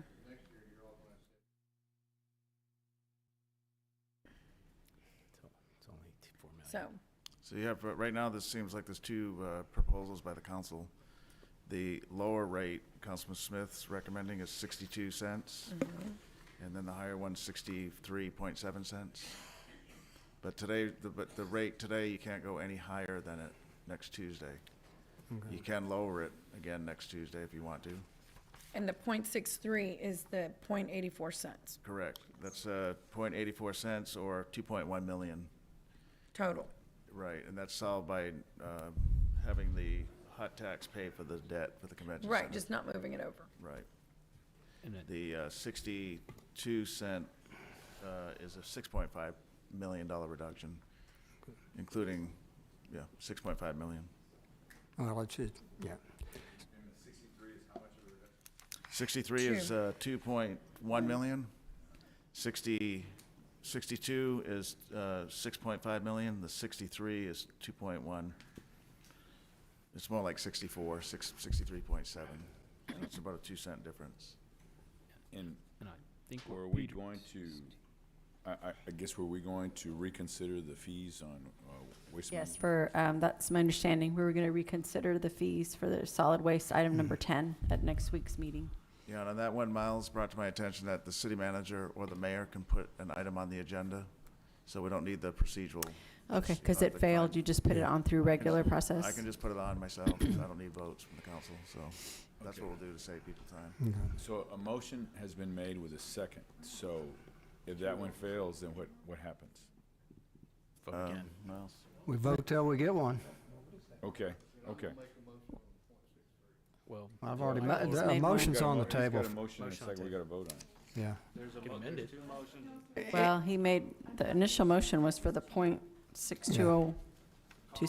And let me read, just for the record, the proper, I move that the property tax rate be increased by the adoption of a tax rate of 0.620261 per $100 valuation, which is effectively a 7.2% increase in the tax rate. That's a motion. Mayor, there's also that public hearing language that needs to be said, I guess, if we're going with that. That ties in with that. if that's what we're doing. So we're going to do the public hearing language after. Okay. All right. Let's, are you ready? Yes, ma'am, we do. Sorry. Yes. Was the .63 rate that Councilman Hernandez offered gives us the ability to come back and offer up his amendment, which is basically to move the hot tax Back. bond deal back under, and then we can look at the rest of the rate at that point. If you put it at the .62, we can not go up. We are only going to go down. And we may, but that gives us the opportunity to do that. I don't understand why the council would want to tie its hands. Well, when I it think doesn't have there was a to. lot of confusion. Yeah, I really no do. doubt. So voting, this is a vote for up or down on just, right, on not being able to move this rate. Well, it's to We're adopt the setting the max. .62, I know, yeah, but- as the but- max. But what does that mean for the council? That means next week, we will not be able to add it. That's We right. will not be able to. You can't Okay. add, it's just, right, Okay. that's. So if you want to add that's your something, limit. then, right, it would have to be the point, well, Yeah. whatever. It would have to be more, something different than the .62. Actually, Mayor, the first step is to close the public hearing. Yeah. And then, and you have to announce it at a certain specified level. I would recommend the higher level, the 637864 that was just announced. Then you can always go down when you do the motion. Right, right. Okay. So I'm going to go ahead and read this. You're going to do the .63, or what are you doing? You have We a have a motion. motion. Point of order. Point of order. Can I make a motion to amend that motion to reflect the .637864? Second. I'm not withdrawing my motion. He can't do that. I think you can amend it. I mean, Now, look, I want to say, to Councilman Pusley and Councilman Smith, that, you know, I don't know, because we did we adopted the budget with 28 million out of it, right? So right now, we're looking at the tax, even with the 6.2, is still more than what we have approved in the budget. We'd have to bring it back up if we want to do that, or reduce it even more than the 6.2. So what I'm saying, you know, because of how it's stated, you can't bring it to, you know, if we go through it and we said, well, I can't live with this without this dog park in Flower Bluff, or I can't live without this, you know, spay and neuter program, right? Or I can't live with whatever it is, right? The industrial park. The industrial, you know, whatever it is that we can't live with, right? We can't do without the drainage system in North Beach. Right. Or whatever that is, I want to make sure that we have, we're going to spend all our information to Constance about what we want to take out and what we can live with, and she's going to have to try and do some jujitsu work and try to figure it out for us to do, to satisfy all of us. Right? Financial jujitsu, right? I did. So. Okay. All right, call the It doesn't question. prevent Call us the from question. lowering it in the Right, future. no, we get it. so you're going to I make amend that it? amendment. Was Robert it Rules of Order, seconded by call the Bill? question. He amended it to the Yes. 63 cents. Yes, you did. Right. Okay, so you guys ready to vote on that? Yes. So for passage of the motion to amend the rate to 636264, Councilmember Hunter? No. No, hold on. That hold wasn't on. the rate. That's not the correct. Oh, I'm rate. so sorry. Yeah. I It's apologize. .637864. Oh, I'm You sorry. got to do the This magic one. words to end My the public apologies. hearing. It's 637864, my apologies. Okay. Before? Right, okay. the point This zero. one here? Okay. So this is the clause that must be read. During today's city council meeting, The city council will vote. council will vote on the first reading of the proposed property tax rate of .637864 per $100 valuation for fiscal year 2023, and this September 6, 2022 city council meeting beginning at 11:30 a.m. at City Hall. The city council will vote on the proposed property tax rate of .637864 per $100 valuation. Okay, so now we have the motion to amend, to set the rate at 6.637864. So for passage of that, and there's specific language for that too, right? Yes. I move that the property rate, Okay, so who? Have to read it.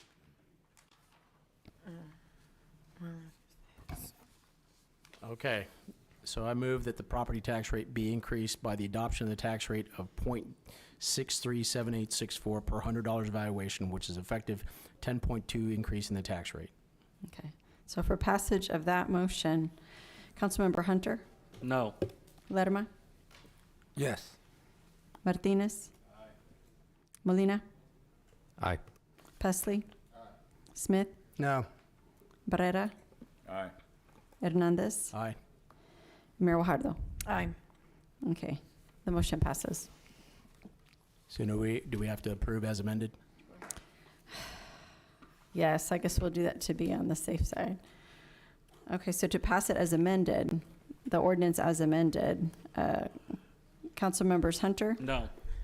Lerma, Yes. Martinez, Molina, Aye. Pesley, Smith, No. Barrera, Aye. Hernandez, Aye. Mayor Guajardo. Aye. Okay, so that passes. Okay. Okay, so we are going to move on to item number 21, ordinance ratifying the property tax rate reflected in the fiscal year 2022-2023 operating budget that will require raising more revenue from property taxes than in the fiscal year 2021-2022 operating budget in the amount of $16,365,789. Okay. Good evening, Mr. Eddie Houlihan Julian. with the Office of Management and Budget. The local government code does provide that adoption of a budget that requires raising more revenue from property taxes in the previous year requires a separate vote to ratify the property tax increase reflected in the budget. And this is in addition to and separate from the vote to adopt the budget and the vote to set the tax rate. Therefore, separate votes required. And based on the previous action, the amount is no longer $16,365,789. That would be reduced by $2,097,312. So the new number is $14,268,477 would be the property tax increase. Councilman? And the percentage, how much are we raising everybody's taxes? So this body's going to raise what percentage? Calculate that, what the percentage is. Well, that's what we're voting for. Operating, We're doing it this week. Rebecca, can you clarify? What was the question? What is the percentage increase? Are we required to read that? On item 21? Yeah. I'm not, to defer to legal on that, I'm not positive. Miles, do you know?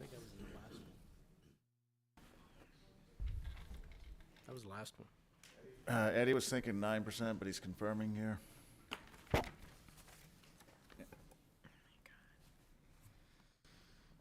Didn't I do it on the last one? We're raising revenue, not, That was yeah, not that the tax rate. yeah. 10.2? So that was a We're 10.02% calculating that. increase. Pains me It to was call it 11.3 contradict previously, yourself it's on gonna that. be about 9. Okay, so Nine, we're no more going than to raise nine. an Let me make sure additional that that's, about 9. yeah, we'll Okay.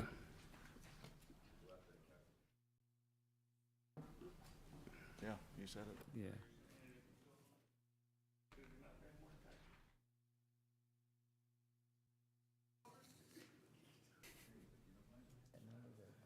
Total property tax rate from last year?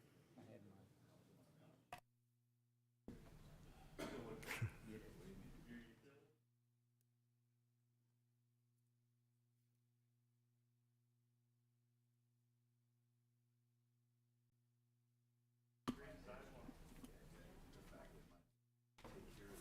Are they getting the tax rate or what?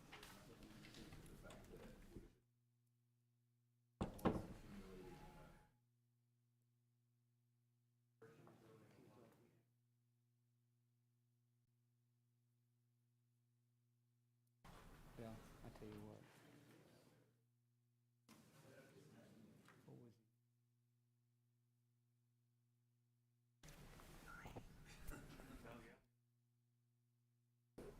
Yeah. 16 million. 5, 7, 8, 9, minus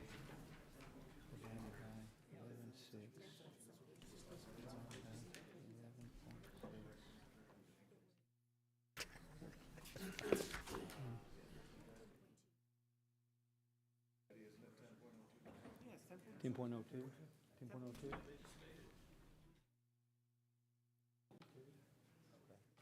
It's 10.2. Yeah. 10.2%, yeah.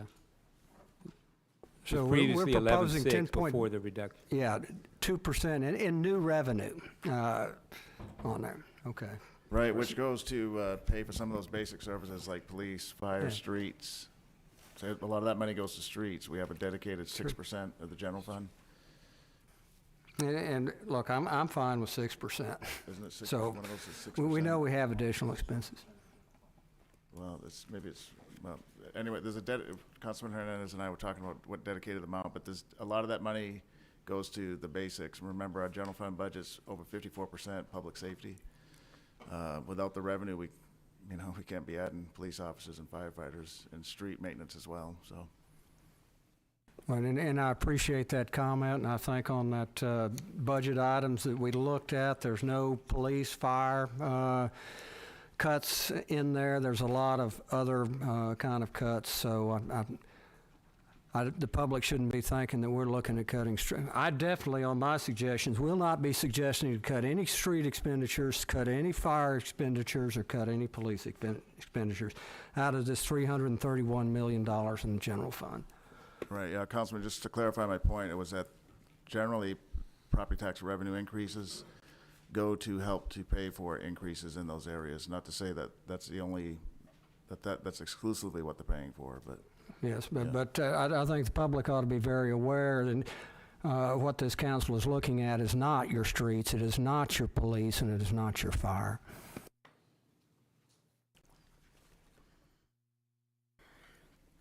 Councilman Hernandez. I apologize. I left that on. Thank you. Okay.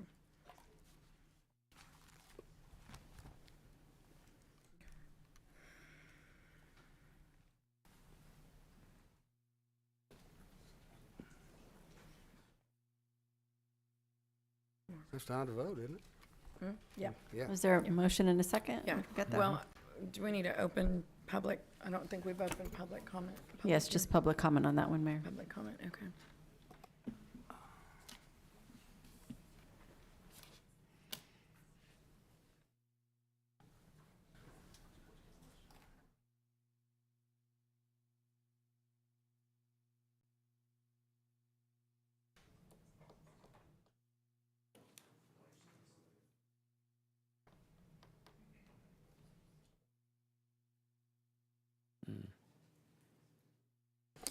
Okay, I'll go ahead and open public comment. Is there anyone in the public that'd like to make comment on item number 21? Okay, there being no one, I'll close public comment and entertain a motion to approve item number 21. Do we have a motion? As amended, right? I'm sorry? Or Are we amending, you'll are we amend it. including the percent? I didn't think so. The amendment to reduce the Oh. amount? Oh, right, the 'cause the increase. 16 Yeah. is, What is the amount? Do you know? Eddie?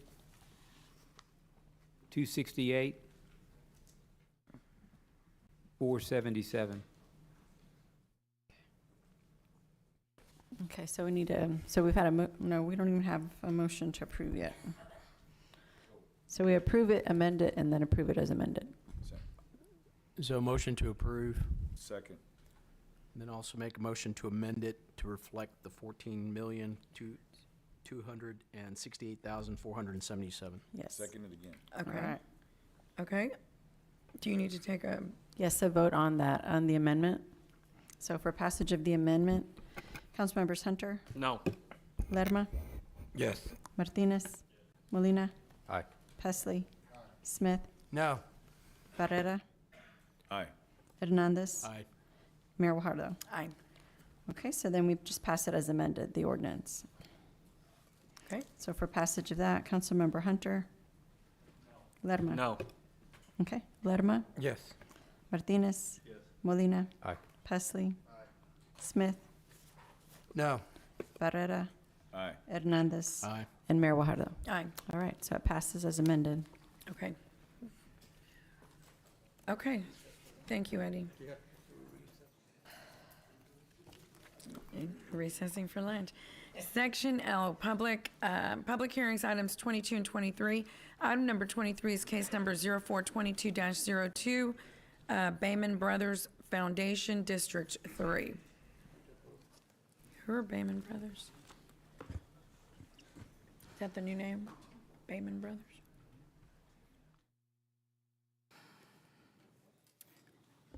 Mayor? Okay. Waiting for the item to come up on the screen. Madam Mayor, Yes. I would like to make a motion, we approve items 22 and 23 subject to a public hearing. Second. Okay, yeah, we need a public hearing. And there's a gentleman here who would like to speak Yeah. on 23. He's been Okay, waiting. Absolutely. No, well, we wouldn't not do it. So I'd like to open public hearing now. Sir, would you like to come up? And you're speaking on 20, Item 23, Palomino Realty and Okay. Management Corps. right? My name is Robert Carter. I live at 4957 Nail. I live at the house just behind it. And we do not agree with it because I've sent photos of damages they're already causing. They're already violated for at least the last 15 to 20 years, the city ordinances, and also the new owner has made no changes that the building they're requesting to have is not up to building compliance, never was when it was built, didn't even have building permits. And also, I noted that it stated it's going to need more parking. There is nowhere to have more parking done on the Okay. street. Okay. I've sent photos where they have dumpsters, they've destroyed the sidewalks already with the dumpster trucks, and the trash trucks coming in, and the street has a no large vehicle already. What was your name? I'm so sorry. Robert Carter. Carter, Mr. Carter. Okay. My father is actually the owner of the house I live in. Okay. Okay.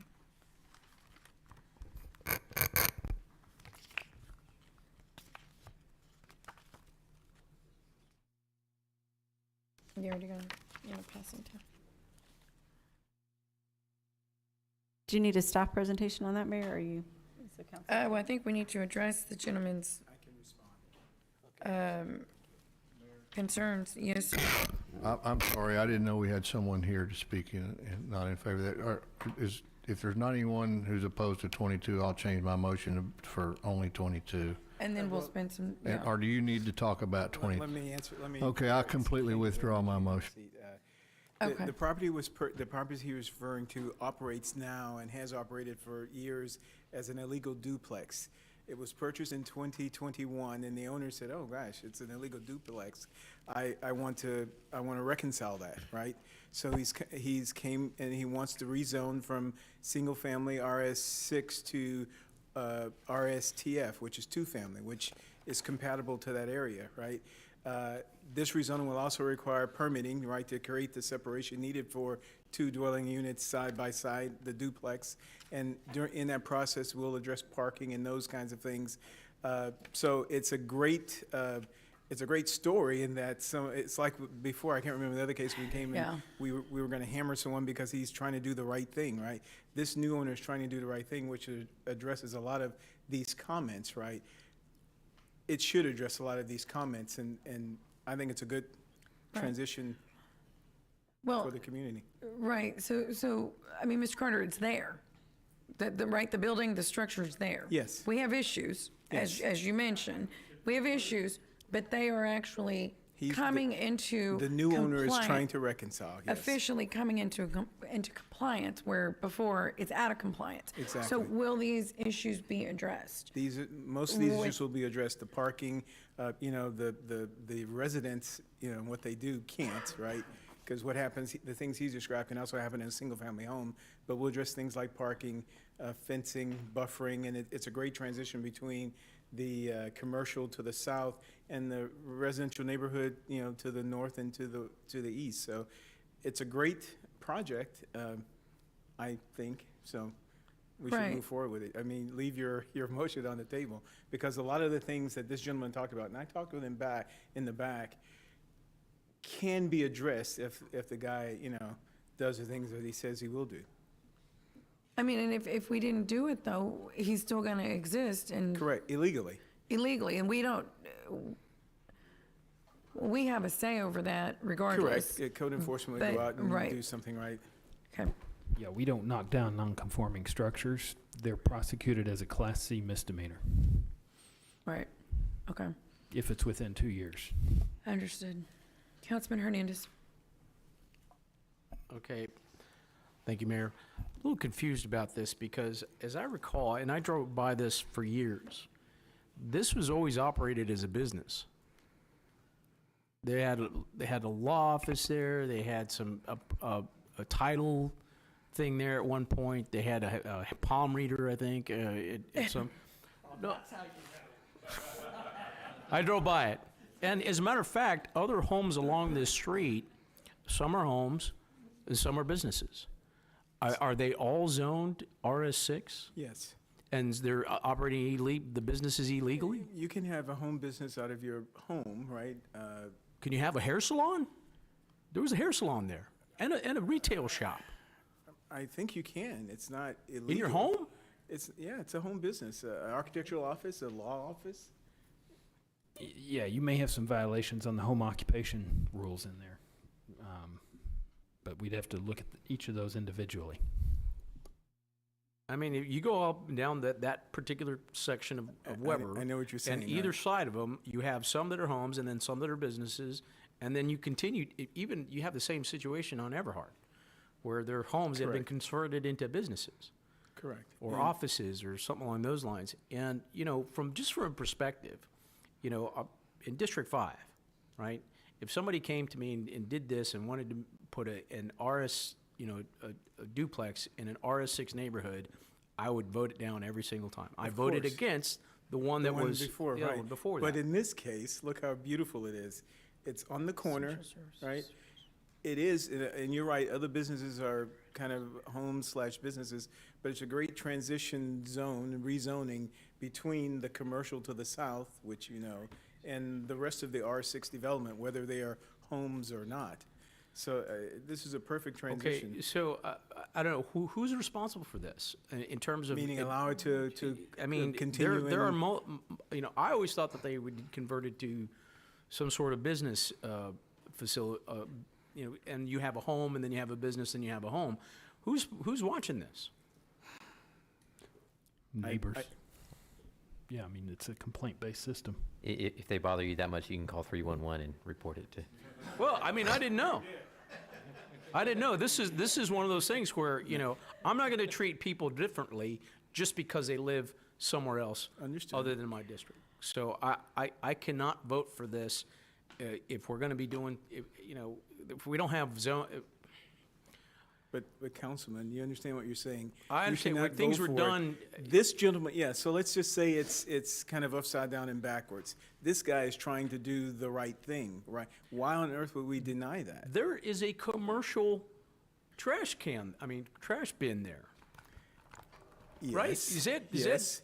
We know, right? But again, in the process of doing the right thing, we being development services, can point out all these things that reconcile this property, which before they've not come in and said, hey, what do I need to do? How do I straighten all this up? This gentleman is trying to do that. Why on earth would you vote against it? It's the right Yeah. thing to do. No, we do understand that. Councilman Molina. Thank you, Mayor. I am going to support this, you know, for the points that you had made, and I'm going to recommend to the resident here that you keep that 311 number handy, and if there are any code violations that you see, then you report those to the 311 number, and then code enforcement will address it. We would expect, Mr. Raymond, that the issues do get addressed. Yes, we'll follow up. Councilman Pusley? Real quickly, since this is converting to a duplex, which is kind of a commercial operation, correctly? Not really. It's still Not kind really? of a. It's still residential? Medium density residential, yes. Okay, so they won't have to adhere to the commercial kind of codes with respect to plumbing, wiring, and all that. Correct. Okay. And despite what Councilman Hernandez says, which I do love, two-family dwellings can coexist with single-family dwellings. Yeah. It Yeah, happens there's all the one in Jacksonwood that's been there for 100 years, or well, actually it's two. So, but you can say things like when y'all take it back to your shop, you know, if you're gonna have a dumpster here, you gotta put a screen around it. Exactly. And proper access to Put it. proper parking in, as the resident has said. Yeah. We can do all of those things. right? Screening fences, you know, all those kind of things. Yes. Okay, thank you. Okay, I'm gonna go ahead, I'm gonna go, oh, did you have public comment? Yes, sir. As I understood, this was also for item 22? 22. 23. 22 and 23? 22 and 23. Just Bart Brazelton Development, 5337 Yorktown Boulevard. Am here for any questions you may have on the zoning case. Stand ready for any questions. Thank you for addressing the issues that we did have, not issues, questions and different items on last couple weeks ago. We appreciate it because those sidewalks are extremely important. Very good. Thank you, and we're happy to. Thank you very Yeah, much. Thank you, Councilman Smith. Bart, Yes, sir. so what are your plans then? To, in what regard, sir? Well, you're addressing here, so asking. Well, I just, as the zoning, I heard the Yeah. public comment was here first, so I wanted you to know if questions come up after the presentation. Okay. If public comment is closed, I wanted to let you know I was here and available for any questions you might have. Yeah. Okay. Thanks. And for the public to know, this is a very important development. You are developing, remind me the number, 1,200? Yes, ultimately, it could be over 1,000 homes. It'd be one of the largest master plan communities in the city. In the west side, On the west side, in West Oso School District. which is a great addition to the city, so thank you. We're very excited about it. Yeah. One last, so Yes, Bart, sir. what's your price point? What's your expected price point? I don't want to nail you down. Well, I would tell you, but it'll change tomorrow. Okay. You know, when we started this, it was going to be the low 200s, and now there's no telling. If we could get back to 250, I think that would be the most affordable home in the city. Okay. Hurry up and build. Yes, sir. Well, if we wait long enough, it might even be better. But Yeah. Thank you. Thank you, Bart. Yes. Okay. Yeah, Bart, I wanted to congratulate you as well. This is a great project for the West Oso School District, and I know Conrado has been begging for a long time for development in his area, and this is a great step forward, and I know he'll be happy about this, but thank you very much. Very big. Thank you. We've talked with Conrado. The project is large enough for its own elementary school, and we'd love to see a school right there on site. Awesome. There's a few more.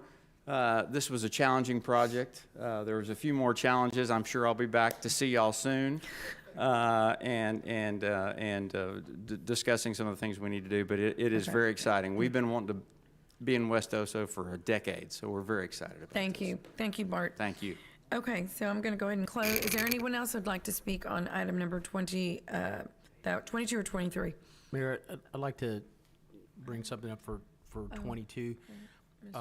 If we can, I know Dan's not here, but in terms of planning, that portion of Saratoga doesn't belong to us. It belongs to TxDOT, right? That's correct, Councilman. Okay, so if we talk to the MPO about future projects, that might be something that they might want to consider widening, because if you're going to have 1,000 homes over there, you know, you will have something similar to what, you know, Rancho Vista is over on Yorktown. Exactly. So, but since it's not our road, we need to get it on TxDOT's radar. Okay. And the only way to do that is through the MPO, right? So I want to make sure that our staff is aligned on that, knowing that that's going to be there, that we put it on the MPO's radar as well as TxDOT's radar. I'll make a note of that because we have an MPO meeting, I think, Thursday.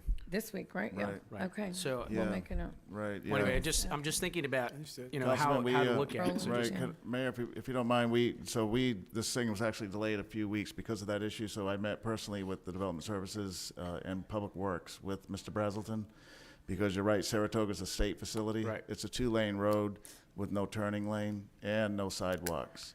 It's almost a replication of Rand Morgan, which now we're meeting with the state to try to figure out that From my one. perspective, it's a duplication of Yorktown. Yorktown too, okay. Right. So, Mr. Brazelton knows he's willing to even participate potentially with the state.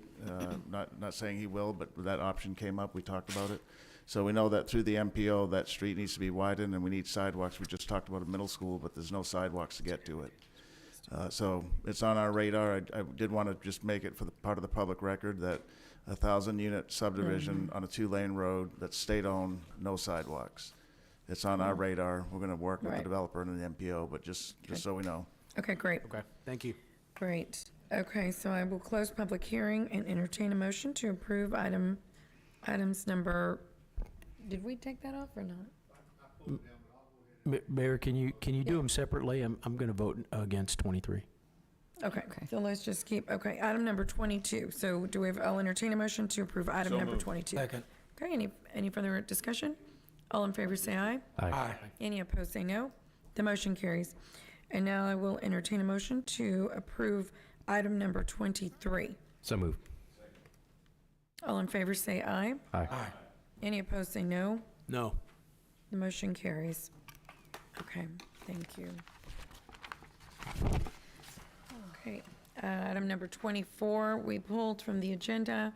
Item number 25 is an ordinance amending sections 57 through 85, age of vehicle, 57-131, fares, amounts, and deleting Chapter 57, Article 6, Transportation Network Companies in its entirety of the city code. And gentlemen, thank you for waiting. Thank y'all for waiting. I don't think they know I'm talking to them. Thank y'all for waiting. I know you've been here all day. We appreciate it. Thank you. Okay. All righty, go right ahead. Okay, Billy Breedlove, Deputy Chief of the Police Department. Good evening, Mayor and Council. Is the presentation Started this morning, number 25 available? I know. I could start it if you all would Go like. ahead. All Go right ahead. So the item before you is proposed amendment to Chapter 57 of the Code of Ordinance regulating taxicabs.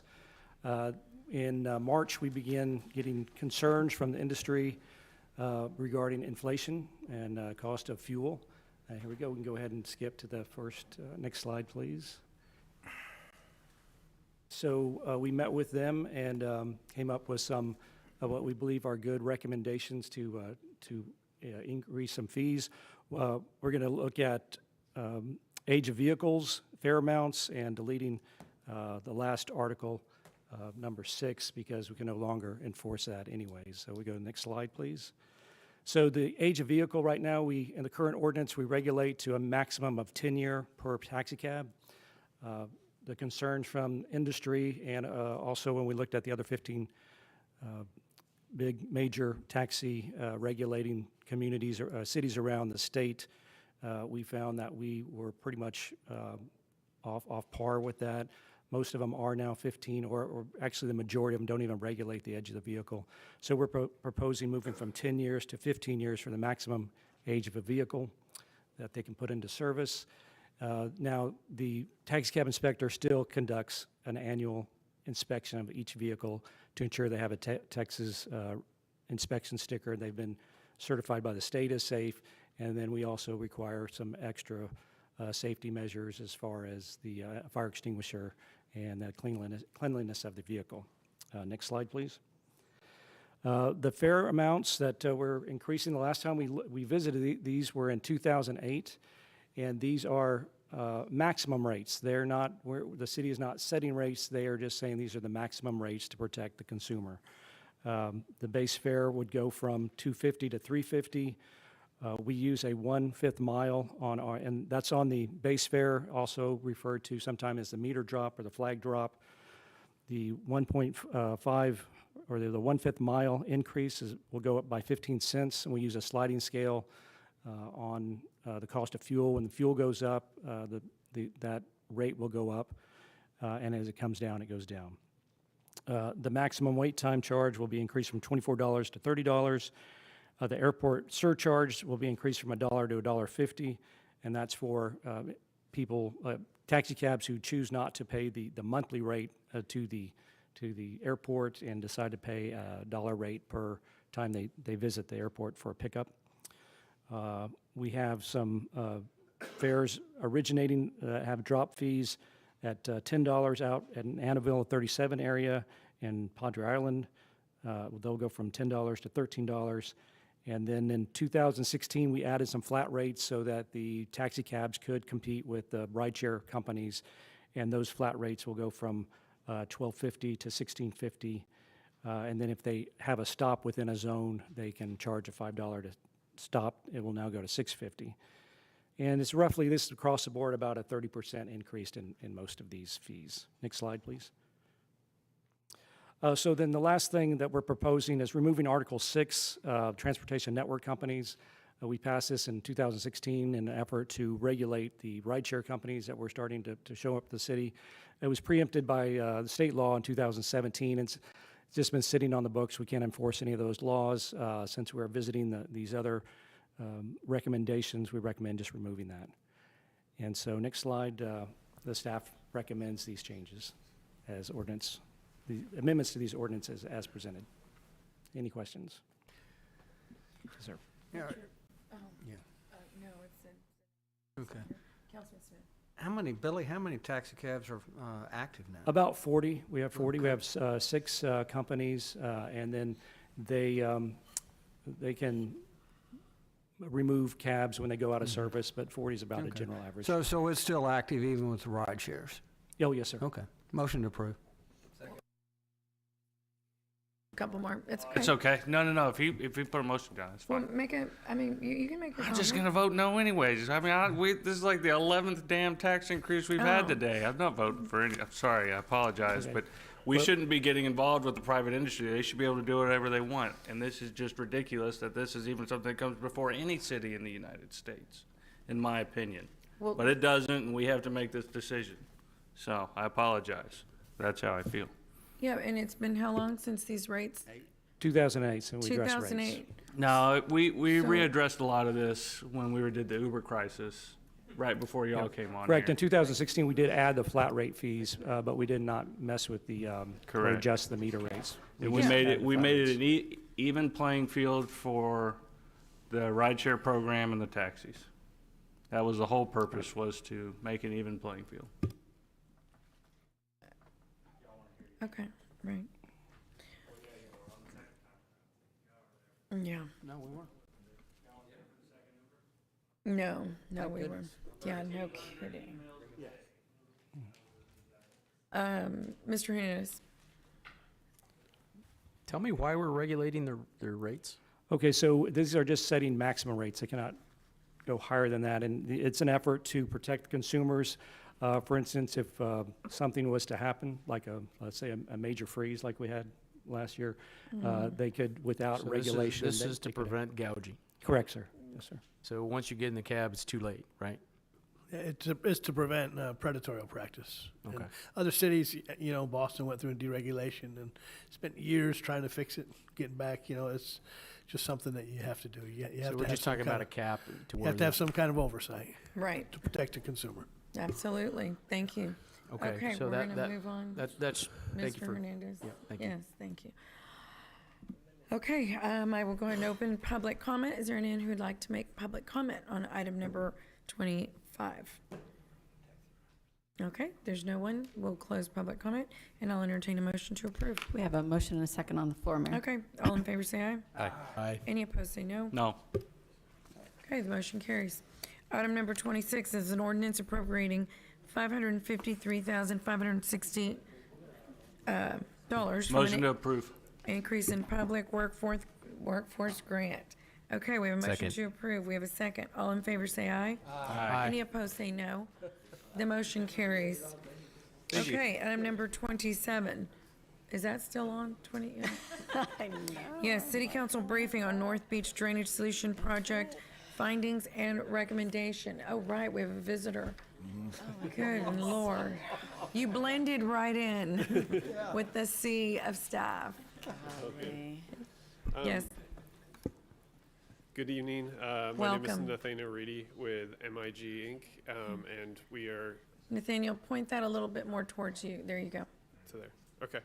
And so we are here to report out on the study or the project summary recommendations for North Beach drainage that we've been working on with city staff. Oh, okay. Yeah, AB, can you pull up that PowerPoint for 20 seconds? There we go. Okay, go ahead. Nathaniel. And we do have a lot of content for you this evening. I apologize, but I will try and get through it as quickly as we can and just be to the point with each of these slides.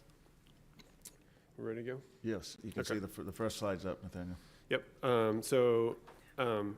Firstly, breaking down the flooding issues that are at North Beach, looking at them looking at them piece by piece. There's two types of flooding out there: sea level related flooding and rainfall related flooding. And within the sea level related flooding, there's direct tidal flooding, where water comes up over the beach or through low wetlands and inundates property. The second is backflow flooding, where water comes in through the storm drains, and as the tide rises, that water also rises. And then the third that's related to sea level is the sandy soils out there at North Beach allow water to, the tide level to influence the groundwater level as well.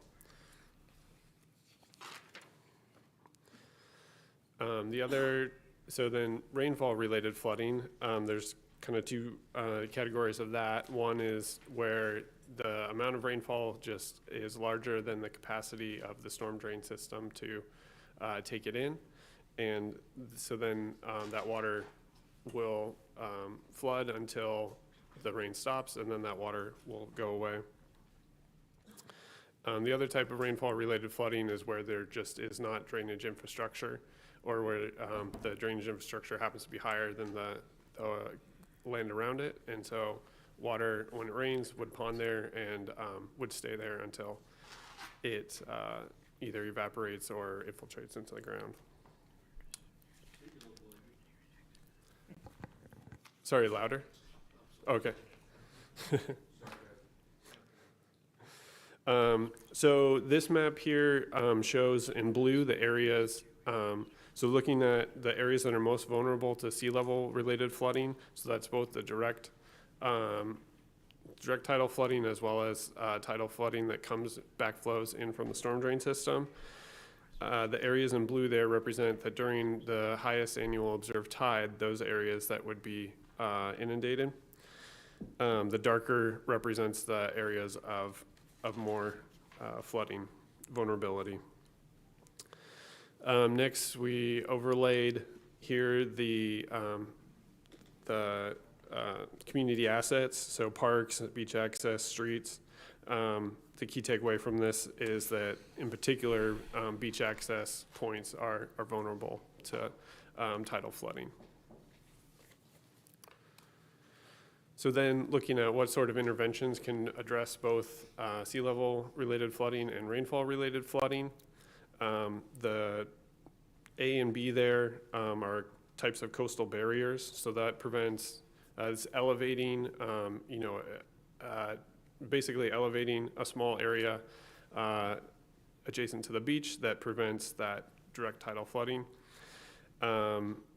C is flap gates or valves that prevent water from backing up through the storm drain system.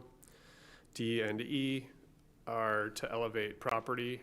That's a lot easier to do if you have undeveloped property, which there is at North Beach, but there's also areas that are developed, and it will be difficult to elevate those properties. F and G are types of conveyance improvements, so that's particularly addressing rainfall-related flooding, increasing the capacity of the water that it can take in. Related to that, H is an operational intervention, but making sure that those pipes or channels remain open and able to accept water.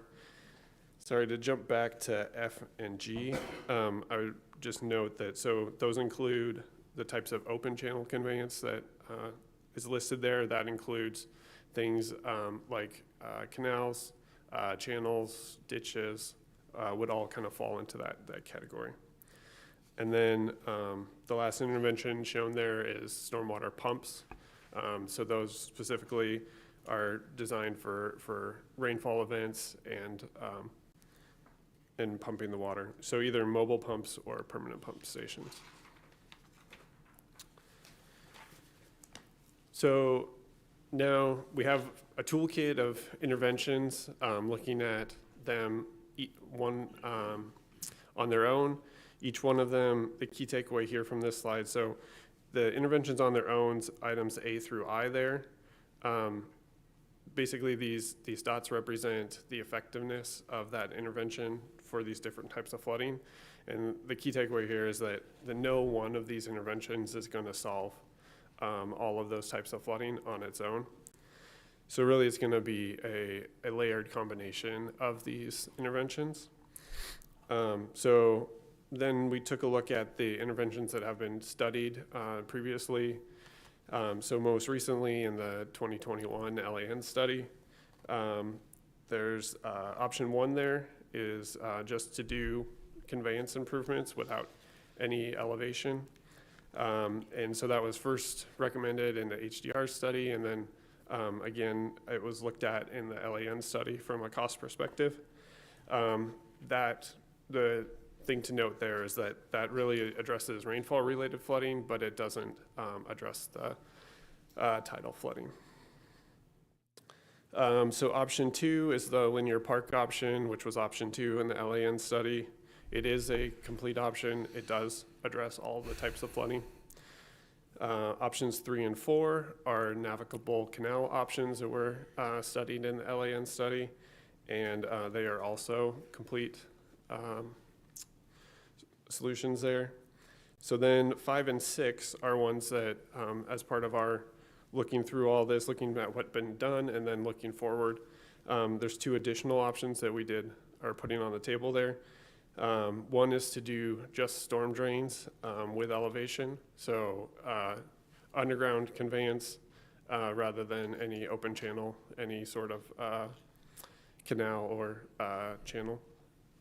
And then 6 is to do similar but without the elevation, in which case you would need the pump systems to address that tidal flooding.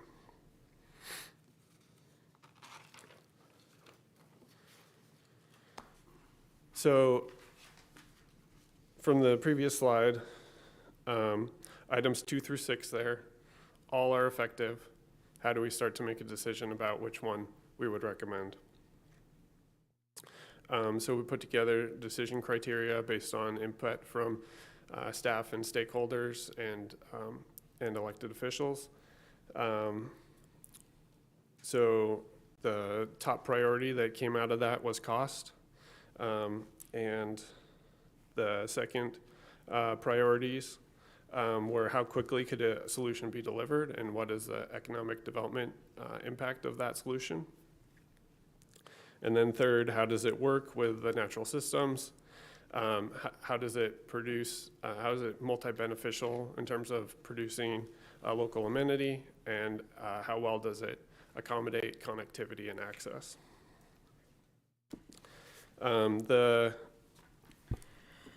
So from number 2 here is the lowest cost, so that's the linear park option. And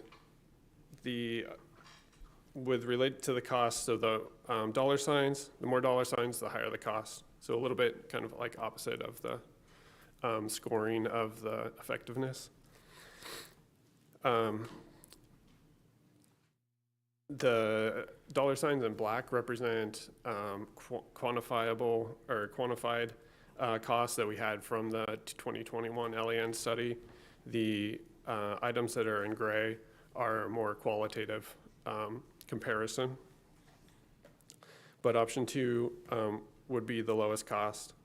Option 2 also has a kind of medium delivery time frame. So that a lot of that's going to be driven by how complex it is in terms of working with regulators to get it approved.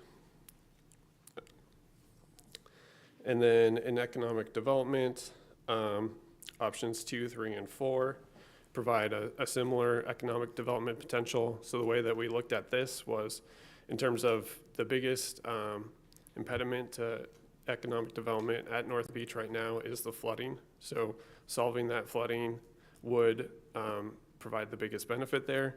But in addition, these options 2, 3, and 4 have the potential to provide that amenity to further draw people to develop there in North Beach. And then in terms of working with natural systems, creating local amenities, and accommodating access, again, option 2 scores pretty high there. So our recommendation based on this criteria is to proceed with option 2, and with a sort of caveat that there are some areas like down along Shoreline Boulevard that are already built out where elevating, which is part of option 2 here, would not really be feasible. So in those areas, looking at some the more expensive option, but that also has a high benefit of doing the storm drains without elevation. So next we'll step through here how these kind of all work together, because so far it's been pretty abstract, but just looking at how they layer on top of each other to provide that protection. And then after that, we'll go into proposed phasing for it. So the coastal barrier, again, that provides protection from direct tidal flooding. So that would be along that's the green line here. It's pretty hard to see. But that provides the direct tidal flooding protection. Then elevating streets and infrastructure, including utilities. That would provide then a level of protection against that backflow related flooding. And then we can start to layer on stormwater improvements like the linear open space and open channel there shown in green, and then the kind of burgundy lines there representing major storm drain lines, underground storm drains.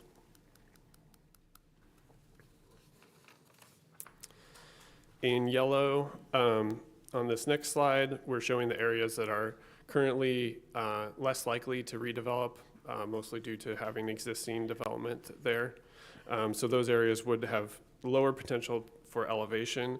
We would recommend that those areas be protected by the backflow prevention, the flap gates or valves. And then in addition, the red dot there, or star, represents a potential pump station location where we have an existing street. We likely won't be able to elevate that street. So to protect that from stormwater or rainfall related flooding during a high tide event, then that pump station would be needed to move the water out.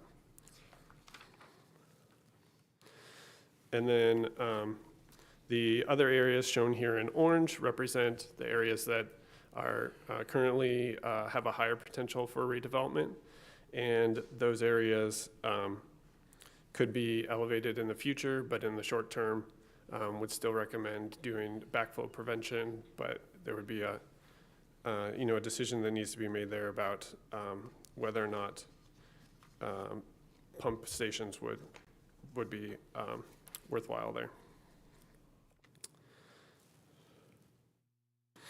So this slide just shows all of the pieces together and with the legend so that it's kind of easier to see.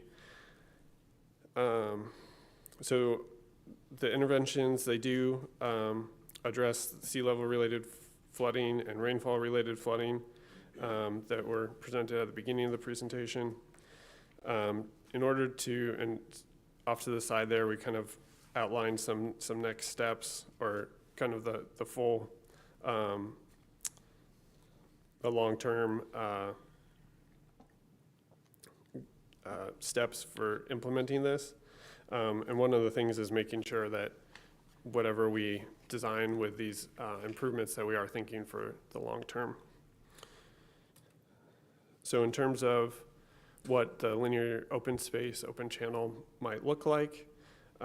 These are some renderings of potential activation of that area. So including the channel as well as walking and biking infrastructure to be compatible with the long-term needs of multimodal transportation at North Beach. Additionally, some of the things that we've heard from stakeholders emerging as key things that we will want to make sure that if we move forward with this, that get incorporated. So we've titled it their emerging design guidelines, would be ensuring, I won't go through all of them, they're listed out there, but this is a list that I think is a starting point that then with your feedback we would want to build upon.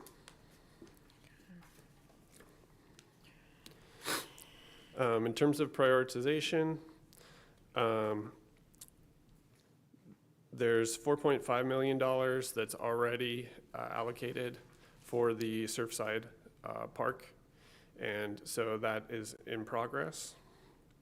The next area that we'd recommend is to elevate Gulf Spray and Beach, and there's, I believe, and we're recommending $2.5 million for that. There is then, and the reason why those kind of are allocated as the highest priority is based on access, like going back to the beginning of the presentation, looking at those beach access points that are vulnerable, as well as these being the main entry points to North Beach from coming over the bridge. And then, so the next here in red would involve elevating Timon and Surfside, as well as access to Dolphin Park, and with that, starting to build out the linear open space. Oops.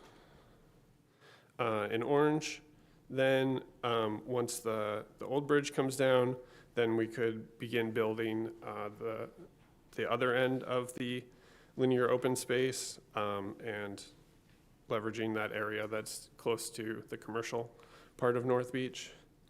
And then with the yellow phase representing then connecting kind of those two parts of the linear open space and completing that build out. The green phase representing those areas that are not likely to be able to be elevated, but providing the long-term protection for flooding that we're looking for there, as well as we have included the build out of the coastal barrier in that phase as well.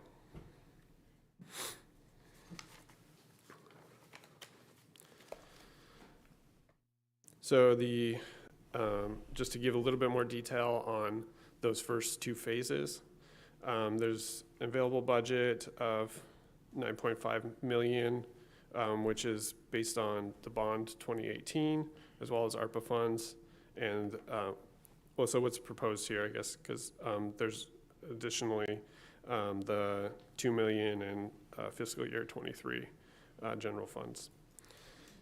So with that money, I guess, again, the first priority would be elevating beach, elevating Gulf Spray, elevating that beach, the parking and providing access to the beach. The second priority would be elevating Timon and Surfside, the access to the Eco Park and Dolphin Park, which is Sandbar Avenue, and then starting the design of the linear open space and open channel, and beginning the installation of that at the north end. And I'll pass off to Neiman to. And so with that, staff recommends that council approve this layered solution to the North Beach Peninsula. And can you advance? Okay, there we go. Oh, sorry. North Beach drainage solution. That would include approving option 2, which is to build out the linear park, and at the same time utilizing portion option 6, which includes installing storm drains without elevation.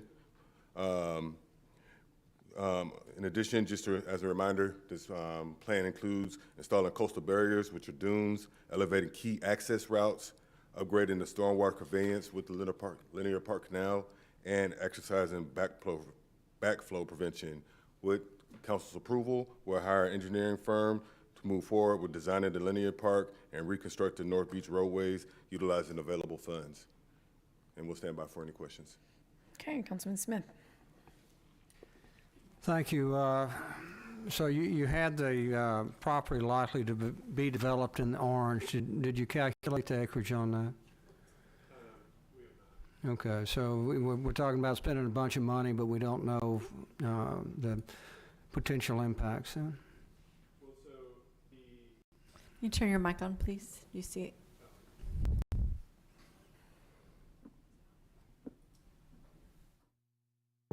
There we go. I had to press harder, sorry.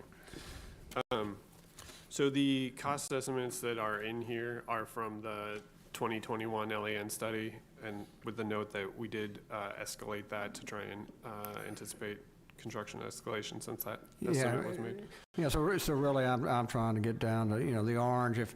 If we see an increase in tax base, how much is available with it. And so you did use the LAN, but not to much extent because it's a very different plan. And you talked about option 3 and A and B, but you're saying that is not a recommendation. So the option 2, which is option 2 of the LAN study, is very similar to what is proposed here. Well, the canal, the navigable canal is what I'm referring to, because that's what so 3, yeah. Yeah, that's what the LAN basically concentrated on. Councilman, they looked at three solutions, the LAN. Okay. They looked at the navigable canal, a linear canal, and an underground storm system equally. They gave each the same amount of analysis. Well, this is very different. The whole thrust has been the navigable. That's where all the pressure's been. It was good to hear the North Beach folks out here today on there. Just for council, when we created that TERS, we were looking at these kind of improvements. That's what the TERS is for, not swimming pools and for RV parks with it. And at that point in time, we estimated about $40 million in capacity. Now, that's where the $42 million number came from, not to exceed. That was the TERS's ability to fund it. So, we've got a plan here that I think is within reach on there. The linear park, and you had that on the second phase, but that's what's going to turn around North Beach. That's what's going to make it where it ought to be. With it. So however it's funded, but I would like this body to remember the TERS was there, how we can accelerate it. If we're trying to get a little bit of money from general fund and taken from other areas in the city, it's a more difficult, where if the TERS goes and funds a portion of this, we can accelerate it up. And like I say, I think that linear park, particularly there on the north end, so we're coming off beach, heading. What is the North Beach's big attraction? It's 2, number 1, the aquarium, and number 2, the Lex. And to have those visitors come in and be able to see that linear park there. I go down to South Padre, and they've got a nice little boulevard with it. And I look at, they spent some money. All we've done is spend some talk with it on there. But it's something is for a visitor you would expect with it. So I hope as time goes on, my time is short, but the linear park, giving the public, North Beach is just as ratty now as it was when I got on council. We've talked and talked and talked about it, and very little change. And I would hope in the near future that we see that. I don't think you mentioned regulatory issues with it, but a lot of the areas that you address, you can get around. We're not subject to the whim of the Corps engineers and those things that we get with a navigable canal, and also you can phase this, so whenever that harbor bridge comes down, it's not going to interfere with phasing. So, that linear park on there is outside of the harbor bridge's right away, correct? Yeah. But we'll accommodate. We know we've got the biggest acreage coming up would be that right-of-way that what we'd have to do. So, thank you for the good presentation on there. I think we're making progress. Councilman Hunter? Thank you. Since Councilman Smith already asked all my questions, MIG from California, San Antonio, Canada, which one is it? Thank you. MIG is based in Berkeley, California, and we do have a San Antonio office. Okay. How Which many is where people we y'all know got Peter down from. here? Sorry, what? How many people do you have down here in Corpus? In Corpus, we don't have any. You will though soon, right? The creek, or whatever walkway, whatever y'all are calling it, that has the opportunity to expand into a canal, let's say 6 to 10 years from now after the bridge is finally done? Yeah, that We was have one- accumulated certain money? That was one question that Councilman Lerma had also expressed to us was, I think that if that's a desire, and I think it did include. Well, we voted on the canal 5 to 6 years in a row pretty consistently, so I'd say it's a desire. Okay. Then I think that we would want to make sure that that's included in the design scope of the engineers that's selected to do the final design, and make sure that that we're thinking ahead for how this, if this is an interim solution, how it becomes accommodates the final solution without a bunch of rework and cost. I do like what y'all put together though, and thank you for being here. Thank you. Councilman Hernandez? Thank you, Mayor. This was kind of expected. I didn't expect anything different, but other than this recommendation.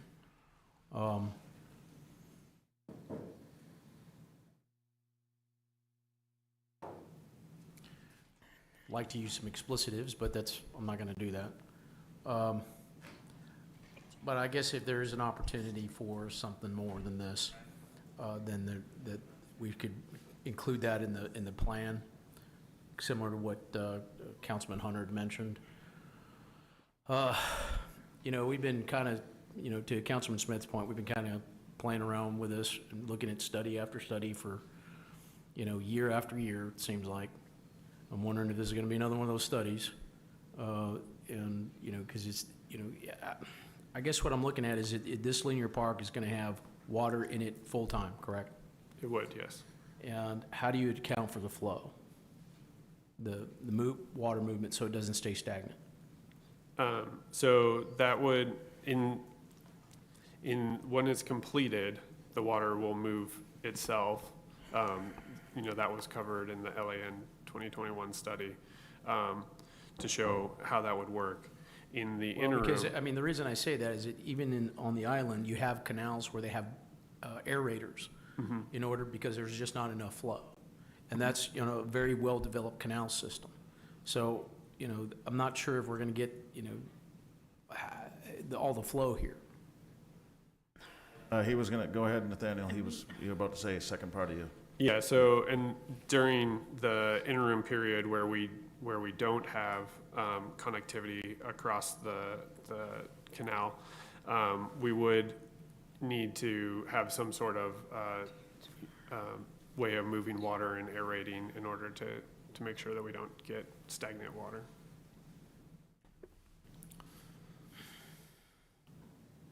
Okay, well. Yeah, Councilman, this is not, I pretty much expected exactly this presentation. Right. On what it was. Okay. I just think we're, well, I'll leave it at that. Yeah, can I, Mayor, just one thing, then I'll turn it back over to you. So the vote that council did take for the navigable canal had a price tag of $42 million. Right. We know that the only engineering estimates that have been done ever is the one that was done by LAN. That cost us about $1 million, but that showed the price on the low end for the navigable canal at 70 some odd million, 72 million, I believe. So it's a conflict with the ordinance that says, hey, build a navigable canal for 42. LAN said the price tag's at least 72. So Right. just to Right, point and, that out and, for the and record. and Councilman Hernandez, we respect your opinion. The district councilman is very supportive, and from what I understand, I know, well, why don't you go ahead, your light's on. Sure, thank you. Thank you, Mayor. You know, since I've been on board, North Beach has been one of my projects, canal, that type of thing. But, you know,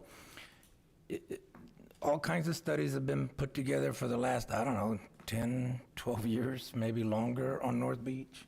I'm just glad to see that we finally grabbed a hold of all those studies. We have an engineering firm that put all the studies together and is coming up with the best project that we can come up with at this time and with the cost, that's cost effective for us. You know, I'm a big proponent. I would have loved to have seen this elaborate canal system up there, you know, but at this point, after meeting with the North Beach Association many times, maybe at least a dozen times in the last 6 months, I've been able to talk to them about moving forward on this project. You know, after meeting with Mig and Dr. Young and Peter and his staff, you know, and some stakeholders from North Beach, the Patel family, that kind of thing, we felt that this is probably one of the best projects that we can move forward on ASAP. Yes. You know, and that's the important thing. You know, we're talking about the north end of North Beach, okay? That still gives us the south end of it. But you know what? We're not going to be able to do anything on the south end of it until that bridge comes down. And that's probably 6 years, maybe 8 years from now. So that gives us plenty of time to get other funds put together for that phase 2 or phase 3, whatever we want to call it. I don't know what we're calling it. But that area too, that's the tourist area, okay? That area will have different amenities than what the south end of this project will have. Right. And it gives us plenty of time to study that and make sure that we have the funds appropriated for it, you know, secure those funds properly to have these different amenities, because we want to make sure that on the south side of this linear park, canal, whatever we want to call it, is going to attract the tourists to stay here longer on North Beach, okay? This is a beginning. We're not kicking the can down the road anymore. No, we're not. Okay? It's not going to happen anymore. You know, the North Beach people are in favor of this. I'm backing this up, and I want this council to hopefully back this project, and let's move forward on it. Enough's enough. You know, let's go forward. It's going to be a learning phase for us too. We're going to have to learn. We'll have some things that probably will not go correct all the time, but we're learning as we're going. Let's get it developed. Let's move forward. And you know what? You know, it will be a big plus for the tourists in North Beach and the city of Corpus Christi. Thank you, Mayor. Yes, absolutely. Well said, Councilman. I support this for you. Councilman Barrera? Thank you, Mayor. I'm not gonna, I wanted to ask about the dunes. I mean, at what phase is that? I mean, I would think that would, you know, the whole issue is to solve is to mitigate the tidal flooding. That's where the biggest source of the water is. So how I mean, we have to do the bond projects. They've got to be done. But how are we going to incorporate the dunes, or what's the plan? Yeah, we did include that in the later phasing because with the projects to improve the beach access, so if we think about, you know, just looking at the first two projects there, Gulf Spray and Beach, elevating those roadways and then elevating the parking areas closest to the beach will achieve that elevation that the dunes would help protect. The dunes could also help with storm-related flooding, which this would not necessarily address. You know, it's not going to prevent a hurricane or anything, or prevent flooding from a hurricane. Oh, yeah, absolutely. But that could provide like additional storm-related and kind of more long-term resilient benefit there. I just see it as I guess that's the whole thing. I see it solving a problem, number one.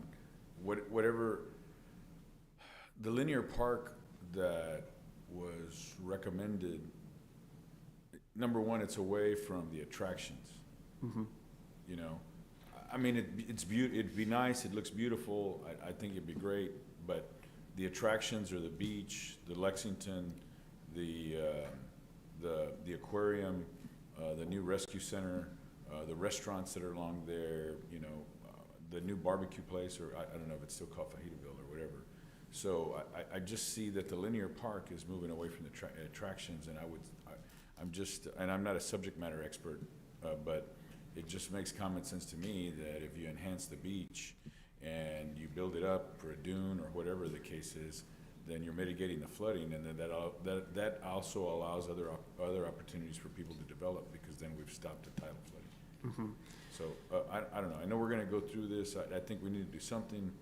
I just would take a look at it from that perspective rather than trying to fit something in. And I think, you know, we need to do something right. And I think by having a linear park that's far away from the attractions, then, you know, how does that enhance the attractions? Because if you go out there, I mean, having my grandkids this summer, you know, taking them down there, you know, it's just a lot of people, a lot of walking in the sun, you know. And what is it? I just think that we'd be better suited having something like that closer to the attractions. And we did have that discussion, sir. As Councilman Lermer has stated before, we did meet with some of the stakeholders. But it's not in this presentation. I'm sorry? Even though you had the discussion, it's not in this presentation, so I didn't know about it. No, I'm sorry. But we did have discussions with some of the major investors in the North Beach area, and they actually were fans of, you know, the placement of the linear canal, because as we saw on that slide with the orange real estate, what they saw was, hey, yes, away from the beach, but this is an opportunity to invest to create more amenities in the North Beach area.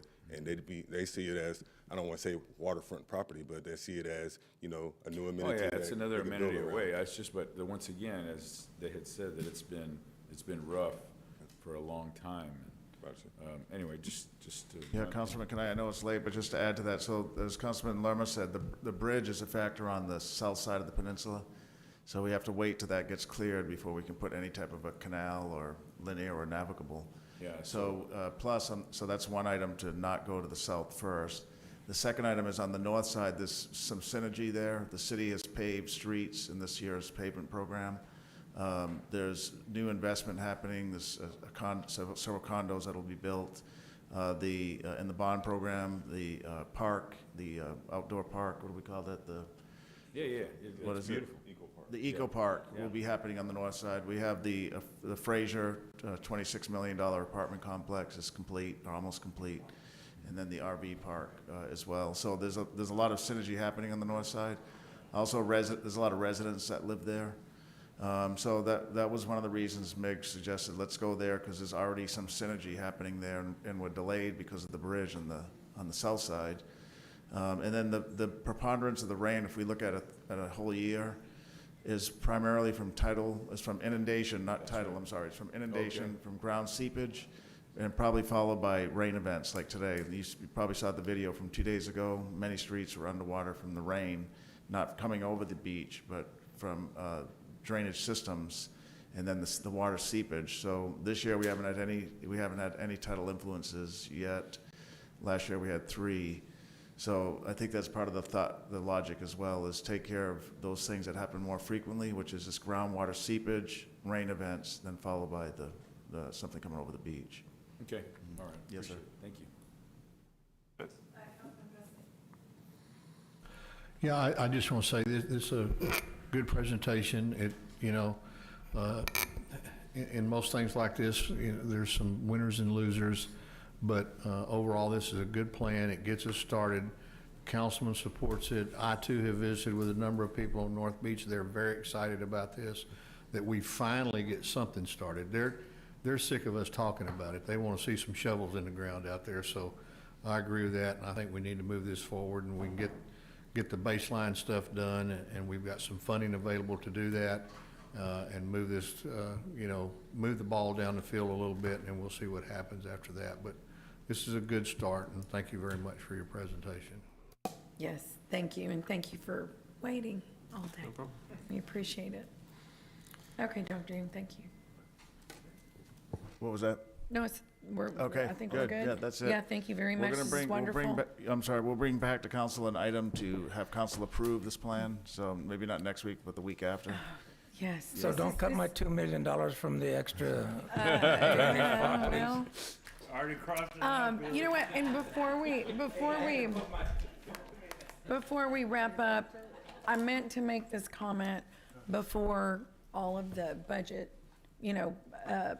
staff left, but I just want to put it out there. I do believe the 4% COLA, I do believe it's more a matter of fairness, that it be equally shared across all employee levels. I think what you make is relative to what you spent. And so, we, at the end of the day, we value all of our employees. And whatever is a high amount of gas to pay for Ben may be different than for Michael or Mike, it doesn't matter. Everybody, in my opinion, everyone deserves that COLA across the board. I know that was your recommendation, but that was the point, is to talk about it, to see what we thought. And I just didn't share that when I should have shared it earlier. But I wanted you to know that, Peter. I really do believe that under the circumstances as well, that 4% is a good call across the board, because everyone has had to cut back in some way, shape, or form. It's relative to what you make. And I think it's showing our employees across the board we value all of them, not just the ones that make over X amount. So wait, Or under X amount. He's gonna get paid more because he has a truck? Just kidding. And I'm getting paid less because I said drive gas it. prices, though, too. Well, whatever, okay, gas, yeah. Anyway, just wanted you for the record, Peter, to know that. Thank you, Mayor. Peter, Absolutely. and Mayor, I Yes. would ask for, please, all the items that are not related to the budget on the agenda, let's put them up front so we can get those people out of here. Yeah. It's sad that we had this guy sit here through 15 hours of us discussing the budget when we could have put this at the front of the meeting, which we should have. And so I would strongly suggest we do that, get our business out of the way, and then we can all cuss and discuss the budget. Thank you, Councilman. Yeah. Okay, thank you. So there being no further business, this meeting is adjourned.